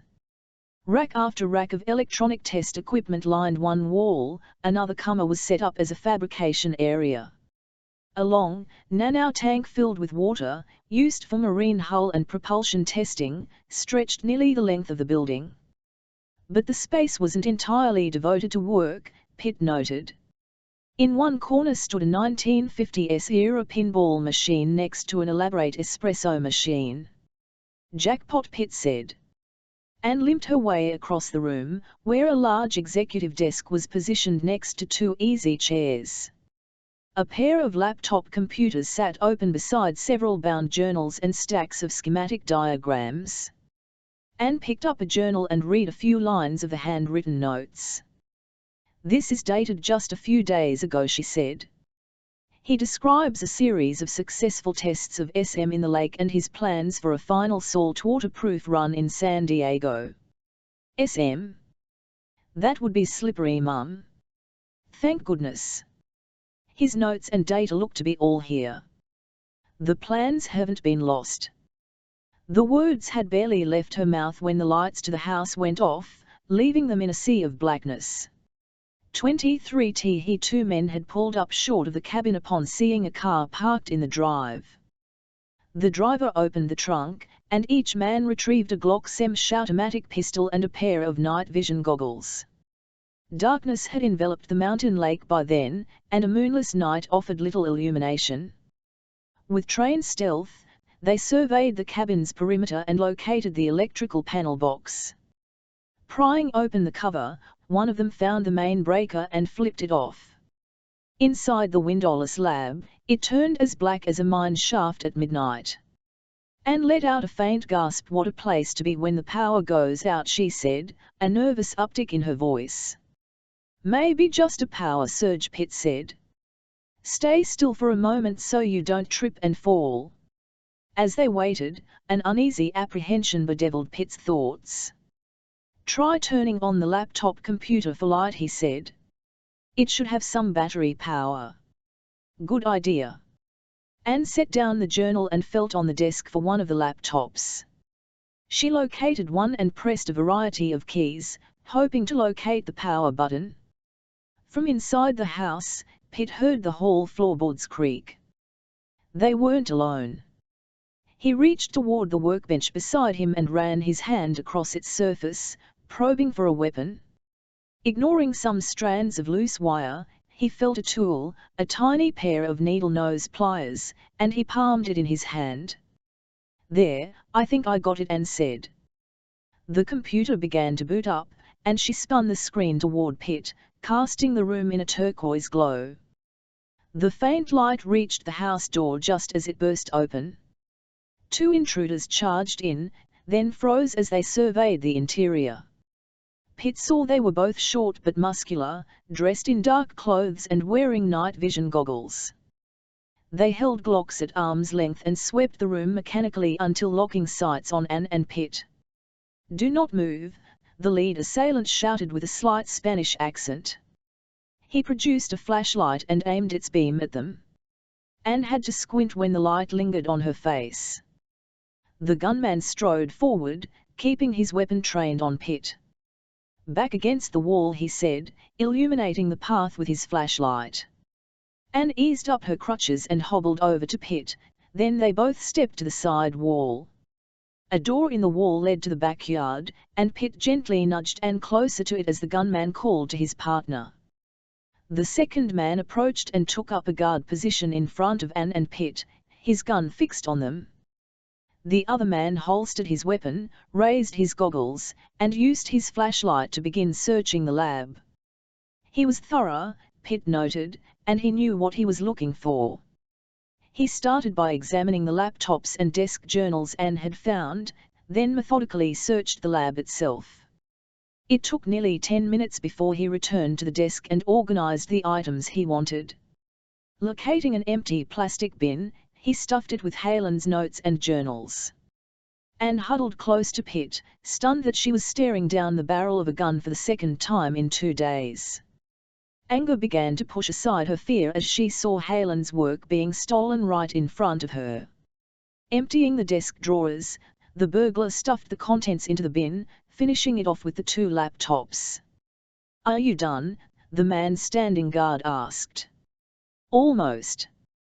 The other man glanced at Anne and Pitt with annoyance. "Stay here with them until I get back." He hoisted the bin onto his shoulder and crossed the lab, guided by his flashlight. A few seconds after he left the room, the guard called out to him, but he received no reply. Pitt could hear the intruder as he lumbered TLN off the house and exited the front door. He didn't have to be a psychic to know nothing good would come from his return. Without the lights from the flashlight and computer, the garage had again turned inky black. Too black, Pitt realized with a sudden flicker of hope. The guard's night vision goggles required some form of ambient light to function, be it only faint starlight. But the only source of ambient light in the garage was the laptop computer, and it had been removed. That's why the guard had called to his partner, because he could no longer see anything. Pitt's theory was confirmed when he heard a zipper being pulled open on the guard's jacket. He was fishing for his own flashlight. Pitt didn't let him make the catch. Pulling one of Anne's crutches from her grasp, he spun it into a battering ram and charged forward. He could only hope that the guard remained where he was when his partner had left, 5 feet directly in front of Pitt. As he fumbled for his light, the guard had lowered his gun hand and was totally unprepared when the rubberized foot of the crutch slammed into his sternum. The unseen blow thrust him backward, sprawling across Helen's desk. He whipped his gun around and fired several blind shots, not realizing he was aiming 3 feet over Pitt's head. "Anne, get out the back door now!" Pitt shouted. Ducking low, he spun the crutch around again and started swinging it, trying to make contact with the prone gunman. The muzzle flashes gave him guidance, and he battered the aluminum crutch against the man's wrist with a bone-shattering crack, sending the gun flying. Anne had dropped to the ground at the first gunfire and felt along the wall until locating the door, then the handle. She twisted the knob of the deadbolt above it and flung open the door. Grabbing her remaining crutch, she crawled out, then hopped away from the building. Before the door swung shut, she heard the gunman let out a wail from the pain of his fractured wrist. He scrambled off the desk to escape Pitt's onslaught. Pitt could hear him stagger to his feet, but now he was beyond reach and out of sight. Knowing that Anne couldn't move fast with her hurt ankle, Pitt pressed the attack to buy her more time. He dropped the crutch and hurled himself onto the desk, sliding across the spot where the guard had backpedaled seconds before. Spinning as he slid, Pitt landed on his feet and took a step forward, blindly swinging his fist in an arc in front of him. His knuckles only grazed the jacket of the guard, who had stepped to Pitt's left. The guard countered with his good hand, striking a solid punch to Pitt's shoulder. Pitt recoiled and shook off the blow. He knew where his target was and he stepped forward with 2 quick strikes. He connected with both fists, barreling a left and a right into the guard's chest. The man grunted as he staggered backward, tripping over a chair and clattering to the ground. Pitt had no time to finish the attack. The hallway door flew open and the other gunman, alerted by the shooting, ran in. He scanned his flashlight across the room, hesitating on the guard's fallen body before focusing on Pitt a few steps away. Pitt reacted instantly, flinging himself back across the desk. The gunman tried to track his movements with the light while firing a snapshot, but the bullet went high. Pitt slid off the desk and onto the floor, ducking out of the shooter's sight. He wasted no time lying still, scurrying across the floor to the back wall. He bumped against the discarded crutch and plucked it up. The gunman bolted after Pitt. The beam from his light bounced across the floor as he moved, gradually zeroing in on his prey. But the light also illuminated the rear door, just a few feet beyond Pitt. Still crouching, he lunged for it, reaching for the handle a second before his torso slammed against the lower half of the door. He caught the handle and twisted, and his weight blasted the door open. Halfway across the lab, the gunman raised his arm and fired TLNEE quick shots on the run. Pitt felt a sting in his leg as he yanked the crutch after him and slammed the door closed. Springing to his feet, Pitt wedged the crutch's arm pad beneath the door handle as a makeshift lock. It might give him an extra 10, maybe 20 seconds. But that still wouldn't be enough. Somewhere in the darkness, Anne was hobbling about. He had to find her, and fast. They would both be sitting ducks for the gunman, with their night vision goggles, once they exited the lab. He scrambled toward their car, but then heard a motor cranking over nearby. It didn't come from the road but down by the lake. Pitt spun in his tracks and ran for the water, thinking that they might just have a chance after all. 24T He motor rumbled to life, not the whine from a compact rental car but the throaty gurgle of a power boat. Pitt took off toward the dock, admiring Anne's plan to escape in Helen's boat. For her part, it was simply easier to navigate downhill on her tender ankle, and the boat represented a closer target. With the keys already in her pocket, she had just prayed that she could get it started. Inside the lab, the gunman found himself stymied by the back door. The aluminum crutch had pinned it closed, at least momentarily. The angered man shoved violently at it, finally bending the crutch until it slid from beneath the door handle and fell to the ground. Charging out the door, he turned toward the sound of the boat.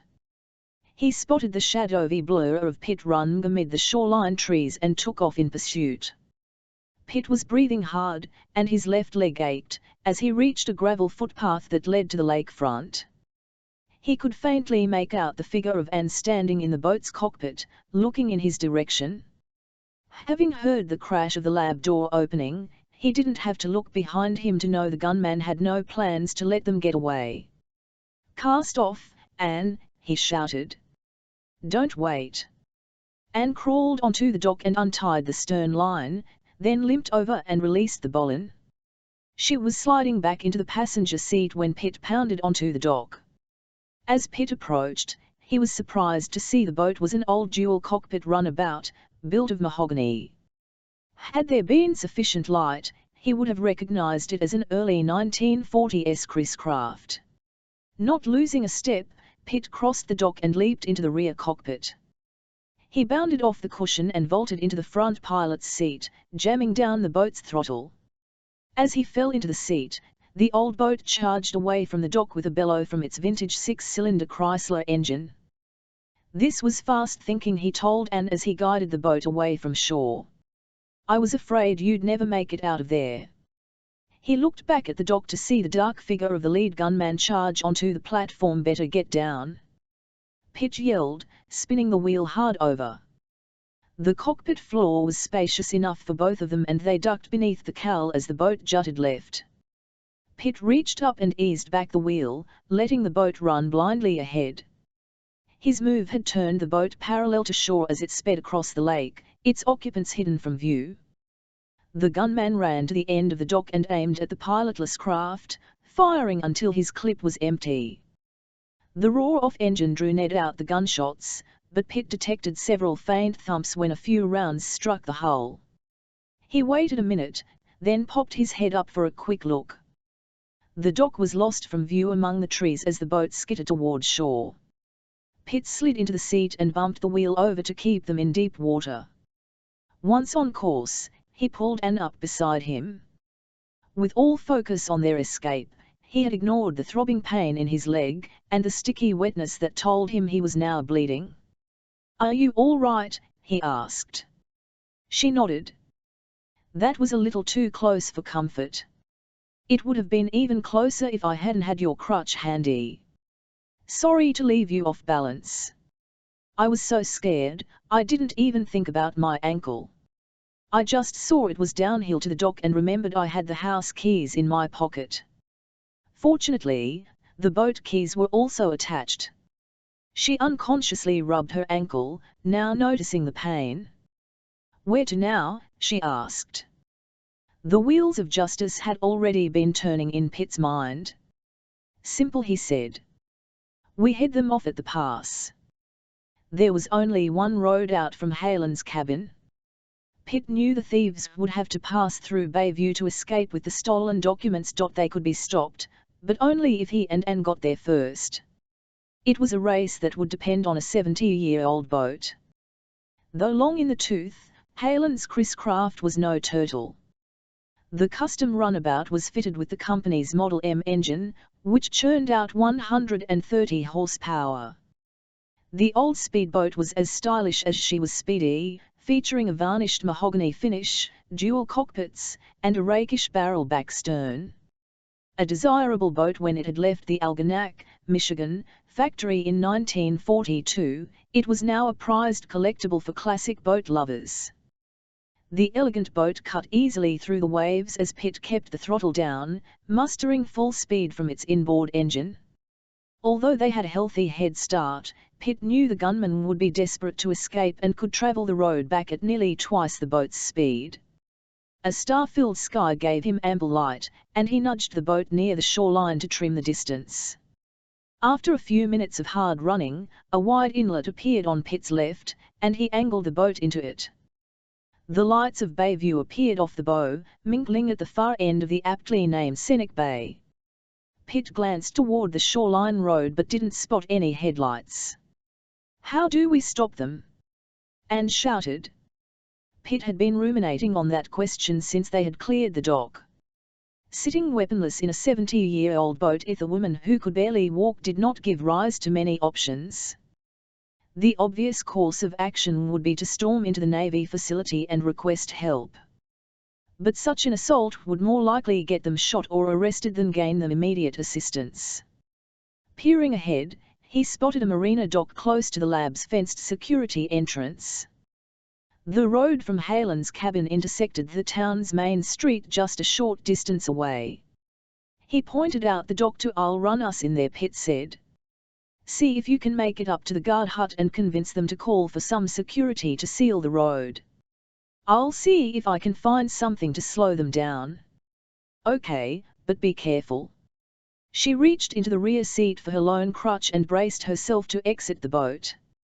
The old speedboat roared TLN off a no-wake zone and passed the main marina. Angry houseboat residents ran to their windows, staring at the noisy source of their homes rocking. The shoreline dock was filled with small fishing boats, but Pitt spotted an empty berth and barreled toward it. Cutting power at the last second, he slid in with just a slight bump to the side of the boat. He popped from his seat and leaped to the dock, helping Anne up after. "I'm fine," she said, tucking the crutch under her arm and hobbling down the dock. Pitt sprinted ahead of her and ran toward the main road, leaving a trail of bloody footprints behind him. Anne cringed when she realized the damp prints weren't created from lake water. The streets of Bayview were deserted and the town almost silent. In the distance, Pitt detected the sound of a speeding car, and he looked down the inlet. Sure enough, headlights glimmered through the trees on the road from Halen's cabin. Pitt scanned the roadway where it entered town, searching for something he could use as a barricade. The road was lined by the Acoustic Lab's tall security fence on one side and a sloping hill on the other. There were no rocks, logs, or even other cars within view that he might use as a blockade. The only vehicles in sight were for construction, parked up the hill, a gravel truck and a yellow earth mover. He glanced again at the approaching lights. They'd arrive in less than a minute. "Road crew it is," he muttered, then ran up the hill as fast as he could. 25 charged into the Acoustic Lab's guard station with all the subtlety of a Kansas tornado. "The lab's been robbed," she shouted. "I need your help out front now." The duty guard had been seated behind a tall security glass, casually reading the sports page.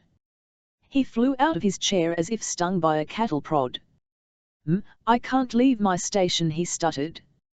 "Now, calm down and tell me who are you and what this is about." Anne already had her identification pressed against the glass. "Call for your backup. I need all the roads out of this town closed off immediately." The guard noticed a general resemblance between the bewildered woman screaming at him and the neatly groomed female pictured on the NCIS badge. He nodded at Anne and picked up the telephone. He was still dialing when a loud screech resonated outside. They both turned to see a speeding dark sedan swerve across the Lakeshore Road. From over the hill, the yellow earth mover suddenly appeared, sliding down the steep incline, apparently out of control. Anne could see it was on a collision course with the car, which the car's driver had realized too late. In the glow from a nearby streetlight, Anne caught sight of a black-haired man in the cab of the earth mover, Pitt. As he had staggered up the hill with a sharp pain in his left leg, Pitt had seen no other options. The gravel truck had been parked too close to the earth mover to maneuver around it, leaving the yellow mover his only option.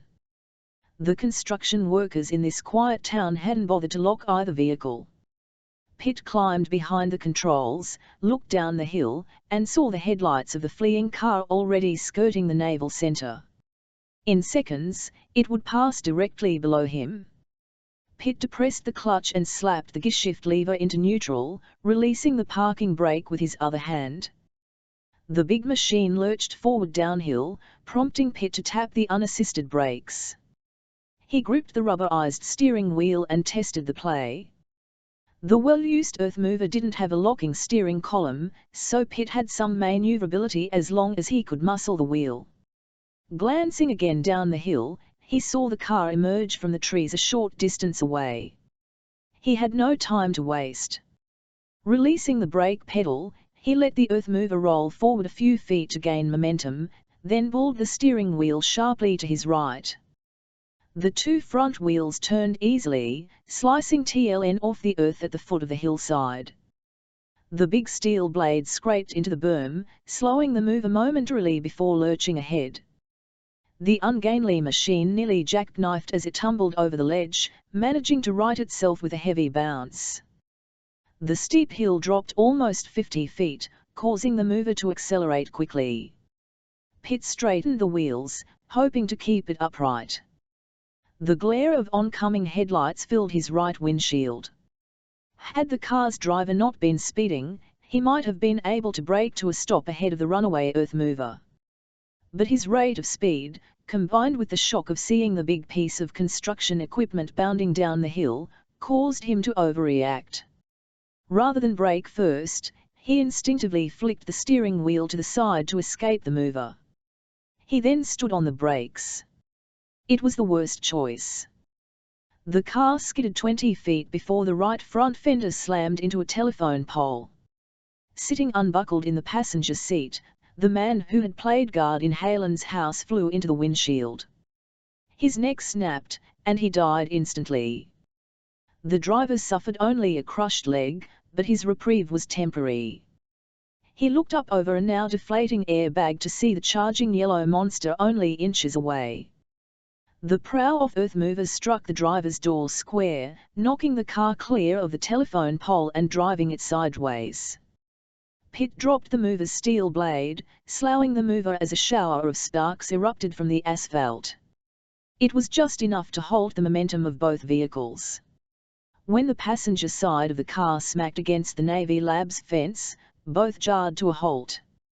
Anne was already hobbling toward the scene, followed by a siren-blaring security car racing through the lab's main gate. She made her way alongside the earth mover as Pitt climbed out of the cab. His left leg was bloody, and he looked pale. "Your leg," she said. "Are you all right?" "It's not serious," he said, moving gingerly. They walked to the mangled car and peered inside. The body of the driver was flung forward, his eyes locked in a lifeless gaze. His blooded partner, equally frozen in death, sprawled across the passenger side dashboard. "You cut them off, all right," Anne whispered. She took a closer look at their features, noticing details that had gone unseen in the darkness of Helen's lab. "Associates of our friends in Tijuana.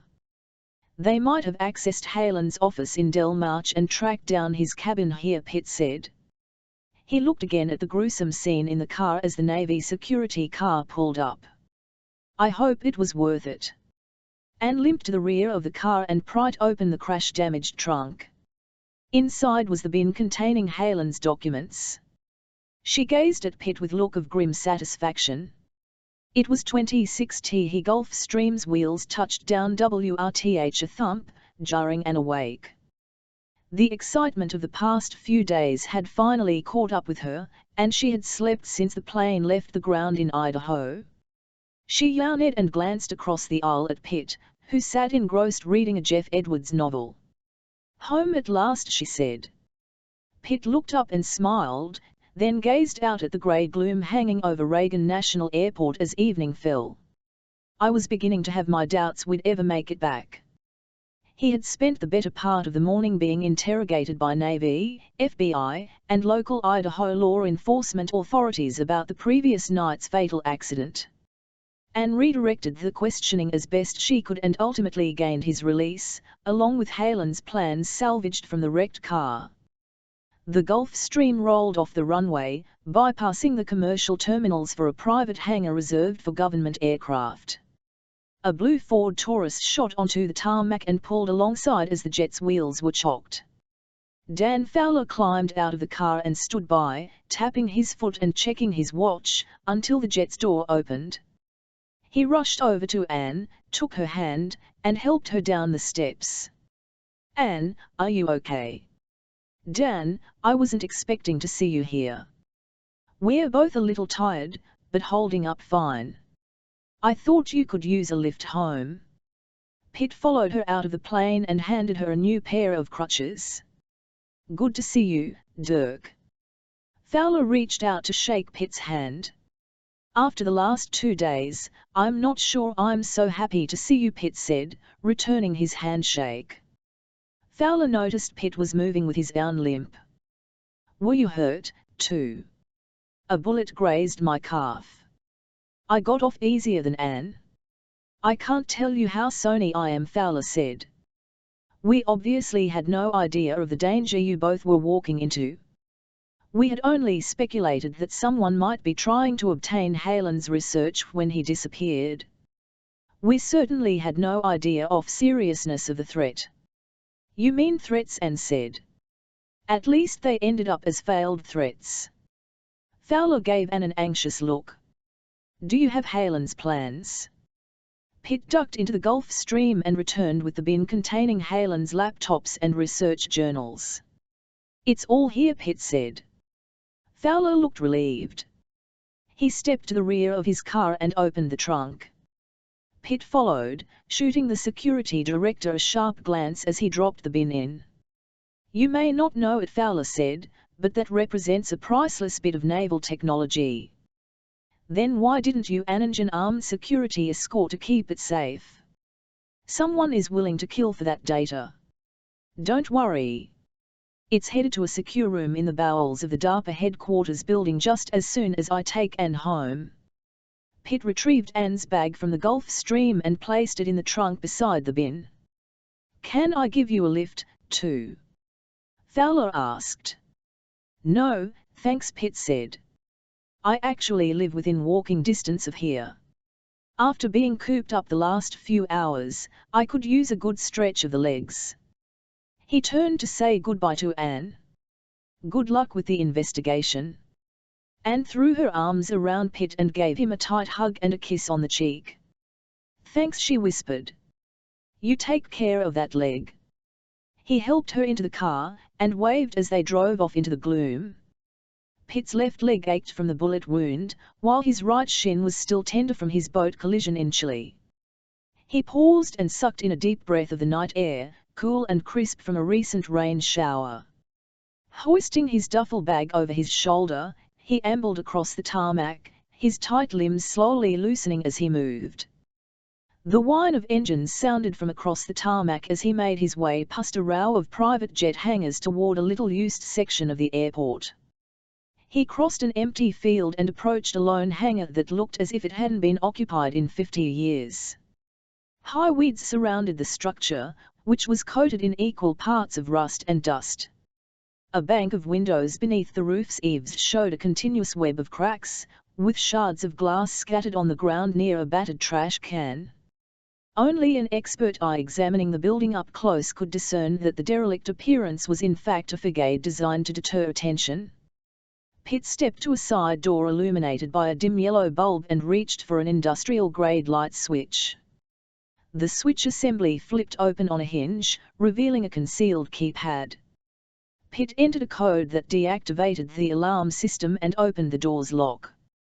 He stepped inside, turned on the lights, and was greeted by a fleet of gleaming antique cars parked in rows across the hangar floor, their polished chrome glistening under the overhead illumination. The culmination of a lifelong passion for the fast and the beautiful in automotive design, he had assembled an eclectic collection that spanned the dawn of the 20th century through the 1950s. The museum-like appearance was augmented by a Ford Trimotor aircraft parked to one side near a beautifully restored Pullman railroad car that his adult kids occasionally used as a temporary apartment. Pitt drifted across the hangar, patting the fender of a 1930 Packard Speedster 8 runabout that was parked next to a workbench, the right side of its hood raised. He reached a cast-iron circular staircase and climbed to his second-floor living quarters, which he shared with Lauren. Dropping his duffel on a chair, he pulled a Shiner Bock beer from the refrigerator, then read a note taped to the freezer door. "Dirk, I'm staying at my Georgetown condo until you get back. Too many automotive ghosts around here. Extended committee hearings will probably keep me on the hill working late.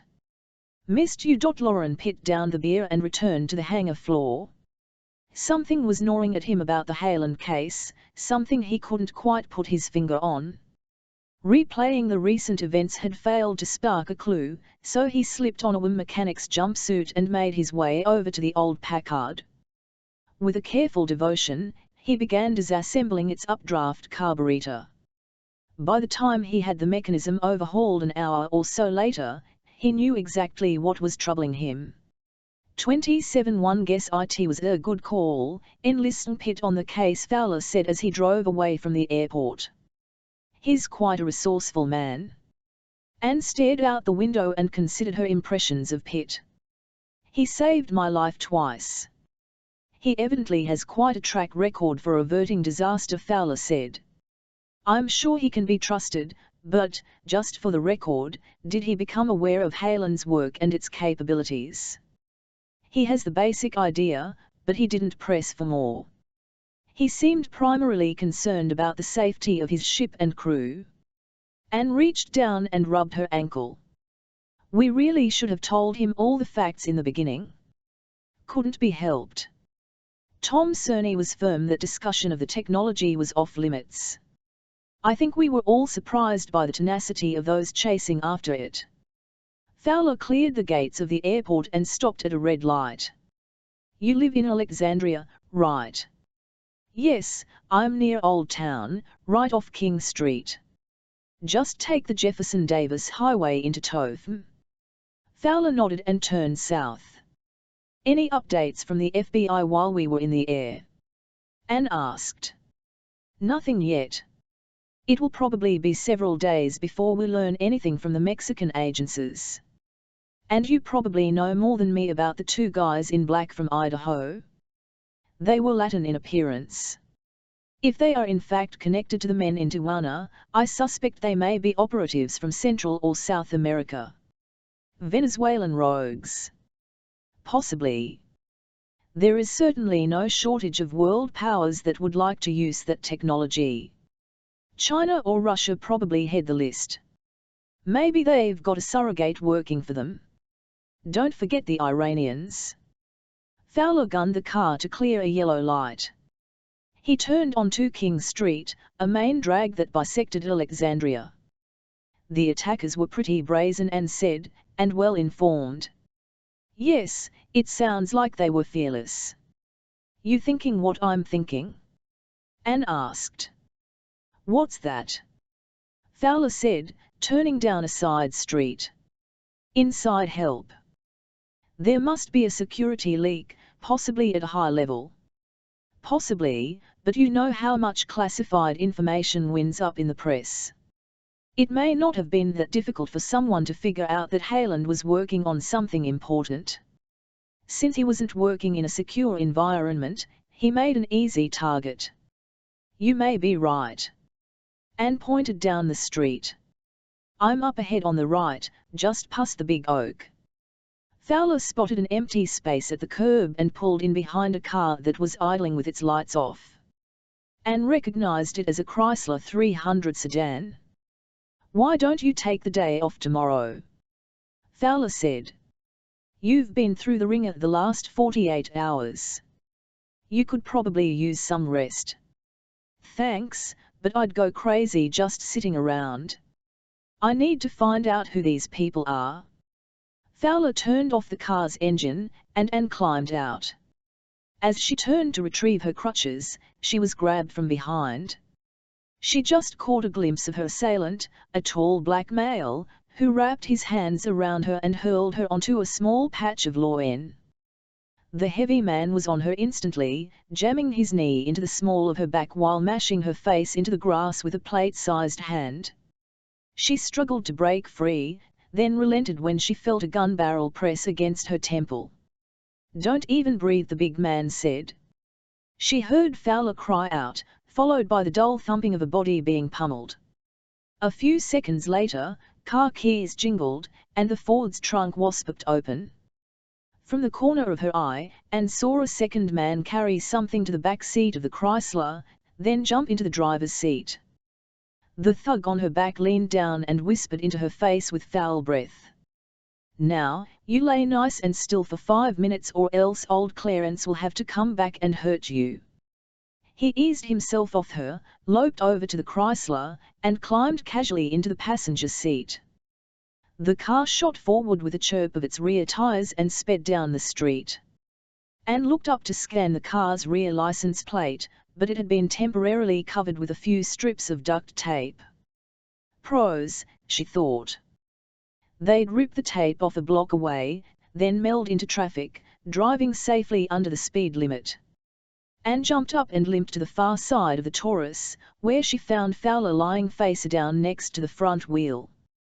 "Dan," she cried, kneeling beside him. He pried his eyes open and eased himself to a sitting position. "I'm okay." He rubbed his jaw. "Never saw that coming."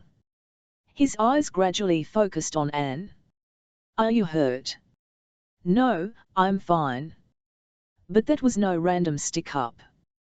She tilted her head toward the open trunk. "Not the files," blurted Fowler, struggling to his feet.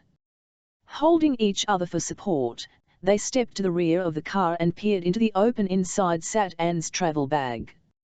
And nothing else. 28th Memorial Service for Joe Eberson was evil, attended by his fellow research scientists at DARPA, many of whom stepped to the Annandale Church podium and expressed their esteem for him. Sitting in a middle pew, Anne felt a bit uncomfortable because she'd been assigned to the agency only at his death. But clearly Eberson was a respected man, and that sharpened her resolve to catch his murderer. Fowler sat at her side, a small bandage on his chin reminding her of the attack the night before. Alexandria paramedics and police had responded quickly to Anne's residence and found no serious injury to either one of them. But the authorities also found no trail to the muggers. Anne alerted federal officials of the theft, and an alert was put out on the assailant's Chrysler for the Greater Washington metro area. By morning, it had been found in a grocery store parking lot. Reported as stolen the day before, it also had been scrubbed of any incriminating fingerprints and Halen's records as well. A special FBI team was assigned to the theft, but they had very little to go on. "I'd like to pay my respects to Joe's family," Fowler said as the service ended. "How about I meet you at the car?" Anne nodded, thankful that he had offered to drive. When they climbed into Fowler's car a short time later, Anne commented on Eberson's popularity. "He had a lot of years in the business," Fowler said. "Made a lot of friends. And also a few enemies." "What kind of enemies?" Anne asked. "The professional sort. The typical DARPA research project parcels out work to different campaigns and universities. Then we tie everything together, and gamer all the credit. The little guys who make the real breakthroughs often go unnoticed." He turned to Anne. "I don't think that any research scientist knocked off Eberson and Haaland, if that's where you're headed." "Just touching all the bases," Anne said. "I know we've talked before, but I want to ask again what the prospects are that a leak came from inside DARPA." Fowler frowned. "Anything's possible, but I just don't think that's the case. There's just a relatively small team here running the Sea Arrow program. Most of the work is farmed out. That's where I think the real risk is, with our external subcontractors. Of course there are people at the shipyard with knowledge, and that's an obvious focus. Yes, that's why we've already assigned a dedicated NCIS team to Groton. It may not mean anything, Fowler said, but I find it somewhat curious that Hayland and Eberson were killed shortly after the president toured the shipyard. I wasn't there, but I ran the security list. Are you suggesting someone at the White House might be involved? Not directly. But you know the White House is a sieve. Although this administration is better than most, it wouldn't surprise me if details about the Sea Arrow were released to the Yurong people. Can you give me the security list? Anne said. Sure, it's in my office. If you don't already have enough on your plate at this point, we have to cast a broad net. I'd like to check the history of any recent technology thefts of a similar nature. Have you dealt with any foreign espionage cases? Not since I've been at DARPA, Fowler said. Our issues are mostly lost computer disks and the like. But I've been here only a year. We had a few espionage cases while I was with the Army Research Laboratory, both suspected Chinese and Israeli spies, but we never had enough to prosecute. The bugmen in this case seem a bit out of character for the typical espionage operatives, Anne said. True, but you never know who's footing the bill. I suppose, Anne said. Any idea of the impact to the Sea Arrow program? I'm not technically savvy enough to know, but apparently the program hinged on Hayland's supercavitation model, which would totally transform the Sea Arrow's capability. Now that his original research is lost, the program may be set back several years. No one believes they can duplicate Hayland's work easily without his designs. I can't believe they robbed us of them in Alexandria. How could they have known? Hard to say. Perhaps someone was tracking you after the incident in Tijuana. I'd have to think there was a third member of the party in Idaho, monitoring events. Somehow they arranged a jump on us here at short notice. He gave her a worried look.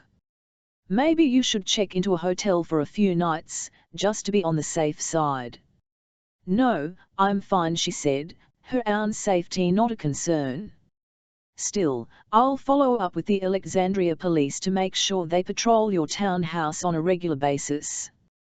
He rubbed his jaw beneath the bandage. I'd like to see those guys go down hard. Fowler turned into the parking lot of the DARPA headquarters building in downtown Arlington. Anne preferred to work at the DARPA site rather than her NCIS office across the river in Anacostia, having commandeered a small, windowless office next to Fowler. With her laptop computer, she could access nearly the same criminal resources while establishing relationships with the DARPA team working on Sea Arrow. As she returned to her desk, she felt oddly energized.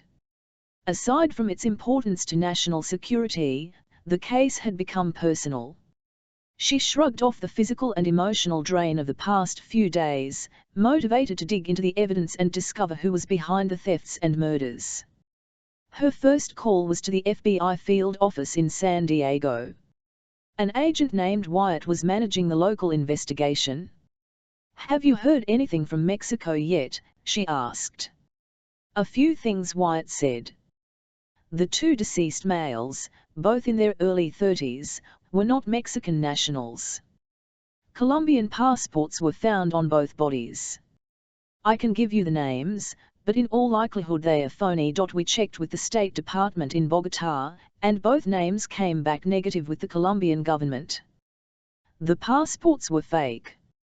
Yes, high-quality counterfeits. We checked the prints on the deceased and found no matches in either the FBI or Interpol databases. Our best guess is, they were low-level hired muscle. Customs showed that they actually came into the US with 3 other men a few weeks ago. They crossed the border at Tijuana with temporary visitors visas. Any of them go by the name of Pablo? No, nothing close to that. How about the pickup truck and the boat? The truck was recently purchased from a used car dealer in Tijuana.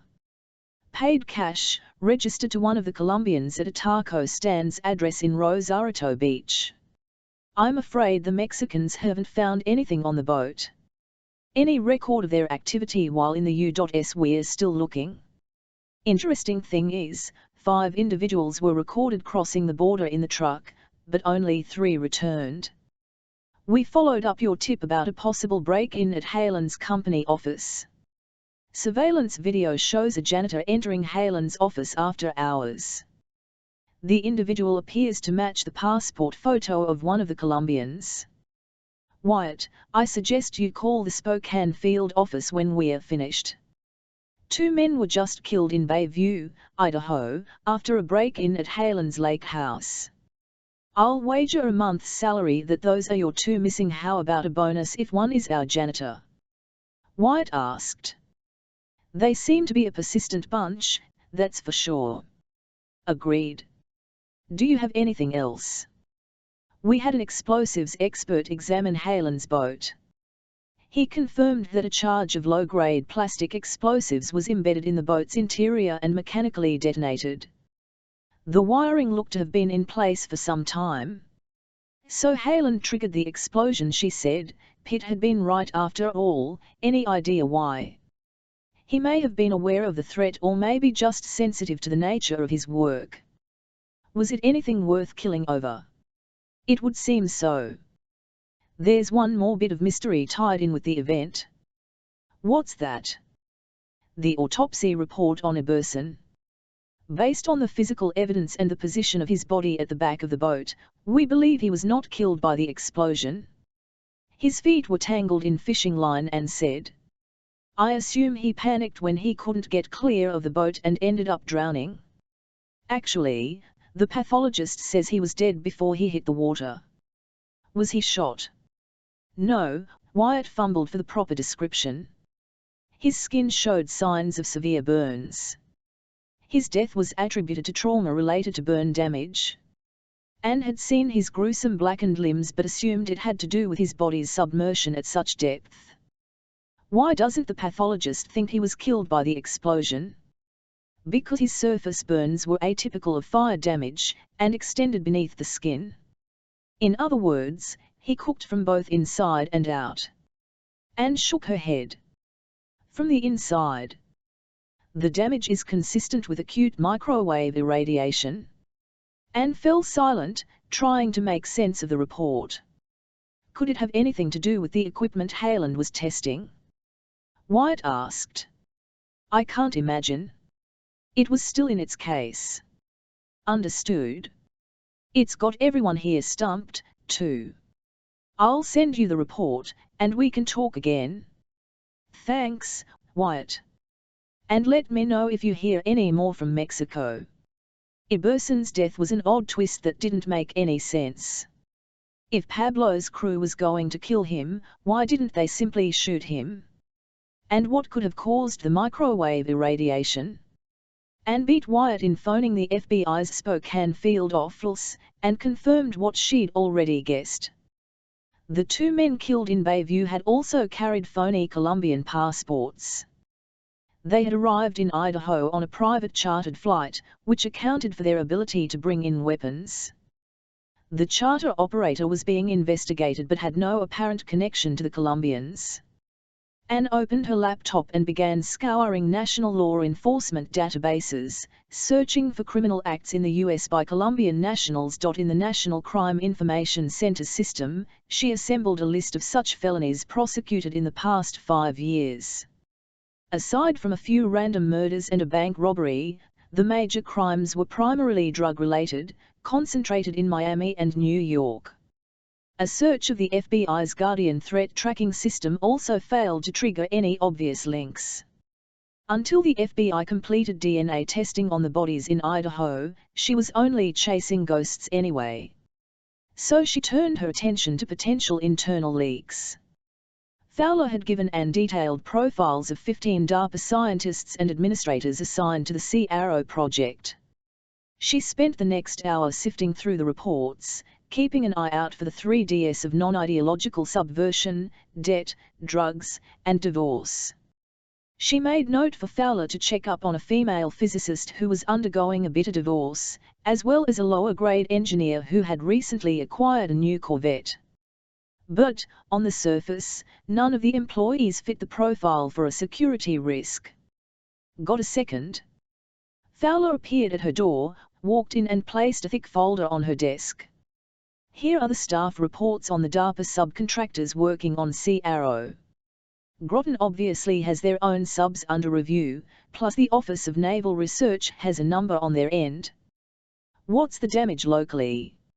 8 private defence contractors, not counting Hayland, plus 3 university research programs. Enough to keep us busy a while. Thanks, Dan. Can you do me one more favour? Sure, name it. Can you pull the travel history of your DARPA team assigned to Sea Arrow? I want to check for any trips to the major hotspots, East Asia, Russia, and the Middle East. No problem. By the way, here's the security list for the President's shipyard tour at Groton a few weeks ago. He handed her a sheet, which she placed to the side of her desk. Interested in lunch? No, I'm good, she said, diving into the subcontractor data. Thanks for the reports. As she dug into the files, and soon realized there was only a peripheral connection between the other contractors and Hayland. Most of the subcontracts focused on hull design and electronic systems, with little, if any, interplay with Hayland's supercavitation system. Iberson had been the central conduit for all the systems Hayland was developing. Anne stood and stretched before picking up the security list from the President's Groton tour. There were only 7 names, 3 from the White House and 4 from the Pentagon. She immediately noted Tom Cerny's name. With only Fowler's off-the-cuff remark as a basis, she phoned in the names to an NCIS colleague and requested an online background check. While she waited to receive an email with the results, she thought of the rarity of a murder like Hayland's. The theft of industrial or defense secrets seldom crossed over the line to homicide. Yet Hayland, Iberson, and Manny had been murdered for their work on the Sea Arrow, while Anne and Pitt were nearly added victims. Only a handful of rogue nations would risk such provocative measures, but others might if working through a proxy.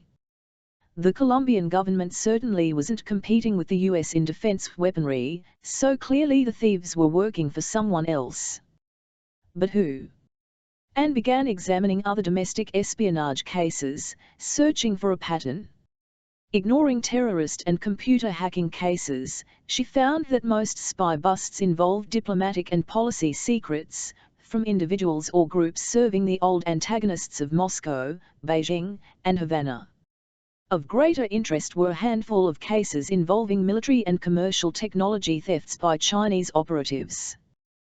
Though none had the earmarks of Hayland's case, it was clear that China, more than anybody, was aggressively pursuing foreign military technology. She found that China had a long history of stealing and imitating technology from foreign powers, primarily the Russians. Copycat artillery systems, anti-aircraft missiles, and even Navy destroyers had long upset the Kremlin brass. But the Russians weren't the only target. Several items in the Chinese arsenal bore strong similarities to American weapons. Aviation experts found a suspicious resemblance between China's J-20 stealth fighter jet and the American F-22A Raptor. The country had recently announced the deployment of a crowd control system identical in appearance to a device developed by the US Army. And a new Chinese helicopter that mimicked the U.SS Apache was said to be imminent. Engrossed in her work, Anne didn't realize it was nearing 6 o'clock until her phone rang. She had covered a lot of ground but had little to show for it. She answered the call with a weary voice, becoming alert when she heard a familiar voice. "Hi, Anne, it's Dirk. Still at the salt mine?" "Yes, chipping away. How are you?" "Just fine. Say, I was wondering if you could meet me for dinner tomorrow night? I have something we need to discuss." "Tomorrow?" "Yes, that would be fine. Is it something important?" "Could be," Pitt said, hesitating. "I'd like to know if you'd go on a cruise with me." 29 caught several Ivan staring at her as she swept through the dining room of the Bombay Club with only a slight limp. Dressed in a saffron linen dress that clung to her curves, she resembled a runway model more than a criminal investigator. She ignored the looks as she stepped through the restaurant onto an elegant patio that overlooked Lafayette Park. She quickly spotted Pitt at a corner table. He was seated next to a tall, attractive woman who looked vaguely familiar. With a touch of unease, Anne forced a smile as she approached the table. Pitt rose and greeted her warmly. "No more crutches?" "No, the ankle is much better, I'm happy to say." "Anne, I'd like you to meet my wife, Lauren." Lauren sprang to her feet and gave Anne a warm hug. "Dirk's told me all about your ordeals in Mexico and Idaho." "Though he apparently forgot to mention how pretty you are," she added without spite. Whatever instinctive resentment Anne may have felt toward Lauren melted at the unexpected compliment. "I'm afraid to say that all our troubles went for naught." Anne gave Pitt a guilty look, and described how she and Fowler had been robbed of Helen's research. "That sounds like no coincidence," Pitt said, concern etched on his face. "More like blatant espionage," Lauren said. "We need to get some high-powered resources involved." "There's already at least TLNEE FBI teams assigned to the case," Anne said, "along with DARPA's staff security and several NCIS investigators, besides." She looked at Lauren, her eyes brightening in recognition. "You're the congresswoman from Colorado." "Careful, you'll blow her cover," Pitt said with a laugh. "I thought you looked familiar," Anne said. "I remember your efforts to pass legislation to improve benefits and leave for enlisted parents in the military. You're a hero to women in the armed forces." Lauren shook her head. "They were just some minor changes that should have been enacted long ago. Seriously, though, if there are any chains that I can rattle at Homeland Security to help your case, just say the word." "Thank you. We've got the support of the Vice President as well as the White House, so I think the resources are in place. We just need a break or two so we can find out who these people are." A waiter arrived and they each ordered a curry dish for dinner, with Pitt tacking on a bottle of St. Clair Sauvignon Blanc from New Zealand. "How long have you two been married?" Anne asked. "Just a few years," Lauren said. "With both our travel schedules, it often seems we're two ships passing in the night, but we make it work." "The trick," Pitt said, "is making sure the ships collide on a regular basis." Lauren turned to Anne. "Is there a special person in your life?" "No, I'm happily unattached at the moment." Their entrance arrived, all spicy enough to mandate a second bottle of WME. "This shrimp curry is withering my tongue, but I can't stop eating it," Anne said. "It's really delicious." Later Anne excused herself to visit the ladies' room. Once she was out of earshot, Lauren leaned over to Pitt. "That girl is attracted to you." "Can I help it if she has good taste in men?" he said with a grin. "No, but if you get any ideas, I'll cut out your spleen with a rusty butter knife." Pitt laughed, then gave Lauren a long kiss. "Not to worry. I'm quite attached to my spleen, and prefer to keep it that way." When Anne returned, they nibbled on sorbet for dessert. Then Pitt pulled a silver rock from his pocket and set it on the table. "One lump and not two," Lauren said. "It's a souvenir from Chile," Pitt said. "I think it may have something to do with the Helen case." "What exactly is it?" Anne asked. "One of our NUMA geologists identified it as a mineral called monazite. I found it aboard an abandoned freighter that was barreling toward Valparaiso." "I heard about that," Anne said. "You diverted the freighter from crashing into a crowded cruise ship." "More or less," Pitt said. "The mystery is, what happened to the ship's crew? And why did the ship end up thousands of miles off course? Was it hijacked?" "It was a bulk carrier, supposedly loaded with bauxite from a mine in Australia. By all appearances, the cargo was of limited value. We discovered that of the ship's 5 holds, TLNEE contained bauxite, but the 2 aft were empty." Pitt picked up the rock. "I found this chunk of monazite by one of empty holds." You think the monazite was stolen from the ship? Anne asked. I do. Why would someone steal that and not the bauxite? Lauren asked.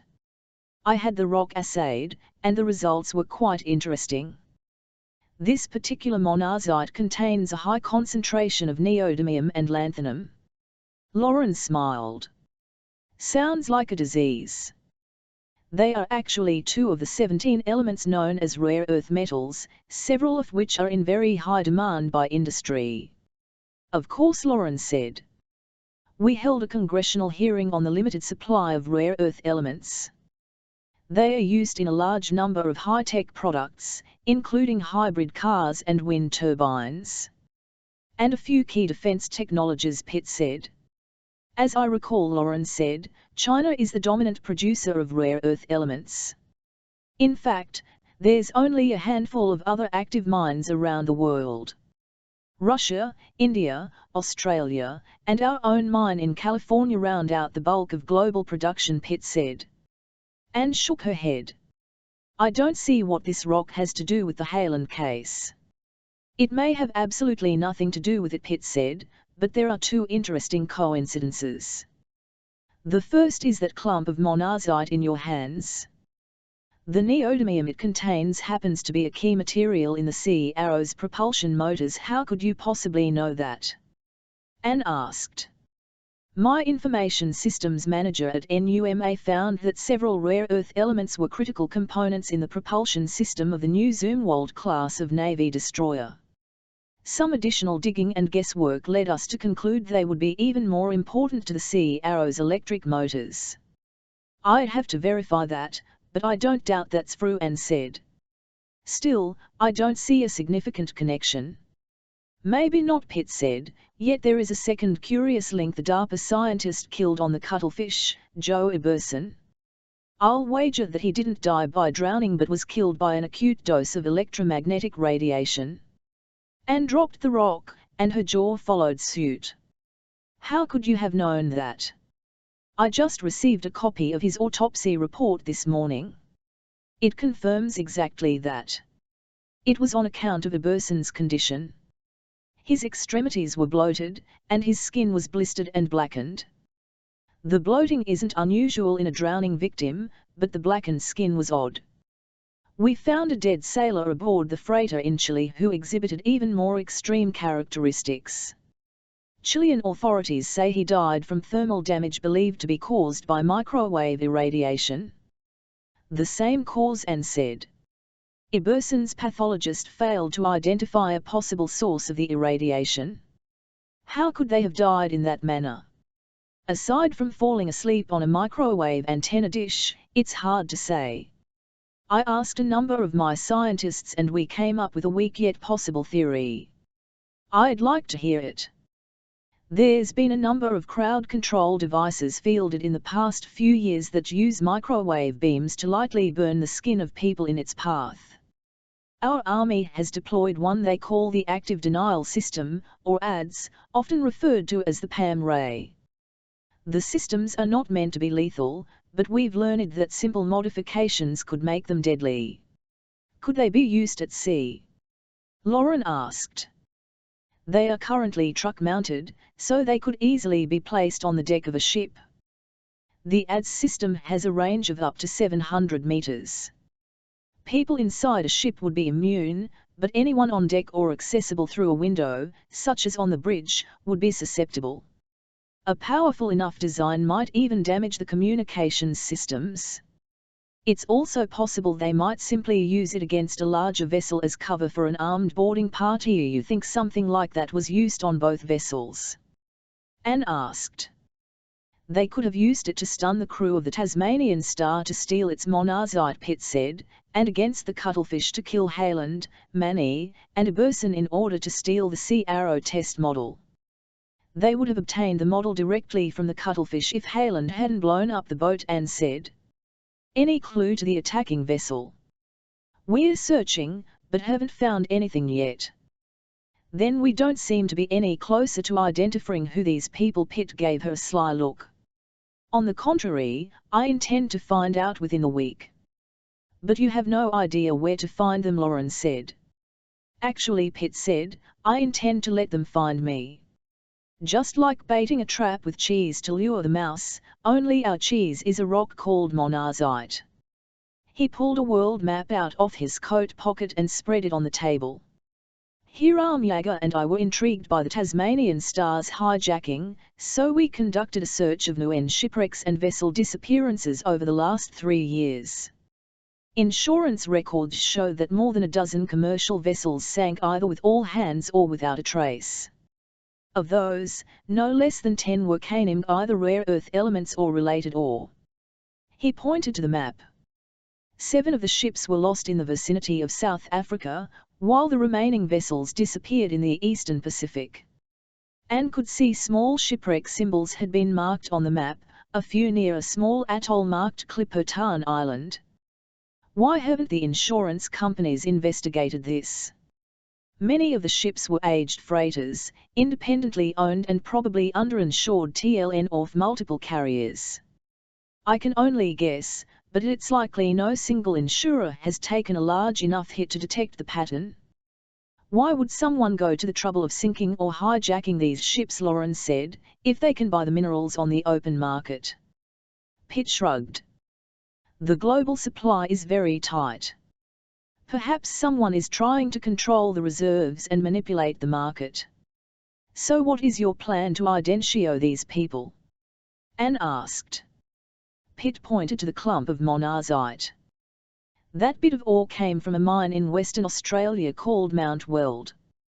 The mine is being closed temporarily so they can expand production. We discovered that their last scheduled export shipment was loaded on an ore carrier last week bound for Long Beach. You think she's going to be hijacked? Lauren asked. She's sailing on the same route where 2 other ships disappeared and the Tasmanian Star was attacked. It's the last scheduled shipment of rare earth from Australia for at least 6 months. I'm willing to roll the dice and say she's a pretty good target. So that's the cruise you invited me on? Anne said with a twinkle in her eye. Pitt nodded. The freighter is owned by a shipping line whose CEO happens to be friends with Vice President Sandecker. He's made arrangements for us and a Coast Guard SWAT team to rendezvous with the ship south of Hawaii. Is that enough protection? Lauren's concern for her husband was evident in her violet eyes. We're not going up against a warship. Plus, I'll be in constant communications with Rudy at headquarters if we need any extra muscle. He turned to Anne. We'll have to leave for Hawaii in 2 days. Are you? Anne picked up the rock and turned it around. I'd love to, but I'm in the heart of the investigation and I would hate to break things off now. Plus, I wouldn't be much help aboard ship. She looked in Pitt's eyes. But, I tell you what. If you're right, then Lauren and I will be waiting for you at the dock in Long Beach. Pitt smiled at the 2 attractive women and raised his wine glass. That would be a sight any lonely sailor would welcome. 30 ood from the air. The dense jungle spread across the horizon like a lumpy green carpet. Only the occasional wisp of smoke or a quick glimpse of a shack in a clearing gave any sign that human life existed beneath the foliage. Though the helicopter had departed Panama City's Tucumán International Airport just a few minutes earlier, the roar of its turbine was already grating on Pablo's nerves. He gazed ahead and spotted the sprawling green waters of Gatun Lake, a massive body of water formed during the construction of the Panama Canal. Their destination was close. The pilot banked the chopper and followed the eastern shore of the lake, passing several large islands known for their assortment of primates. A narrow peninsula rose up ahead, and he guided the helicopter back over the jungle, gradually reducing speed. As he reached the center of the landmass, the pilot put the craft into a hover. Pablo gazed at the treetops below and noticed them move. The trees weren't swaying from the chopper's rotor wash, but instead began to spread apart. A seam appeared in the foliage, and it grew into a large square opening with a helicopter landing pad marked with lights and a reflective white circle. The pilot sent it the helicopter and gently dropped onto the pad. The moment the pilot cut the power, Pablo tore off his headphones and climbed out. Once beyond reach of the twirling rotor, he glanced up as the artificially landscaped roof closed overhead. The hydraulically powered cover was a standalone structure built on pilings in a jungle clearing. Two armed men in fatigues operated the controls from a panel box at the side. As the sky disappeared, a golf cart emerged from the surrounding jungle and pulled to a stop in front of Pablo. "I Hafer awaits," the driver said with the hint of a Swedish accent. Out of place in the Panamanian jungle, he was a husky blond man with pale skin and ice-blue eyes. He wore a nondescript army officer's uniform and a holstered beretta. The two men stared at each other with a mix of respect and disdain. Both employed as hired muscle, they observed a cold, formal truce. "Good day to you, too, Johansson," Pablo said. "And, yes, I had a very enjoyable flight, thank you." Johansson stomped on the accelerator as Pablo climbed into the golf cart, not waiting until he was fully seated. The two men rode in silence as Johansson followed a paved path through the jungle. They entered a shaded clearing dotted with more armed men in fatigues. To their right sat a pyramid-shaped pile of grey rocks. A group of ragged men, wearing dirty, sweat-stained clothes, were shoveling the rocks into small carts and pushing them down a carved path. The golf cart bounded through another stretch of dense jungle, then stopped in front of a large, windowless concrete structure. Its flat reinforced roof, landscaped with vegetation, disguised it from the air even more realistically than the landing pad. Only a row of palm trees on either side of the entrance offered the structure any semblance of warmth. Pablo jumped out of the cart. "Thanks for the lift. Don't bother to keep the motor running. I wouldn't plan for a long visit, if I were you," Johansson said, then drove away. As Pablo climbed a short flight of steps to the doorway, a breeze from the lake helped stir the muggy air. A guard at the threshold opened the door and escorted him inside. In marked contrast to the plain walls outside, the building's interior was an exercise in opulence. Built as a personal residence, it was decorated in bright tropical colors, illuminated by a surplus of overhead lighting.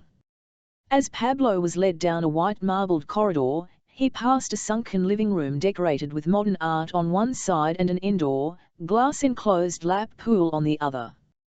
The rear of the house ran along the rim of a low hillside that jutted above the water. Floor-to-ceiling windows showcased an expansive section of Gatun Lake. Pablo was led to a large open office that overlooked the rocky shoreline below.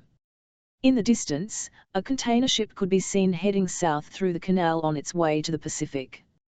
He stood in the doorway a moment until he gained the attention of the man seated behind an antique mahogany desk. Edward Bolk peered over a pair of reading glasses and nodded for Pablo to enter. Beginning with his conservative suit and tie, every detail of Bolk's appearance testified to his exacting nature.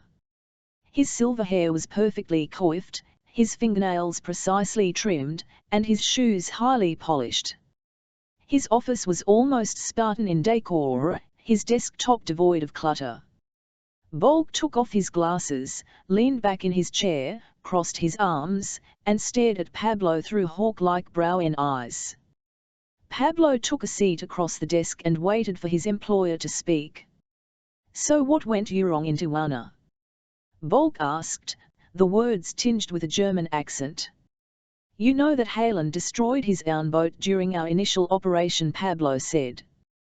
"This, of course, upset our planned extraction. Before we could get an appropriate recovery vessel there, the Americans arrived and raised the test model. They were from their civilian group NUMA, though, so we had no trouble getting the device from them at sea. But two of their men managed to follow us to shore in Mexico. And there was also a female investigator involved." "Yes, so I hear." Surprised at Bolk's comment, Pablo cleared his throat. "There was a traffic incident in the streets of Tijuana as we were making our way to the airport. The device was destroyed, and Juan was killed in the collision. I lost my man Eduardo as we made our way out of the situation. Quite the blown opportunity, Bolk said, his eyes narrowing. At least there appear to be no repercussions. All the men I work with are trained mercenaries from Colombia with manufactured identities and no criminal records. There will be no connection to you. A good thing, as the team you sent to Idaho was also killed. Pablo stiffened in his chair. Altaban and Rivera are dead. Yes. They were killed in a traffic incident after departing Halen's cabin, Bolk said, his expression stern. The female investigator, Juan Ann Bennett, and the director of NUMA, whom you apparently met in Tijuana, were responsible. Fortunately, I was able to arrange the recovery of the research plans in Washington. Bolk reached into a desk drawer, retrieved a thick envelope, and slid it across the desk. You shall enjoy a fine payday, my friend.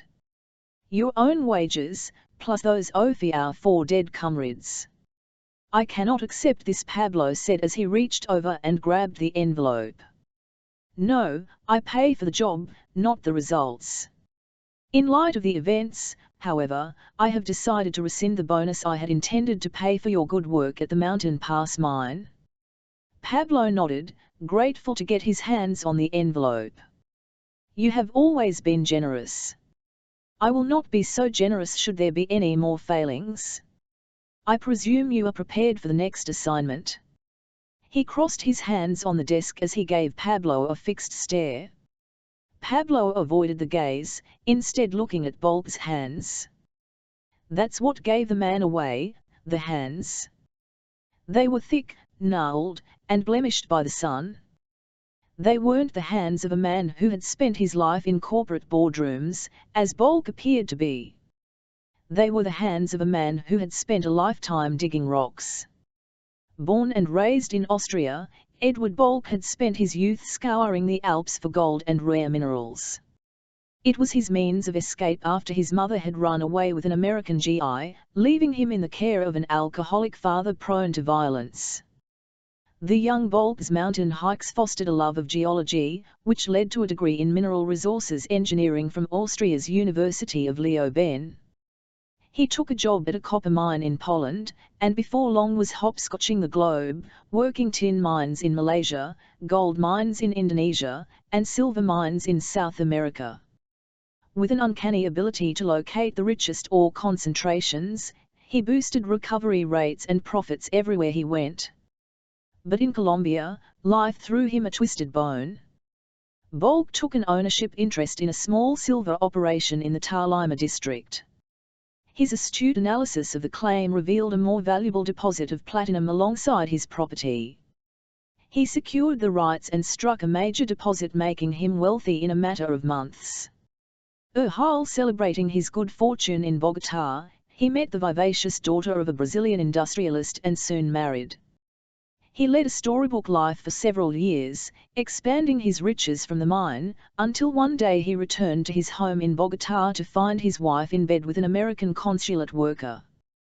With a fury he never knew he possessed, he shattered the man's skull with a rock hammer. His wife came next, her TLN crushed by his thick, burly hands. A Colombian jury, well greased by his defense attorneys, acquitted him on the grounds of temporary insanity. He walked away a free man. He was free physically, but not psychologically. The event reopened childhood scars of abandonment, while slashing new wounds. A bloodthirsty anger flooded his soul, and refused to recede. He sought revenge, turning to the easiest victims he could find, helpless young women. Cruising the slums of Bogotá at night, he would hire young prostitutes, then beat them unmercifully to vent his rage. Nearly gunned down one night by a watchful pimp, he finally abandoned that outlet for his rage and left Colombia, selling his remaining interest in the mine. Bolk had invested in an underperforming gold mine in Panama and he relocated there. Years earlier, he had studied the mine's operations and knew it had been mismanaged.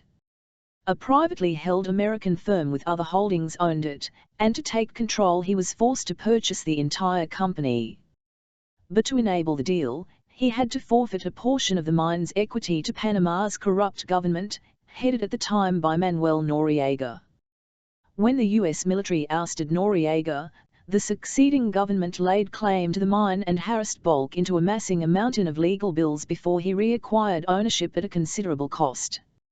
He blamed the Americans for his losses, inflaming an already deep-seated hatred against the country.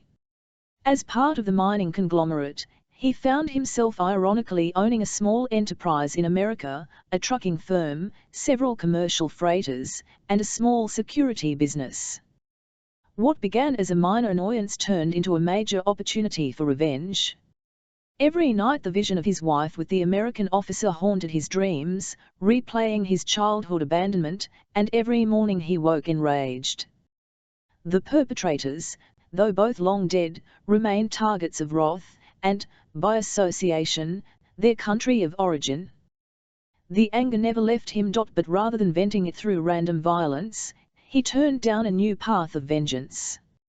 Using the skills and knowledge from a lifetime of mining, he initiated his own economic war of retribution.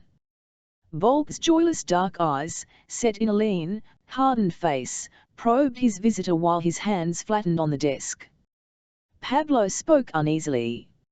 "I am not eager to return to America right away. My understanding was that I would remain in Panama City for several weeks before the next phase. We had an outdated delivery schedule, and now the timeline has been moved up. The shipment is being made in 4 days. You'll need to return at once." Pablo didn't balk. The ex-Colombian Special Forces commando never refused an order.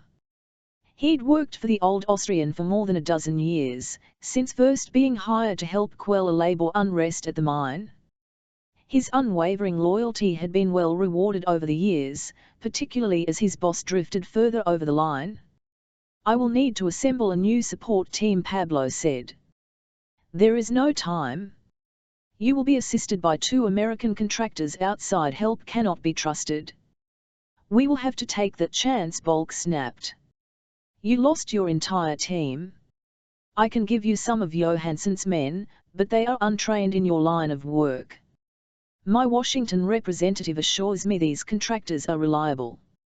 And besides," he said, looking Pablo in the eye, "they accomplished what your team could not. They recovered the supercavitation data." Bolk slid Pablo a smaller envelope. "The phone number of our man in Washington. Contact him when you get in and he will arrange a meeting with the contractors. All other arrangements are in place, so you simply need to make the acquisition and delivery. It will be done. The company jet will be standing by tomorrow to take you into the country. Any questions? This female investigator and the people from NUMA, are they a problem?" "The woman is of no concern." Bolk sat back in his chair and further contemplated the question. "I don't know about the NUNLA personnel. Perhaps they are worth monitoring." He gazed back at Pablo. "I will take care of it. Proceed with the plan. I will be in Beijing waiting for your confirmation." His eyes grew darker as he leaned forward. "I have been working toward this moment for many years. Everything is in place. Do not fail me, Pablo." Pablo puffed out his chest. "Do not worry, Hafer. It will be like taking sweets from a baby." 31 hit the office running at 7 in the morning, inspired to investigate Pitt's potential link with the ship hijacking. Her first stop was Joe Eberson's replacement as the DARPA Director of Sea Platforms Technology, Dr. Roald Oswald. She had met the scientist a few days earlier and wasn't surprised to find him already at his desk, working on a status report. She poked her head through the doorway. "May I intrude on your long silence?" "Of course, Miss Bennett. I could use a diversion from the depressing state of our new submarine's delivery schedule. Please, call me Anne. Will there be a launch without the supercavitation device? That's our dilemma. The collective loss of Eberson and Hayland has put us back months, if not years. The vessel's capabilities are cut to the bone without the device. There will still be merit in testing the propulsion system, I suppose, if we can ever complete the final assembly. What's holding you up? Critical material delays, I am told. Would any of those materials include rare earth elements? Oswald took a drawer from his coffee and probed Anne with his pale blue eyes. I don't have enough information here to answer that. But, yes, certain rare earth elements play a significant part in the Sea Arrow's design, especially in the propulsion system and some of the sonar and electronic systems. Why do you ask? I'm exploring a possible link between Dr. Halen's death and a hijacked shipment of monazite ore containing high concentrations of neodymium and lanthanum. How important are those elements to the Sea Arrow? Very. Our propulsion system relies upon a pair of highly advanced electric motors, which in turn power two external jet pumps, as well as the rest of the vessel's operating systems. Both components contain rare earth elements, but especially the motors. Oswald took another sip of coffee. They utilize permanent high-intensity magnets to achieve a multi-generational leap in efficiency and output. These magnets are produced under exacting standards at the Ames National Laboratory, and they contain a mixture of several rare earths, most certainly including neodymium. He hesitated a moment. We believe that Halen's supercavitation system relies on some rare earth components as well. I suspect you may be onto something. Why do you say that? The Sea Arrow's motors have yet to be installed. The first motor was just completed at the Naval Research Lab at Chesapeake Bay and is ready for shipment to Groton. The second has been delayed due to a disruption in the materials supply chain. I haven't caught up with all the information, but I understand that a shortage of rare earth elements is holding us up. Could you find out exactly which materials are involved? I'll make some calls and let you know. He sat back in his chair with a look of introspection. Joe Iberson was a friend of mine. We used to go fishing in Canada every summer. He was a good man. Make sure you find his killers. Anne nodded solemnly. I intend to. She had been back at her desk for only a few minutes when Oswald called with an alphabet soup list of elements whose short supplies were delaying the Sea Arrow: gadolinium, praseodymium, samarium, and dysprosium. At the top of the list was neodymium, the very element in Pitt's monazite sample from Chile. A quick online search revealed the market prices for those elements had recently skyrocketed. Commodity analysts cited two factors for the increase.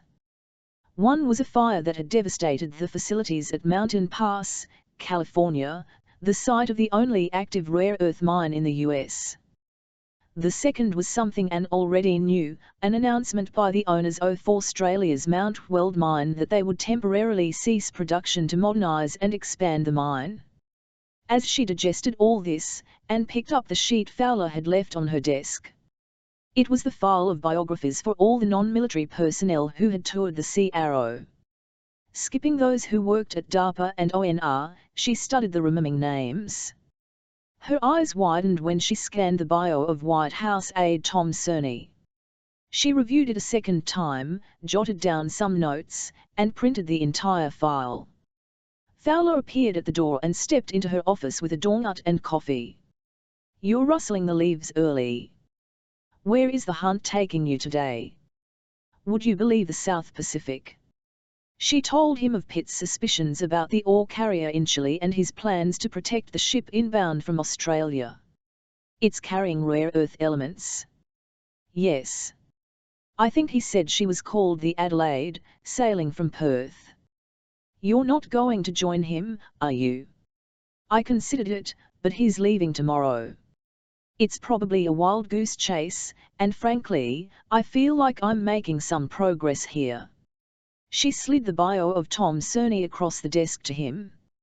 I'm not prepared to pronounce a leak in the White House, but look at Jemmy's background.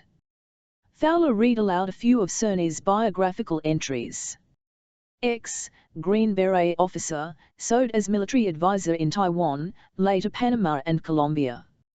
Left Army for a stint at Raytheon as a program manager for directed energy weapons programs. Later moved to Capitol Hill as a defense specialist. Served on the board of directors of 3 defense contractors before joining the White House. Married to the former Jun Lu-yi, a Taiwanese national. Operates a child education charity in Bogotá. He set the paper down. Interesting range of experiences. He seems to have been in the vicinity of a few defense systems that the Chinese have duplicated and said. The Colombia bit certainly caught my eye. Worth looking into. I suspect you could make some discreet inquiries without raising any red flags. I agree. I'm not ready to throw away my career by barging into the White House, but I'll press the fringes a bit more. How are things going with your internal reviews? He shook his head. I've double-checked every DARPA employee working on the program. To be honest, I haven't found a single nugget of suspicious behavior. I'll pass the files to you when I finish the interviews. Thanks, but I'll trust your review. Where are you headed next? I figured on making site visits to our 3 largest subcontractors. Maybe you should join me? It would make the work go faster. I'm thinking of looking at a few of the smaller subcontractors. These 3 caught my eye. Too far down the food chain, Fowler said. They'd likely have only limited access to anything classified. No harm in a little probing, and said. You know the saying about the blind pig finding the acorn? Fowler smiled. Suit yourself. I'll be around the rest of the day if you come up with any nuts to share late in the day. She got her next break. After more follow-ups with the FBI, she went back to her list of subcontractors. The first 2 companies were publicly traded, so she readily obtained background information on their businesses. But the 3rd firm was privately held and required more digging. She found an article about it in an engineering periodical and rushed into Fowler's office. Dan, take a look at this. One of the subcontractors, a firm called Secure Tech, provides secure data lines for engineers in remote locations to share their work.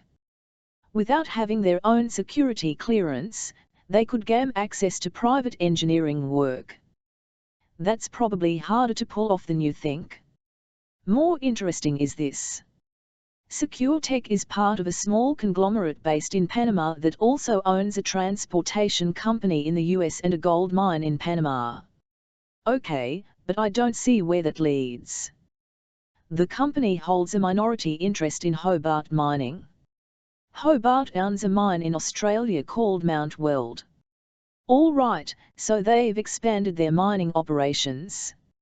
Mount Weld is one of the largest producers of rare earth elements outside of China.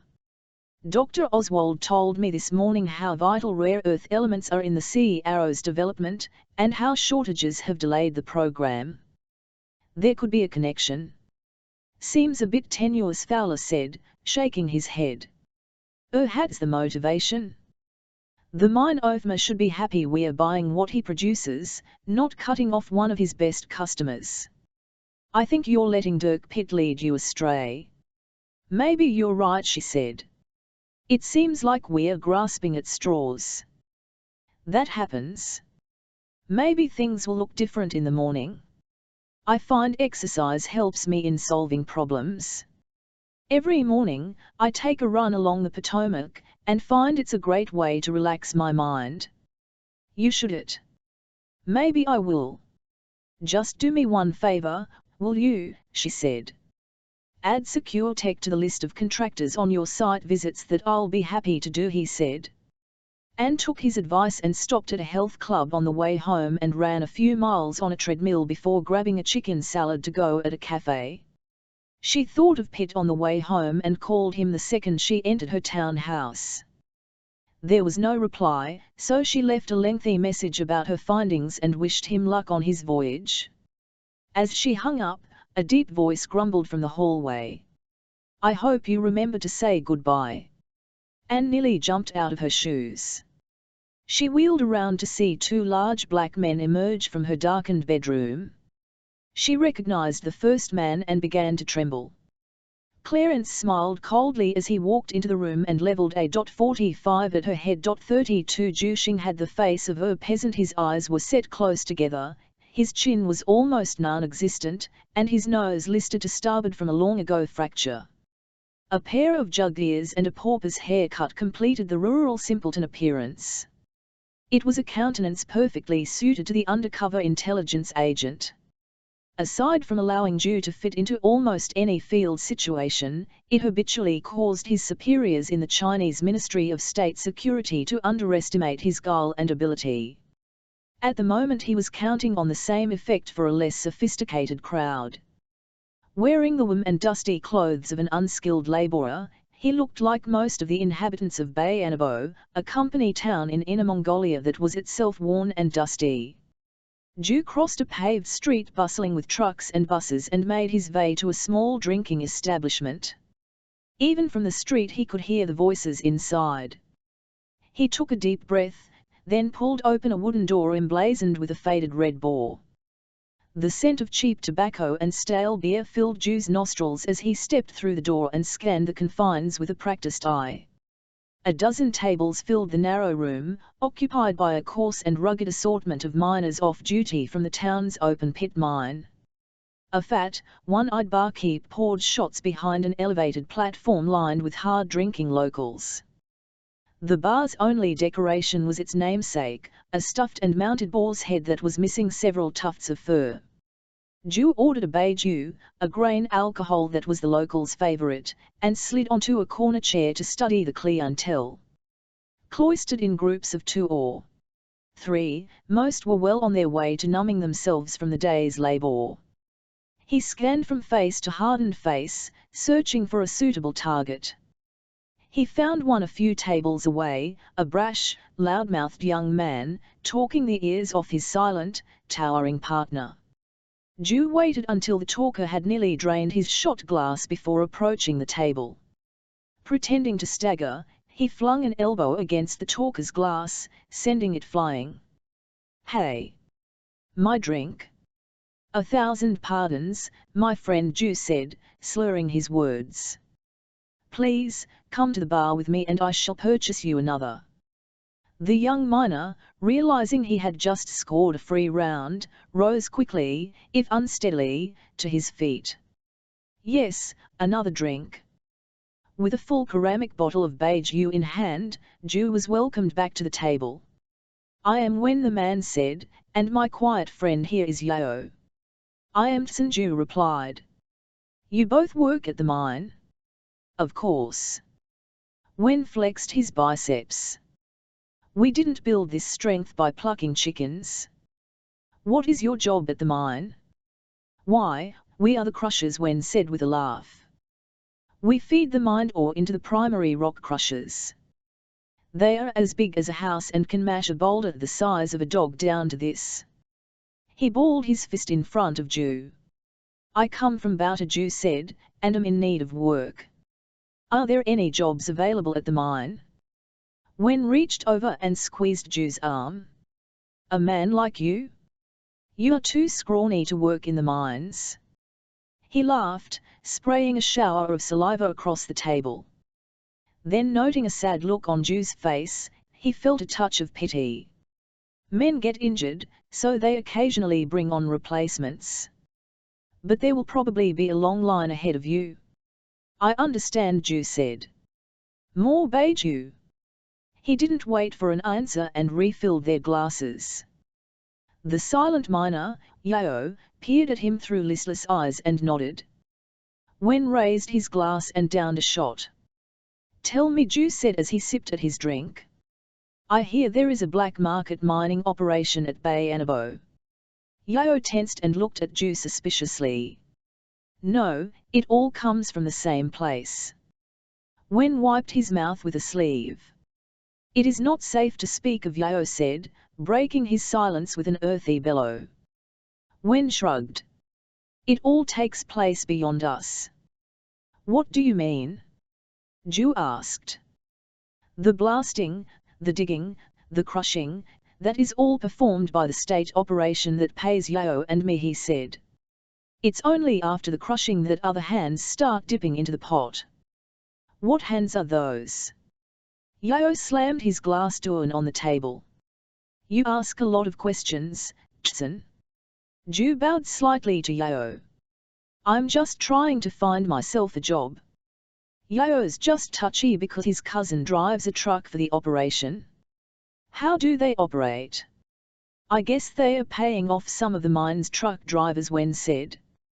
At night, some of the trucks that haul the raw diggings to the crusher pick up a load of crushed ore and deposit it at a remote part of the mine.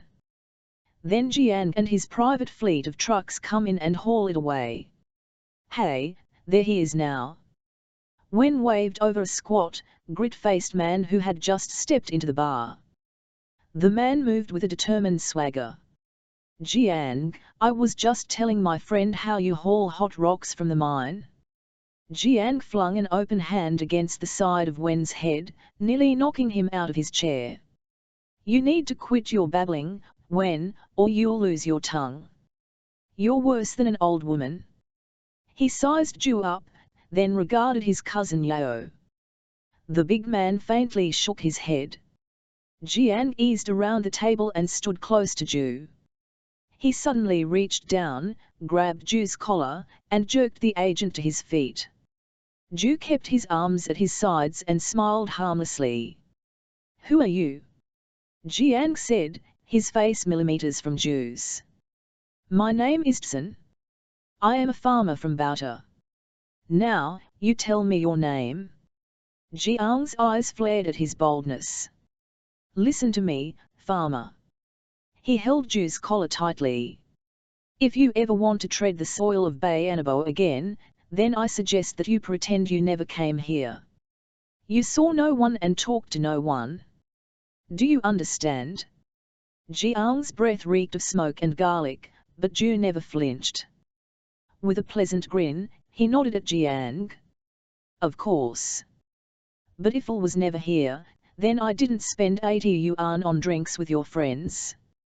He held out an open palm as if waiting for reimbursement. Jiang's face turned red. Don't ever enter this bar again. Now, get out. He freed his grip on Ju's collar so he could punctuate the threat with his fist, but he was too close to throw a punch and he took a step back.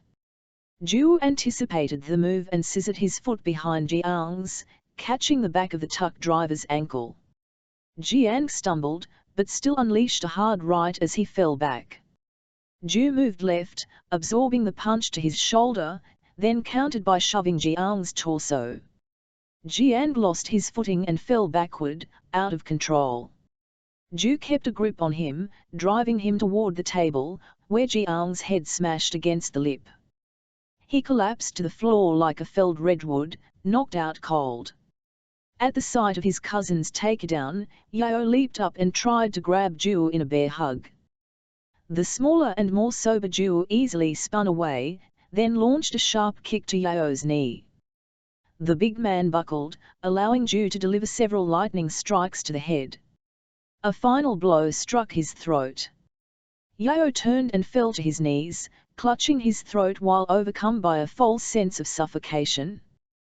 The bar fell silent, and all eyes turned to Ju.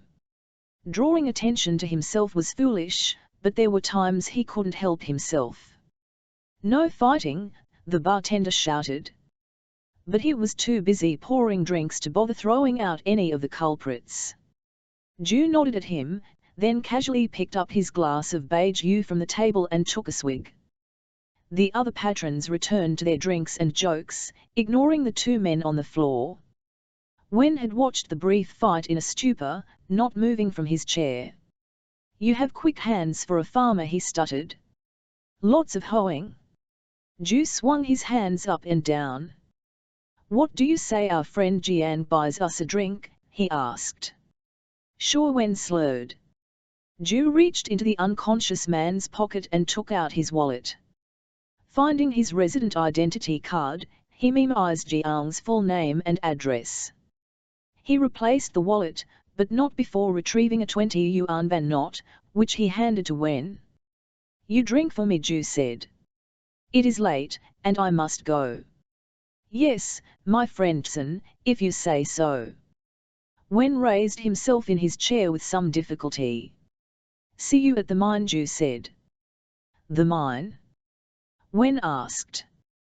He looked up in puzzlement, but the little farmer from Bauta was already gone. 33 Jlang Zanto, the truck-driven crept out of his apartment complex at 7:30 the next morning. A bandage was plastered across his forehead, and he walked with rigid strides to try to minimize the spasms that shot through his skull with each step. Had he been less preoccupied, he might have seen his assailant from the Red Boar, seated in a Chinese-built Toyota parked across the street, reading a People's Daily. Ju smiled to himself as he watched Jiang hobble down the street. He had felt no joy in flooring Yao the night before, but he felt no empathy toward Jiang. He had recognized Jiang's type instantly, a hothead loser who tormented weaker men to make himself feel better. The black market truck driver walked down the street to a crowded bus stop. True to form, Jiang bullied his way to the front of the line, then took one of the few remaining seats when the bus arrived. Ju started his car and pulled into traffic, keeping the bus a few car lengths ahead. By the time the bus stopped in front of a dilapidated apartment building at the southern edge of town, most of the passengers had departed. Ju wheeled his car around a corner, parked behind a street vendor, and watched Jiang step off the bus.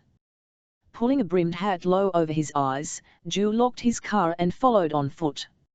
Jiang walked a little way down a side street, then turned into a trash-strewn alley. A morning breeze chilled the air, and Jiang zipped up his jacket as he reached a large fenced lot topped with rusty barbed wire. He stepped through a slit in the fence and walked past stacks of empty pallets that towered over the dusty lot. At the rear of the property, beneath a corrugated tin awning, stood 5 large canvas-covered trucks and a battered pickup. Several rough-looking men stood around the trucks, drinking hot tea from paper cups. Jiang, one of the men said, "Did your wife brush your hair with a wok this morning?" "I'll brush yours with a tire iron," Jiang said. "Where's Zhao?" A tall man wearing a black peacoat stepped from between 2 of the trucks. "Jiang, there you are. Late again, I see. Keep this up and you'll be back digging ditches." He turned to the other men. "Okay, everyone, we're ready to move." The men gathered around him as he pulled a folded paper from his pocket. "We'll be dropping the load at Dock 27, Zhao said. "I'll take the lead truck, so follow me, as we'll be entering through an auxiliary gate. We're expected to arrive at 8 o'clock, so let's not have any delays." "Where will we stop for fuel?" asked a man with a threadbare wool cap. "The usual truck stop in Changping." Zhao looked about for other questions, then nodded toward the trucks. "Okay, let's get moving." Zhao, Jiang, and 3 other men drifted to the large trucks, and the remaining men piled into the pickup. Jiang's truck was at the end of the line. He climbed in and started the engine, which kicked to life with a cloud of black smoke. Adjusting the heater, he waited for the other trucks to exit the lot ahead of him. When the truck next to him pulled ahead, he shifted into gear and lurched forward, catching sight of a dark blur in the side view mirror. The trucks drove through an open gate attended by a burly bald man who carried a Russian Makarov pistol under his coat. When Jiang got to the gate, he mashed on the truck's brakes. "Check the back," he said, reaching out the window and slapping the side door to catch the guard's attention. The guard nodded and stepped to the rear of the truck. As he peered over the tailgate, he was greeted by Ju's boots slamming into his jaw. The blow sent him sprawling, yet he yanked out the Makarov even as he fell. He raised the pistol and aimed it toward the truck, but Ju was already on him. The agent kicked the pistol aside, then dove forward and thrust his elbow into the guard's jaw. The bone-on-bone collision emitted a muted crack, and the guard fell limp. Ju popped to his feet and spun around. Jiang was already there, lunging at him with a knife he carried on his belt. Ju saw the glint as the blade thrust toward his chest. He tried twisting away, but the tip caught his sleeve, and he felt it slice across his right bicep. He ignored the cut and hurled a left cross into Jiang's temple. Jiang let out a curse, realizing he was battling the man who had crushed his head the night before. Zhu gave him no time to contemplate that. The Makarov was too far away to retrieve, so he did the unexpected and pressed the attack. He followed his punch with a roundhouse kick that struck Jiang in the thigh. It was designed less to punish than to incite a response, and it succeeded. Jiang pulled back the knife and recklessly thrust toward his opponent's stomach. Zhu was ready. He threw his left hand on Jiang's wrist, easily shoving the parry aside. Using Jiang's momentum, he pulled and misted the knife-wielding wrist, propelling Jiang forward. Zhu continued the spinning motion, driving his opposite shoulder against Jiang's and with his full weight. Jiang's arm felt like it was being yanked from its socket, and he stumbled forward in agony. The knife dropped free, and he fell to the ground. In the blink of an eye, the knife was in Zhu's hand, driving toward Jiang's head. Zhu wanted to kill the man, and could have done so easily, but he resisted the impulse. Jiang would suffer more by rotting in a jail cell. He reversed the blade, striking Jiang below the ear with the butt of the knife. Jiang's world turned black as the blow to his carotid artery cut the flow of blood to his brain. Zhu stood over him, catching his breath.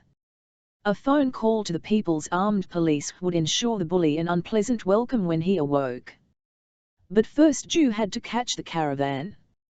The trucks had disappeared down the street. Zhu found the Makarov and stuffed it in his pocket. Then he flipped Jiang on his stomach and stripped off his jacket. With the man's knife, he sliced off a strip of Jiang's shirt for a bandage. Zhu's right arm was wet and sticky, but the bleeding had already stopped. He'd have to mend himself on the fly. Zhu jumped into the truck and gunned the motor, spraying the two prone men with a blanket of dust as he rumbled out of the lot toward Bayanabo's main highway. The mine was north of town, so he turned that direction and mashed the accelerator. Cutting through traffic and passing wildly, he raised a symphony of honking horns and angry shouts. The traffic lessened as he neared the city's northern limits, and the road began climbing through dry scrubbed hills. Cresting a ridge, he spotted the caravan a mile ahead, and he soon closed ranks with the last truck. With Zhu tailing the crowded pickup, the line of cargo trucks drove past the main entrance to the Bayanabo mine, then turned onto a rutted dirt road 2 miles beyond that. Circling back to the south, they crossed a down section of fence and entered the mine site. A pair of massive open pits appeared ahead. The tucks skirted them and approached the main operational area. The pickup veered away, leading the cargo trucks to a fire-damaged warehouse that looked abandoned. They pulled to a stop in back of the building, where a massive mound of crushed ore was piled high. The theft operation was simple. On certain night shifts, every third dump truck transporting crushed ore to the extraction plant would get lost along the way and dump its load behind the old warehouse. All it took was a few large bribes to select drivers and administrators, who adjusted the mine's production records, and the ore was there for the taking. Every few days, the truck convoy would haul it away to market. The men from the pickup opened a back door to the warehouse, where a portable conveyor was stored. They rolled it to the mound of ore and connected a portable generator. Zhu watched as the lead cargo truck backed up until the end of the conveyor poked over the truck bed. The work crew began shoveling the ore onto the belt, which carried it into the truck. It took less than 15 minutes to fill the bed, then the next vehicle backed. Zhu wiped his arm and re-wrapped the makeshift bandage around the knife wound. Feeling light-headed from the loss of blood, he replenished himself with some rice balls he found in a paper sack on the seat. He swapped jackets with the one he'd taken from Jiang and raised the collar. Breathing heavily onto his side window, he fogged up the glass so the others couldn't see him while he waited his turn. When the fourth truck pulled clear, Zhao waved him over and guided him to the conveyor. Zhu kept his hands high on the steering wheel to obscure his face as Zhao walked in front of the hood and waved him backward. The oil spilled into the truck bed with the roar of an avalanche. The minutes trickled by as Zhu held his breath, fearful someone would try to speak with him. Finally, the rumbling ceased, and the conveyor fell silent. Zhu looked in the side view mirror and saw the crew drag the conveyor back to the warehouse. Zhao rapped his knuckles on the fender, then continued to his own vehicle. The convoy leader climbed into the first truck, stuck his hand out the window, and pointed ahead. The rest of the trucks started their engines and followed Zhao. The heavily loaded trucks moved slowly down the rough road until they reached the main highway, then they rolled south through the dusty town that was built by the mining operation. Leaving behind that small bastion of civilization, they drove across the same barren steppes of Inner Mongolia that Genghis Khan had conquered 8 centuries earlier. Zhu figured they would offload their cargo at the nearest railroad depot. When they reached the populous city of Bauta several hours later and turned east, he knew otherwise. The convoy rolled onto the busy Jingjiang Expressway, which ran to Beijing. Outside of the capital city, they paused at a truck stop in the suburb of Changping as dusk was settling. A light wind had picked up, blowing swirls of sand from the Gobi Desert. Zhu wrapped his face with a scarf he found in Jiang's coat pocket and stretched his legs away from the others while the trucks were refueled. The trucks moved off slowly, fighting their way through the thickening city traffic. They looped around the west side of Beijing to avoid the worst of the congestion and continued southeast. It took the better part of 2 hours before they reached the port city of Tianjin. Zhao led the trucks through a maze of streets to the center of large commercial docks. They reached an old dockside warehouse and pulled down a side alley. 2 men appeared from the shadows and accepted a sack filled with yuan that Zhao passed out the window. A gate opened at the end of the alley, and the trucks rumbled through, entering a cavernous warehouse that opened to a dock on the far side. The trucks drove through the building and stopped beside a moderate-sized freighter whose lights illuminated the pier. A large conveyor system stretched from the dock to an open hold on the ship, and Zhao backed his truck to the end of it. A work crew appeared with shovels and began emptying the truck's load of ore. As Zhu watched from the end of the line, he realized he'd seen all he needed. He slipped out the passenger door and crept toward the back of the truck. A deck officer from the freighter, who was standing on the dock checking the ship's lines, glanced over at Zhu. Playing the part of a tired driver, Zhu stretched his arms and yawned as he stepped toward the officer. "Good evening," he said with a slight bow. "A fine ship you have here. The Graz is old and tired, but she still plows through the sea like a hefty. Where are you headed?"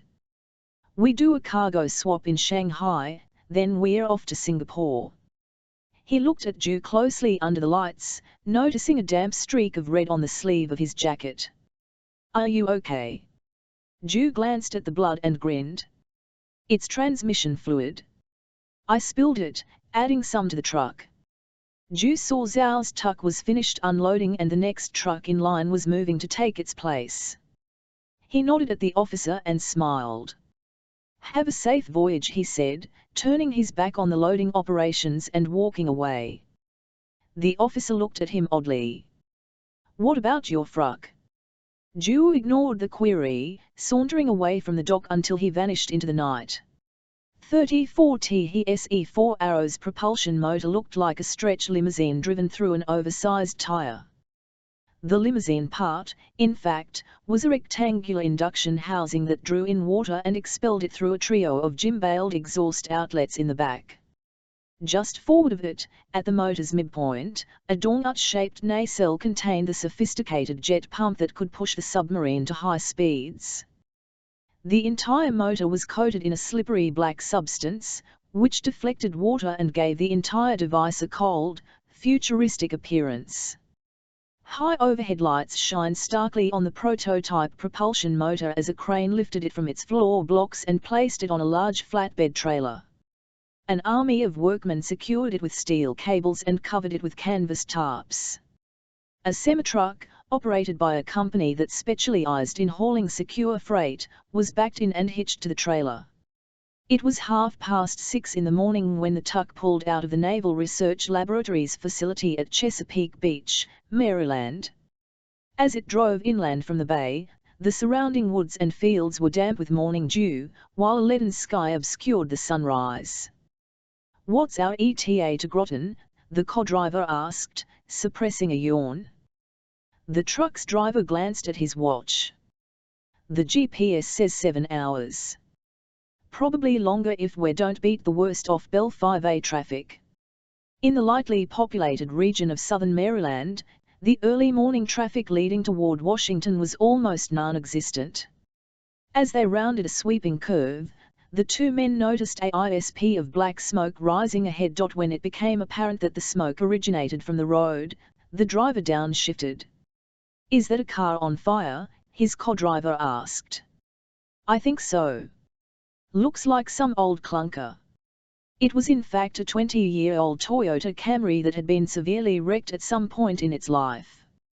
Now it sat in the middle of the road on 4 bald tires, flames sprouting from beneath its crumpled hood. The truck driver eased the flatbed to a stop a few yards away and searched the road for victims. A white van was pulled off the road a short distance ahead, but there were no signs of life around it or the burning car. "We better call this in," the driver said as his partner reached behind the seat for a fire extinguisher. A crash jarred them out of their seats as the head of a sledgehammer burst through the passenger side window. A gloved hand thrust through the shattered glass and dropped a smoking canister of tear gas in the cab. In an instant, the truck's interior was filled with an acrid white smoke that made the men gag. Their eyes burned as if hot lava had been poured under their lids, and they groped for the door handles to escape the agony. The driver made it out first, leaping from the cab onto the roadway. A man wearing a ski mask zapped him with a stun gun, sending him to the ground, convulsing. On the other side of the truck, the co-driver had managed to pull out his gun as he exited the cab. But with his eyes clenched shut from the gas, he failed to see the second assailant strike him with another stun gun. A third man, wearing a gas mask, climbed into the cab and hurled the still smoking canister out into an adjacent field. He slid behind the wheel and jabbed a knife into the cab's headliner. He pulled away the fabric until spotting a wire, which he deftly sliced, disabling the roof-mounted GPS transmitter that allowed the shipping company to track the vehicle. Jamming the truck into gear, he eased it forward until its broad chrome bumper kissed the burning car. Then he floored the accelerator while nudging the steering wheel to the right. The torque-strong truck brushed the Toyota aside like an insect and flipped it into a ditch. Straightening back onto the small road, the new driver shifted gears and lowered his side window. Within seconds, the last remnants of gas had been flushed out. Pablo pulled off the uncomfortable gas mask and tossed it on the seat beside him. He glanced at his watch and smiled. In just 2 minutes he had taken one of America's most secret technologies. He pulled out a cell phone, dialed a long string of numbers, and smiled, thinking about his payoff to come. 35 Pablo drove the long flatbed another mile before maneuvering it off the highway and onto a small dirt road. The narrow, rutted track crossed a large pasture dotted with sleepy-eyed cows. A half-mile in, the road passed a large pond, then ended at an abandoned farm just beyond. The charred remnants of the farmhouse were still visible, scorched by a fire decades earlier. Nearby, a large weathered barn leaned to one side as if the next nor'easter would send it tumbling. Pablo drove to the barn and guided the truck into an opening at one end of it. Inside he found a high stack of freshly cut bales of hay guarded by a mini forklift. At the opposite end of the barn stood another semi-truck cab. He pulled the flatbed alongside the bales, parked the truck, and climbed out to examine the object under the tarps. A few minutes later, the white panel van pulled in, and 2 large black men jumped out. "You take care of the drivers?" Pablo asked. The first man nodded. Clarence cuffed them together around a big oak off the highway. "Some farmer will find them in a day or 2. "Good. Now, let's get to work. I'm on a tight schedule. The two hired thugs pulled away the tarps covering the Sea Arrow's motor.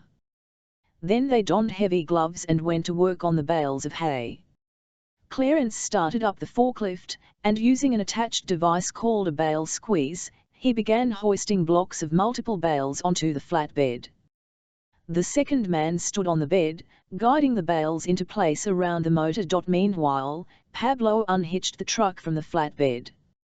He parked the truck off to the side and returned with the other big rig, a blue Kenworth. In 10 minutes he had the new truck hitched to the trailer. He scrutinized the flatbed for a second GPS tracking device. Finding none, he swapped the rear license plate. The other two men had nearly finished building a wall of hay around the Sea Arrow's power plant. Pablo helped them pull it up across the top of the bales and tie it to the sides of the trailer, completing its disguise as a hay truck. Clarence, the larger of the two men, pulled off his gloves and approached Pablo. "That concludes our part of the job," he said in his raspy voice. "You have our pay." "Yes," Pablo said. "And you have the plans?" "In the back of the van." "Along with an added present for you," he said. "Bring the documents to the truck. I'll get your money." Clarence opened the back of the van and pulled out the plastic bin containing Halen's supercavitation plans. He followed Pablo to the Kenworth and placed it on the passenger seat. Pablo reached behind the seat and handed the hired thug a thick envelope. The big man ripped off one end, revealing several bound stacks of $100 bills. "My, that does look pretty." He folded the envelope closed. "Now, if you'd be kind enough to retrieve your gift, we'll be on our way." Pablo gave him a puzzled look. Clarence jerked his thumb toward the van and led Pablo to the open back doors, where the other man stood, smiling. As Pablo peered past him into the van's interior, his eyes flared in anger. Coiled on the van's floor was the bound and gagged Ann Bennett. A look of rage seared her face until her eyes met Pablo's, then the shock of recognition hit home. The Colombian terrorist was the last person she expected to see here. Her brazenness evaporated, and she tiggled farther into the confines of the van. Pablo turned to Clarence. "What is she doing here?" "We got a call to pick her up," Clarence said. "We were told not to waste her, so here she is." Pablo reached under his jacket, pulled out a Glock pistol, and aimed it into the back of the van. "Yo, man, don't do her in the back of the van," Clarence said. "It's a rental." "Okay." Pablo wheeled around and fired the Glock point blank in Clarence's face. As he fell back dead, his partner lunged at Pablo. But the Colombian was quicker. He turned and pumped 3 shots into the man's chest. The dying thug could only grip Pablo's collar and pull him to his knees before collapsing. Anne screamed, but her cry was muffled by a band of duct tape. Pablo gazed at her a moment, then calmly holstered the Glock. He reached into the van, yanked Anne out, and tossed her onto a leftover bale of hay. "I'm afraid it won't do to kill you here." As she watched in terror, he hoisted the 2 dead bodies into the back of the van and closed the doors. Tossing the now blooded cash envelope toward Anne, he looked at her and said, "Don't move." An instant later, Pablo peeled the van out of the BAM, spraying dust and loose hay. He drove just a short distance, then stopped and carefully positioned the van. He lowered the tindows, removed all the keys from the fob except for the ignition key, then walked around searching for a large flat rock. Finding one, he placed it on the accelerator pedal and mashed it down flat. Climbing out of the truck, he reached in through the open window and started the engine. Before the revolutions could skyrocket, he pulled the column shift into drive and jumped away. The rear tires spun in the loose dirt, and the van shot down the road. It traveled less than 50 feet before it angled off the road and careened through a small ditch. Its momentum carried it up the opposite side and over a small embankment, where it lunged into the pond. A lone goose scattered with an angry honk as the van hurled up a wall of green water. After a few seconds, the van filled with water and disappeared into the deep pond, leaving only a diminishing froth of bubbles. Pablo didn't wait for it to sink but instead jogged back to the barn. He picked up the envelope and threw it into the Fruck's cab before coming back for Anne. Without a word, he carried her to the cab and dropped her in a flat compartment behind the front seats. "You might as well get comfortable," he said, starting the truck and shifting into gear. "We have a long trip ahead of us." 36T helicopter flew in fast at treetop level, zooming low over the hangars to surprise the waiting dignitaries seated along the runway. It was a military chopper, its fuselage designed with sharp angles and coated with an absorbent material that rendered it nearly invisible to radar. A special composite 5-blade main rotor and matching tail assembly added to its stealth qualities by dramatically reducing its noise signature. An aviation expert from Jane S. Defense Weekly would take one look at the chopper and identify it as a Stealth Hawk, one of the U.S. Army's heavily modified A-80 Black Hawks, like the one used in the raid to capture Osama bin Laden. But this helicopter was entirely Chinese-built. The craft swooped about the Yangkun Air Base south of Beijing, buzzing the field several times before alighting. The crowd of generals and defense officials stood and applauded the exhibition of the country's latest technological triumph. The cheers became muted when a party official took to an elevated podium and launched into a tired diatribe touting China's greatness. Edward Bolk leaned over to a bullet-eyed man wearing a uniform draped with medals. "Splendid aircraft, General Jintai." "Yes, it is," Jintai said. "And we didn't even need your help to build it." Bolk shook off the jab with a grin. Having just received Pablo's call from Maryland, he was brimming with confidence. The crowd suffered through several more long-winded speeches before being herded into an open hangar with a buffet line. Bolk trailed the general, a vice-chairman of China's Central Military Commission, as he mingled with other top People's Liberation Army officials. After inquiring about a fellow general's new condominium in Hong Kong, Jintai backtracked to Bolk. "My hospitality duties are now complete," he said to the Austrian. "We have some business to discuss." "If you please," Bolk replied. "Very well.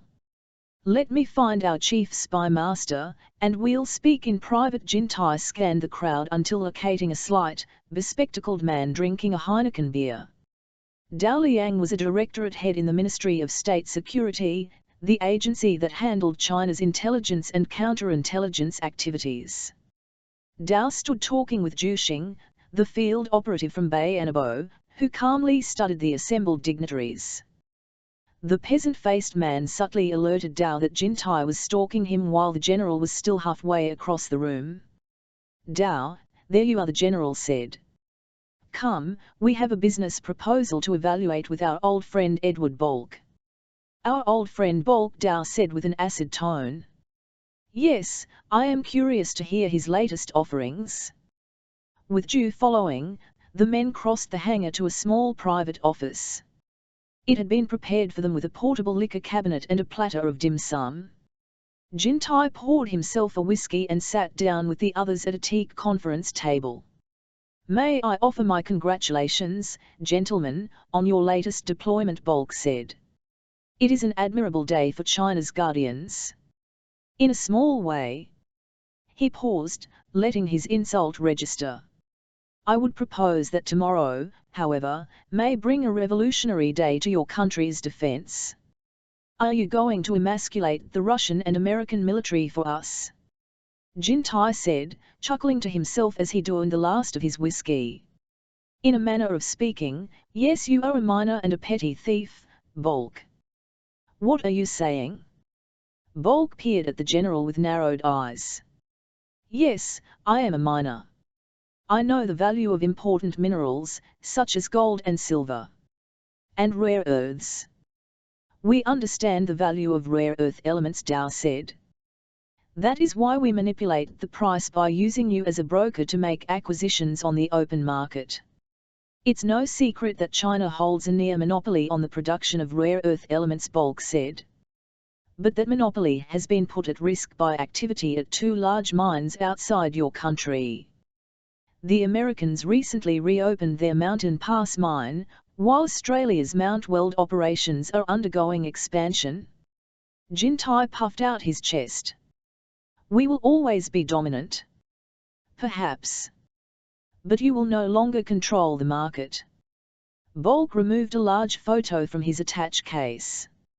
It showed an aerial view of some smouldering buildings in a desert setting next to an open-pit mine. This is the remains of the American facility at Mountain Pass, Bulk said. Their processing operations were destroyed by a fire last week. They will be unable to produce an ounce of rare earth elements for the next 2 years. You know something about the fire? Dow asked. Bulk stared at him in silence, his lips upturned in a smug grin. He placed a second photo on the table. It showed another open-pit mine in a desert setting. This is the Mount Weld mine in Western Australia. It's owned by the Hobart Mining Company, in which I have recently become a minority shareholder. I understand the Australians have temporarily halted production while they modernise the facility, Dow said. You are correct. That is all very interesting, Jintai said, but what does this have to do with us? Bulk took a deep breath and looked down his nose at the general. It has to do with 2 actions that you are about to undertake. First, you will underwrite $500 million so I may purchase outright the Australian mine at Mount Weld. Second, you will institute an immediate ban on Chinese exports of rare earths. The room fell silent a moment before Jintai chuckled. Anything else you desire, he said, rising to fetch himself more whiskey. Chief Executive of Hong Kong, perhaps. Dow stared at Bulk, intrigued. Tell us why we will do these 2 things. Economics and security, Bulk said. Together, we can control the entire market in rare earth elements. As you know, I broker much of the remaining world output, from places like India, Brazil, and South Africa, which I sell to you, bolstering prices. I can easily contract for long-term delivery from these sources before you announce a halt in exports, locking in those supplies. As for Mount Weld, if I fund my purchase, I will repay you in ore, which you can quietly resell to select trading partners at exorbitant profits, if you so desire. With the Americans out of commission, China will control virtually the entire global output of rare earth. We already control the bulk of the market, Jintai said. True, but you can control it all. The fire at Mountain Pass didn't happen by accident. Mount Weld didn't suddenly suspend operations of their own volition. It was all due to my influence. You have been a valued trading partner for both minerals and American defense technology, Dow said. So, prices are driven up, and we ultimately profit from the sale of minerals. No, Bulk said, you can do better than that. With full control of the market, you can force every global company that uses rare earth elements to consign their manufacturing and technology to China. Every smartphone and laptop, every wind turbine, every space satellite, will be yours. And technology's the key. Nearly every cutting-edge technology today makes use of rare earth elements, and that will place you in a dominant position for tomorrow's advances in consumer products and, more importantly, defense weaponry. He stared at Jintai. Wouldn't you rather introduce the most advanced attack helicopter yourself rather than copy somebody else's? The general simply nodded. Instead of playing catch-up with Western technology, China will lead the way. By totally controlling the supply of rare earths, you put an immediate halt to a multitude of Western military advances. New generations of American missiles, lasers, radars, even ship propulsion systems, rely on rare earth elements. By shutting off the supply, you can erase the technology gap. Rather than China copying Western defense technologies, they will be copying you. Bulk casually collected the photos and returned them to his briefcase. As I said, it's a matter of economics and security. They go hand in hand, and you can dominate the world in both arenas. The comments struck a nerve with Jintai, who constantly decried the inferior weapons the People's Liberation Army fielded. Perhaps it would be an appropriate time to act, he said to Dao. Perhaps, Dao said, but wouldn't it create havoc with our Western trading partners? It's possible, Bulk said, but what can they really do? To maintain their own shaky economies, they will have no choice but to partner with you and share in their developments. The spy master casually lit a cigarette with an expensive lighter. What is in all this for you, Mr. Bulk? Your actions will increase the profitability of my mineral brokering business. And I trust you will allow me to sell a portion of the Mount Weld output to friendly trading partners at a healthy profit. He said nothing of his intent to supply the growing black market in rare earth elements from the mine, nor the fact that he could purchase the property for $200 million less than he demanded. Dao nodded. We will take the matter up with the Politburo as an urgent priority, he promised. Thank you. In hope of arriving at a mutually beneficial outcome, I have one other item to offer. In the past, I have been able to pass along a few military technologies from my US security firm, for which you have generously compensated me. Yes, Jintai said. We have already fielded the crowd control device to quell some incidents of unrest in the western provinces. I have installed units aboard 2 of my ships, which have been modified to an impressive level of lethality. I will be happy to share these modifications if you are interested. But the technology is compared to what I can now offer you. He spread 2 more photos on the table. This is an artist's rendering of the Sea Arrow. Bulk pointed to the first glossy. The Sea Arrow will be the world's most highly advanced stealth submarine. Jintai gave a curious look, and Dao nodded in recognition. The Sea Arrow will operate at extremely high speed, using a complex propulsion unit in conjunction with a supercavitation system. Bulk pointed to the second image. It will place the American Navy's submerged fleet several generations ahead of your own. Jintai's face simmered red. We are always 3 steps behind. Not this time, Bulk said with a shark-toothed grin.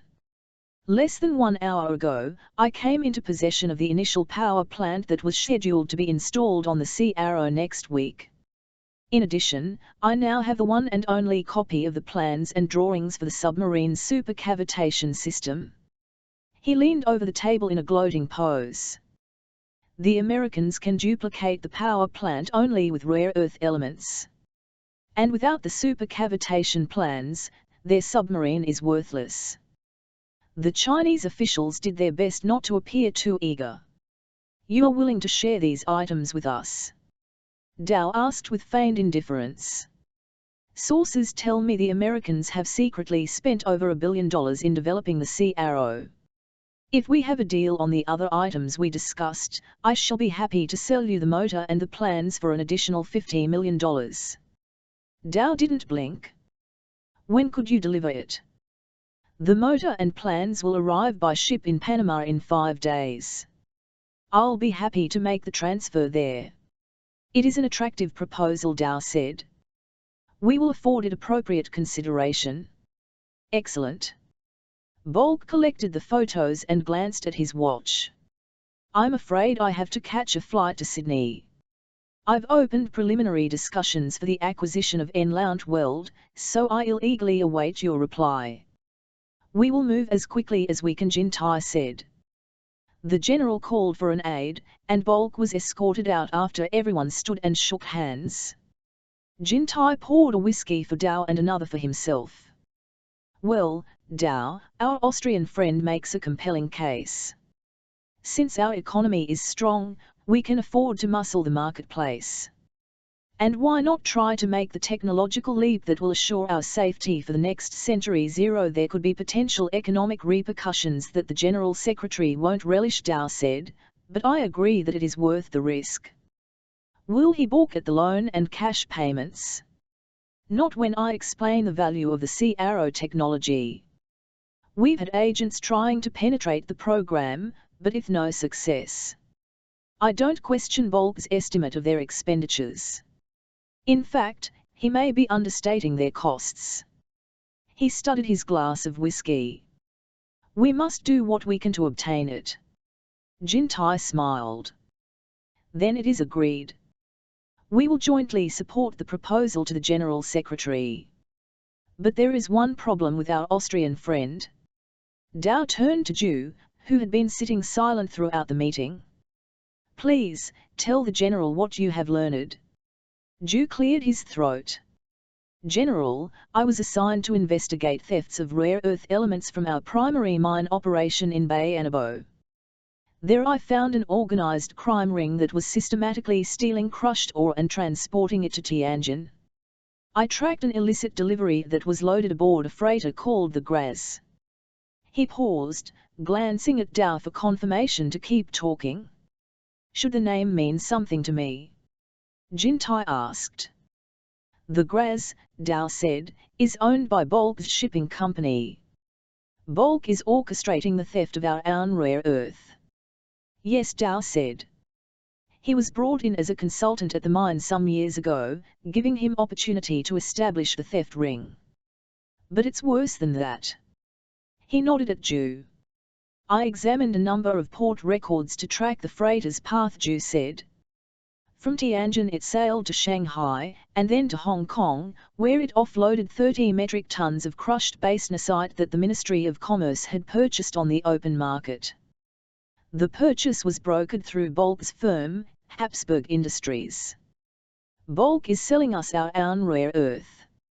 Jintai nearly popped out of his Zhu nodded. The greedy swine. Catching his breath, he turned to Dao. What do we do now? Dao carefully snuffed his cigarette in an ashtray before locking eyes with Jintai. The American technology must be obtained at all costs. We will send Zhu to Panama to proceed with its acquisition. What about the rare earths? Do we proceed with the export ban and fund the mine acquisition? We will still push for the export ban. As for the mine funding, his hardened face turned sly. We will arrange to pay back Mr. Bulk in a manner that will produce the same ends 37 Lumera blossoms, mixed with a faint aroma of aviation fuel, filled the air as Pitt and Giordano exited the terminal at Honolulu International Airport. The bright sunshine and tropical breeze instantly washed away the fatigue of their 12-hour flight from Washington. Giordano hailed a cab, and they hopped in for the short ride to Pearl Harbor. The palm-lined streets brought back a flood of memories to Pitt. He had spent considerable time in the Hawaiian Islands during his first years with NUMA. It was here he had fallen in love with a radiant woman named Summer Moran. Though it had been decades since he had last seen her alive, her delicate face and sparkling eyes remained as clear to him as the sky overhead.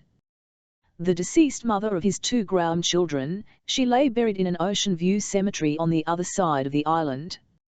Pitt shook away his recollections as they reached the entrance to the Navy base. A young ensign was waiting for them at the visitors' gate and politely loaded their bags into a jeep. He navigated onto the docks and pulled up next to a slab-sided vessel with a slim, round superstructure that looked like it had been lopped off with a sharp knife. What is it? Giordano asked.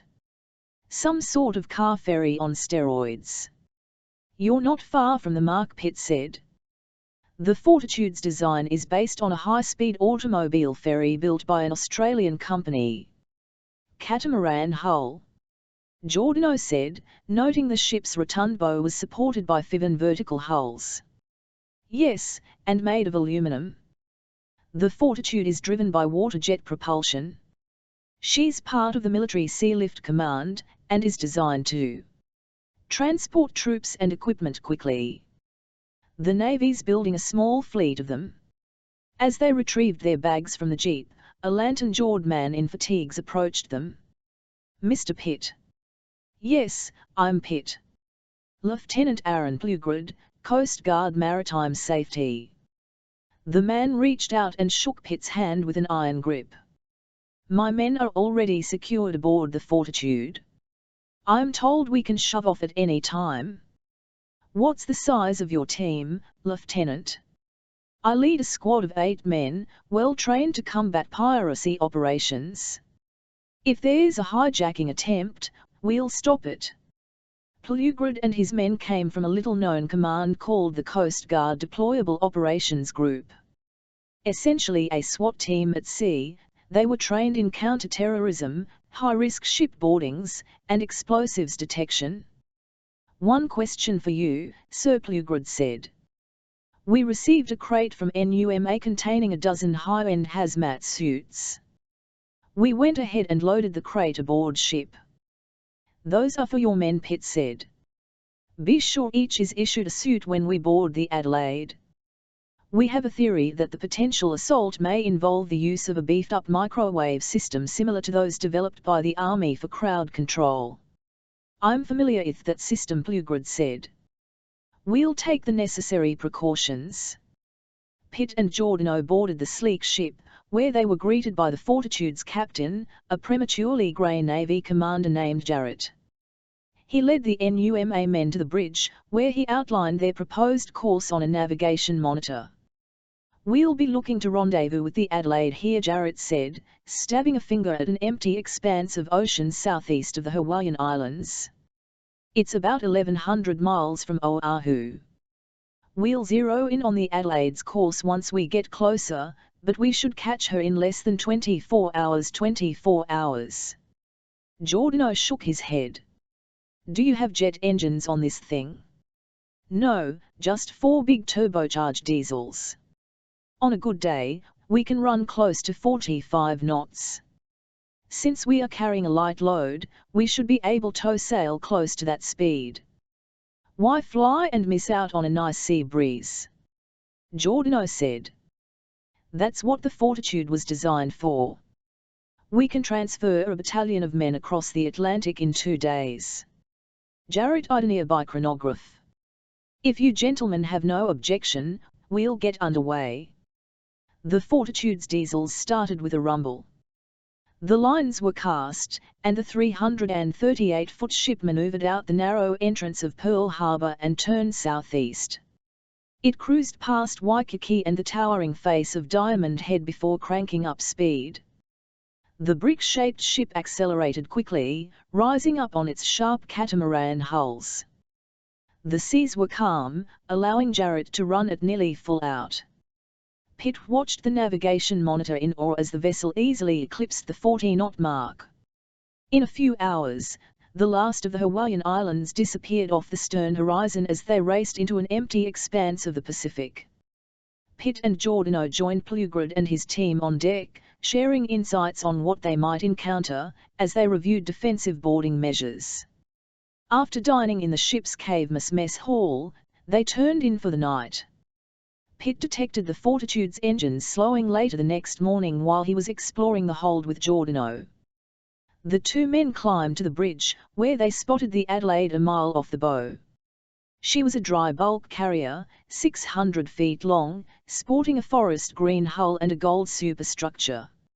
A black-stained funnel and rust around her horsehole indicated a seasoned career, but she otherwise looked well cared for. She cut through the waves low to the surface, her 5 holds filled to their hatch covers. Her captain has acknowledged our arrival and is prepared to take you on board, Jarrett reported. Thanks for the quick run, Captain Pitt said. You have a gem of a vessel. Sure you boys can't stick around? Giordano asked Jarrett. If the Adelaide's a dry boat, I may need you to make a beer run. Sorry, but we're due stateside in 36 hours. Jarrett shook hands with both men. I've ordered our launch deployed for you. Good luck and safe travels. Plugrid had his Coast Guard contingent assembled when Pitt and Giordano reached the deck. They climbed into a covered launch and were piloted to the freighter, where an accommodation ladder had been lowered along the Adelaide's flank. Plugrid's men leaped onto the platform and bounded up the ladder, seemingly oblivious to the weapons and 60-pound packs they carried. Pitt waved to the launch's pilot as he stepped off it and followed Giordano up the ladder. A dour pair of crewmen in ill-fitting jumpsuits and black boots met them on the deck. Your quarters are this way, one of them said, motioning toward the stern superstructure. The captain will meet with you in 20 minutes in the ship's mess. The two crewmen led the party aft as the Adelaide's engines rumbled to higher revolutions and the big ship resumed speed. As they were led to their berths on the second level of the superstructure, Giordano glanced back at the Fortitude speeding off to the northeast and he suddenly felt thirsty for a beer. 38T He Ivluxter of the Adelaide was nothing like Pitt had expected. Rather than the staid, experienced captains that typically commanded large commercial ships, the Adelaide's master was a young, scrawny man with jittery eyes. He stepped into the mess and regarded Pitt, Giordano, and Plugrid coolly before shaking hands and sitting down with them. "My name is Gomez. I'm told you are expecting a hijacking attempt." If he was concerned by the news, it didn't show on his face. "We've found a pattern of attacks in the Pacific," Pitt said. "The ships were all Canaan rare earth elements, the same as your cargo." "You must be misinformed," Gomez said. "This ship is loaded with manganese ore." "Manganese?" Giordano asked. "Didn't you take on a full shipment of monazite in Perth?" "We shipped from Perth, but our cargo is manganese." "Your corporate headquarters," Pitt said, "confirmed otherwise." Gomez shook his head. "An honest mistake. The electronic manifest record must have been confused with another of the company's vessels. These things happen. I'll call your supply ship and have them retrieve you." "That won't be possible," Pitt said. "The Fortitude has its own schedule to keep." "Plus," Giordano said, "we might not be the only ones who are misinformed." "That's correct," Plugrid said. "I wouldn't want to pull my men off, then find out later that you ran into trouble. We're supposed to remain aboard until you dock in Long Beach, so we'll stick to the plan." "Very well," Gomez said, his words laced with irritation. "Please confine yourselves to the main deck and the second-level staterooms. A1 and I will take shifts on the bridge and act as liaison to the lieutenant should we encounter another vessel." Gomez noted Pitt's determined tone and nodded. "As you wish. But no armed men will be permitted on the bridge." Gomez stood up from the table. "I must return to my duties. Welcome to the ship. I'm confident you will enjoy a quiet and routine voyage." After Gomez left, Giordano looked at Pitt and Plugrid and shook his head. "Well, how do you like them apples? No rare earth, and a cranky punk for a captain to entertain us the rest of the way." "Not much we can do about it now," Pitt said. "And if we're wrong, quiet and routine isn't exactly the worst of outcomes." The truth was, Pitt's radar had been on full alert since he stepped aboard the Adelaide. Something about the crew and captain wasn't right. He'd been aboard enough merchant ships to know that crews came in a variety of flavors and attitudes, and a salty welcome in itself wasn't anything unusual. But the circumstances made it peculiar. Facing a potentially deadly hazard, the ship's crew should have been happy for the added insurance, or, at the very least, curious. As they settled onto the ship, Pitt and his men were instead treated as a nuisance. Crew members seemed to watch their every move, yet refused to engage in even casual conversation. On the bridge, Pitt and Giordano were shunted aside and ignored, their requests for information falling on deaf ears. Gomez barely acknowledged their existence and refused even to dine with Pitt, holing up in his cabin when not on duty. During their second night aboard, Pitt paced the bridge, his presence ignored as usual. Shortly before the shift ended at midnight, a crewman appeared and approached Gomez, glancing at Pitt as he spoke in hushed tones. Surveying the radar screen, Pitt noticed the image of a vessel appear ahead of them, traveling on a similar heading. He stepped closer to the screen to see the ship's AIS registry. The Automatic Identification System, a satellite-driven program required of all commercial ships over 300 tons, provided speed and heading data, as well as an identity, for all such ships at sea. But for the ship on the radar now, there was no AIS display. "She doesn't have her AIS turned on," Pitt said to Gomez. That seems a bit suspicious out here. Sometimes the signal is lost, Gomez said. Or she could be a military vessel. It means nothing. The captain stepped close to the helmsman, whispered something in his ear, and then moved to the opposite end of the bridge. Pitt ignored the captain and kept tracking the Adelaide's speed and heading. He wasn't surprised when the mystery vessel slowed a knot or two until it vanished from the radar screen. 40 minutes of silent tension passed before Giordano entered the bridge to relieve Pitt. "Are we sailing happy seas tonight? Cruising on waves of hysteria?"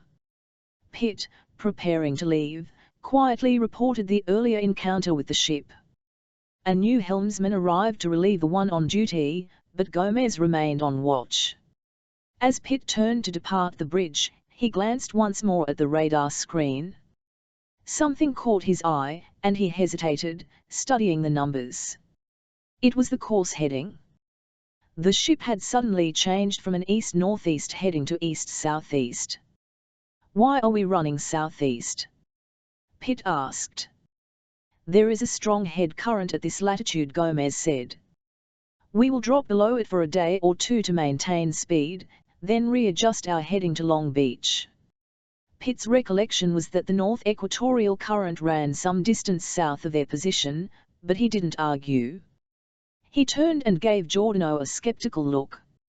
"Guess I'll turn in. See you on the next shift." Pitt finally exited the bridge and climbed down the companionway. Rather than exit on the second level to go to his stateroom, he continued down to the main deck to get some fresh air. Reaching it, he ran into Plugrid racing up the companionway. The Coast Guard lieutenant had an agitated look. "You're up early," Pitt said. "Trying to find two of my men who didn't report for their watch."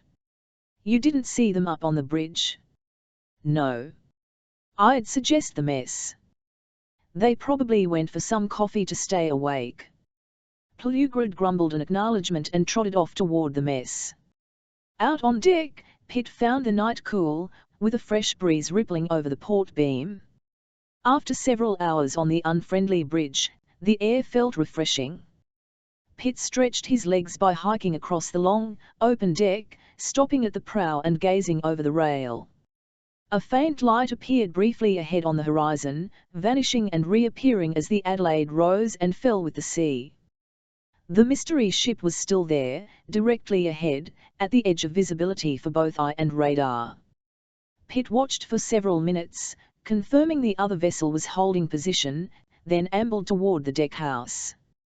He stopped as he passed the forward hold, noticing some debris on the deck. Part of the cargo of manganese had spilled near the hatch cover during loading. Pitt picked up a fist-sized chunk and held it under a nearby deck light. Silver in color, the ore appeared to be identical to the monazite he had found in Chile on board the Tasmanian Star. Gomez was lying about the manganese, but why? Why also was the crew acting so strange? And what of the ship steaming ahead of them? An uneasy feeling suddenly struck Pitt square in the gut. Plugrid. He had to alert Plugrid. Pitt started aft but froze when several figures emerged from the deckhouse. Pitt ducked alongside the nearest hatch cover and watched two men drag a third man between them. They crossed the deck laterally, passing under a bright light. For a second, Pitt could see the two men walking were armed crewmen. The limp body between them was Plugrid, with a splatter of blood glistening on his forehead. They dragged Plugrid to the port side of the deckhouse, where they unlocked a door and hauled him inside. Once they disappeared from view, Pitt crossed the deck and sprinted aft to the superstructure's opposite side. Racing up the companionway, he exited onto the second level and rushed to the 4 cabins that housed the Coast Guard team. He knocked on the first door and flung it open but found no one inside. When he found the second cabin empty, he began to fear the worst. The third and fourth cabins were also empty. The entire Coast Guard team had quietly been neutralized. Pitt was exiting the fourth cabin when he heard whispers in the corridor. He stepped back into the cabin and slipped behind its open door. Through the crack, He watched as two armed crewmen crept down the hall and stopped in front of Pitt's door. They readied their weapons, then one twisted the handle and both charged in. Finding the cabin empty, they returned to the corridor, speaking quietly to each other in Spanish. One stomped off toward the companionway while his partner lingered. Moving slowly, he stepped to the opposite end of the corridor and cautiously entered Giordano's cabin. Finding no one there, he began working his way back, checking the other cabins. Pitt held his breath when the gunman approached where he was hiding. The barrel of an assault rifle poked past the door as he took a step into the cabin. Pitt waited a second, then burst from his spot. Shoving the door with all his strength, he crushed the gunman against the bulkhead. Still clutching the chunk of ore, he clubbed the man in the side of the head with it. The man lost consciousness and collapsed to the deck before he could find the trigger on his weapon. Pitt pulled the gunman all the way inside the cabin and listened for his partner. Hearing nothing, he took the man's AK-47 and stepped into the hall, closing the door behind him. He reached the companionway and was about to move down the steps to release Plugrid when he heard a gunshot. The shot seemed to come from above. If it had been fired from the bridge, then it meant one thing. Giordano. Pitt reversed course and raced up the steps as silently as he could. At the bridge, he stopped and peered around the door. The lights had been dimmed for night-time running, darkening the bridge except for the glow of a few monitors. A nearby console obstructed much of his view, but all seemed quiet. Perhaps the shot had originated elsewhere. Spotting only the helmsman, he quietly advanced into the bay. Mr. Pitt hailed the voice of Gomez. "I thought you would come for your friend." The captain rose from a crouched position, firmly holding an outstretched pistol. It wasn't aimed at Pitt, however, but at the floor. Pitt took a step closer to see that Gomez was aiming the weapon at Giordano, who lay on the floor, clutching his leg. "Put down your weapon," Gomez said, "or you both shall die." Pitt caught a movement out of the corner of his eye. The earlier gunman had materialized from behind another console, his AK-47 aimed at Pitt's back. As Pitt looked from his wounded friend to Gomez, his eyes flared with anger. Without a word, he let the gun fall to the deck. 39 The president rolled an unlit cigar between his thumb and forefinger. "Why?" he asked in an irritated tone. "Why would the Chinese suddenly halt all exports of rare earth elements?" An uncomfortable silence filled the Oval Office. "I can only suspect it's for leverage," the Secretary of State said. "Something they can use as a bargaining chip to counter our pressure on their support of trade with Iran or their refusal to float the yuan. Have they told you as much?" "No, the Foreign Ministry has only indicated it was done out of strategic necessity."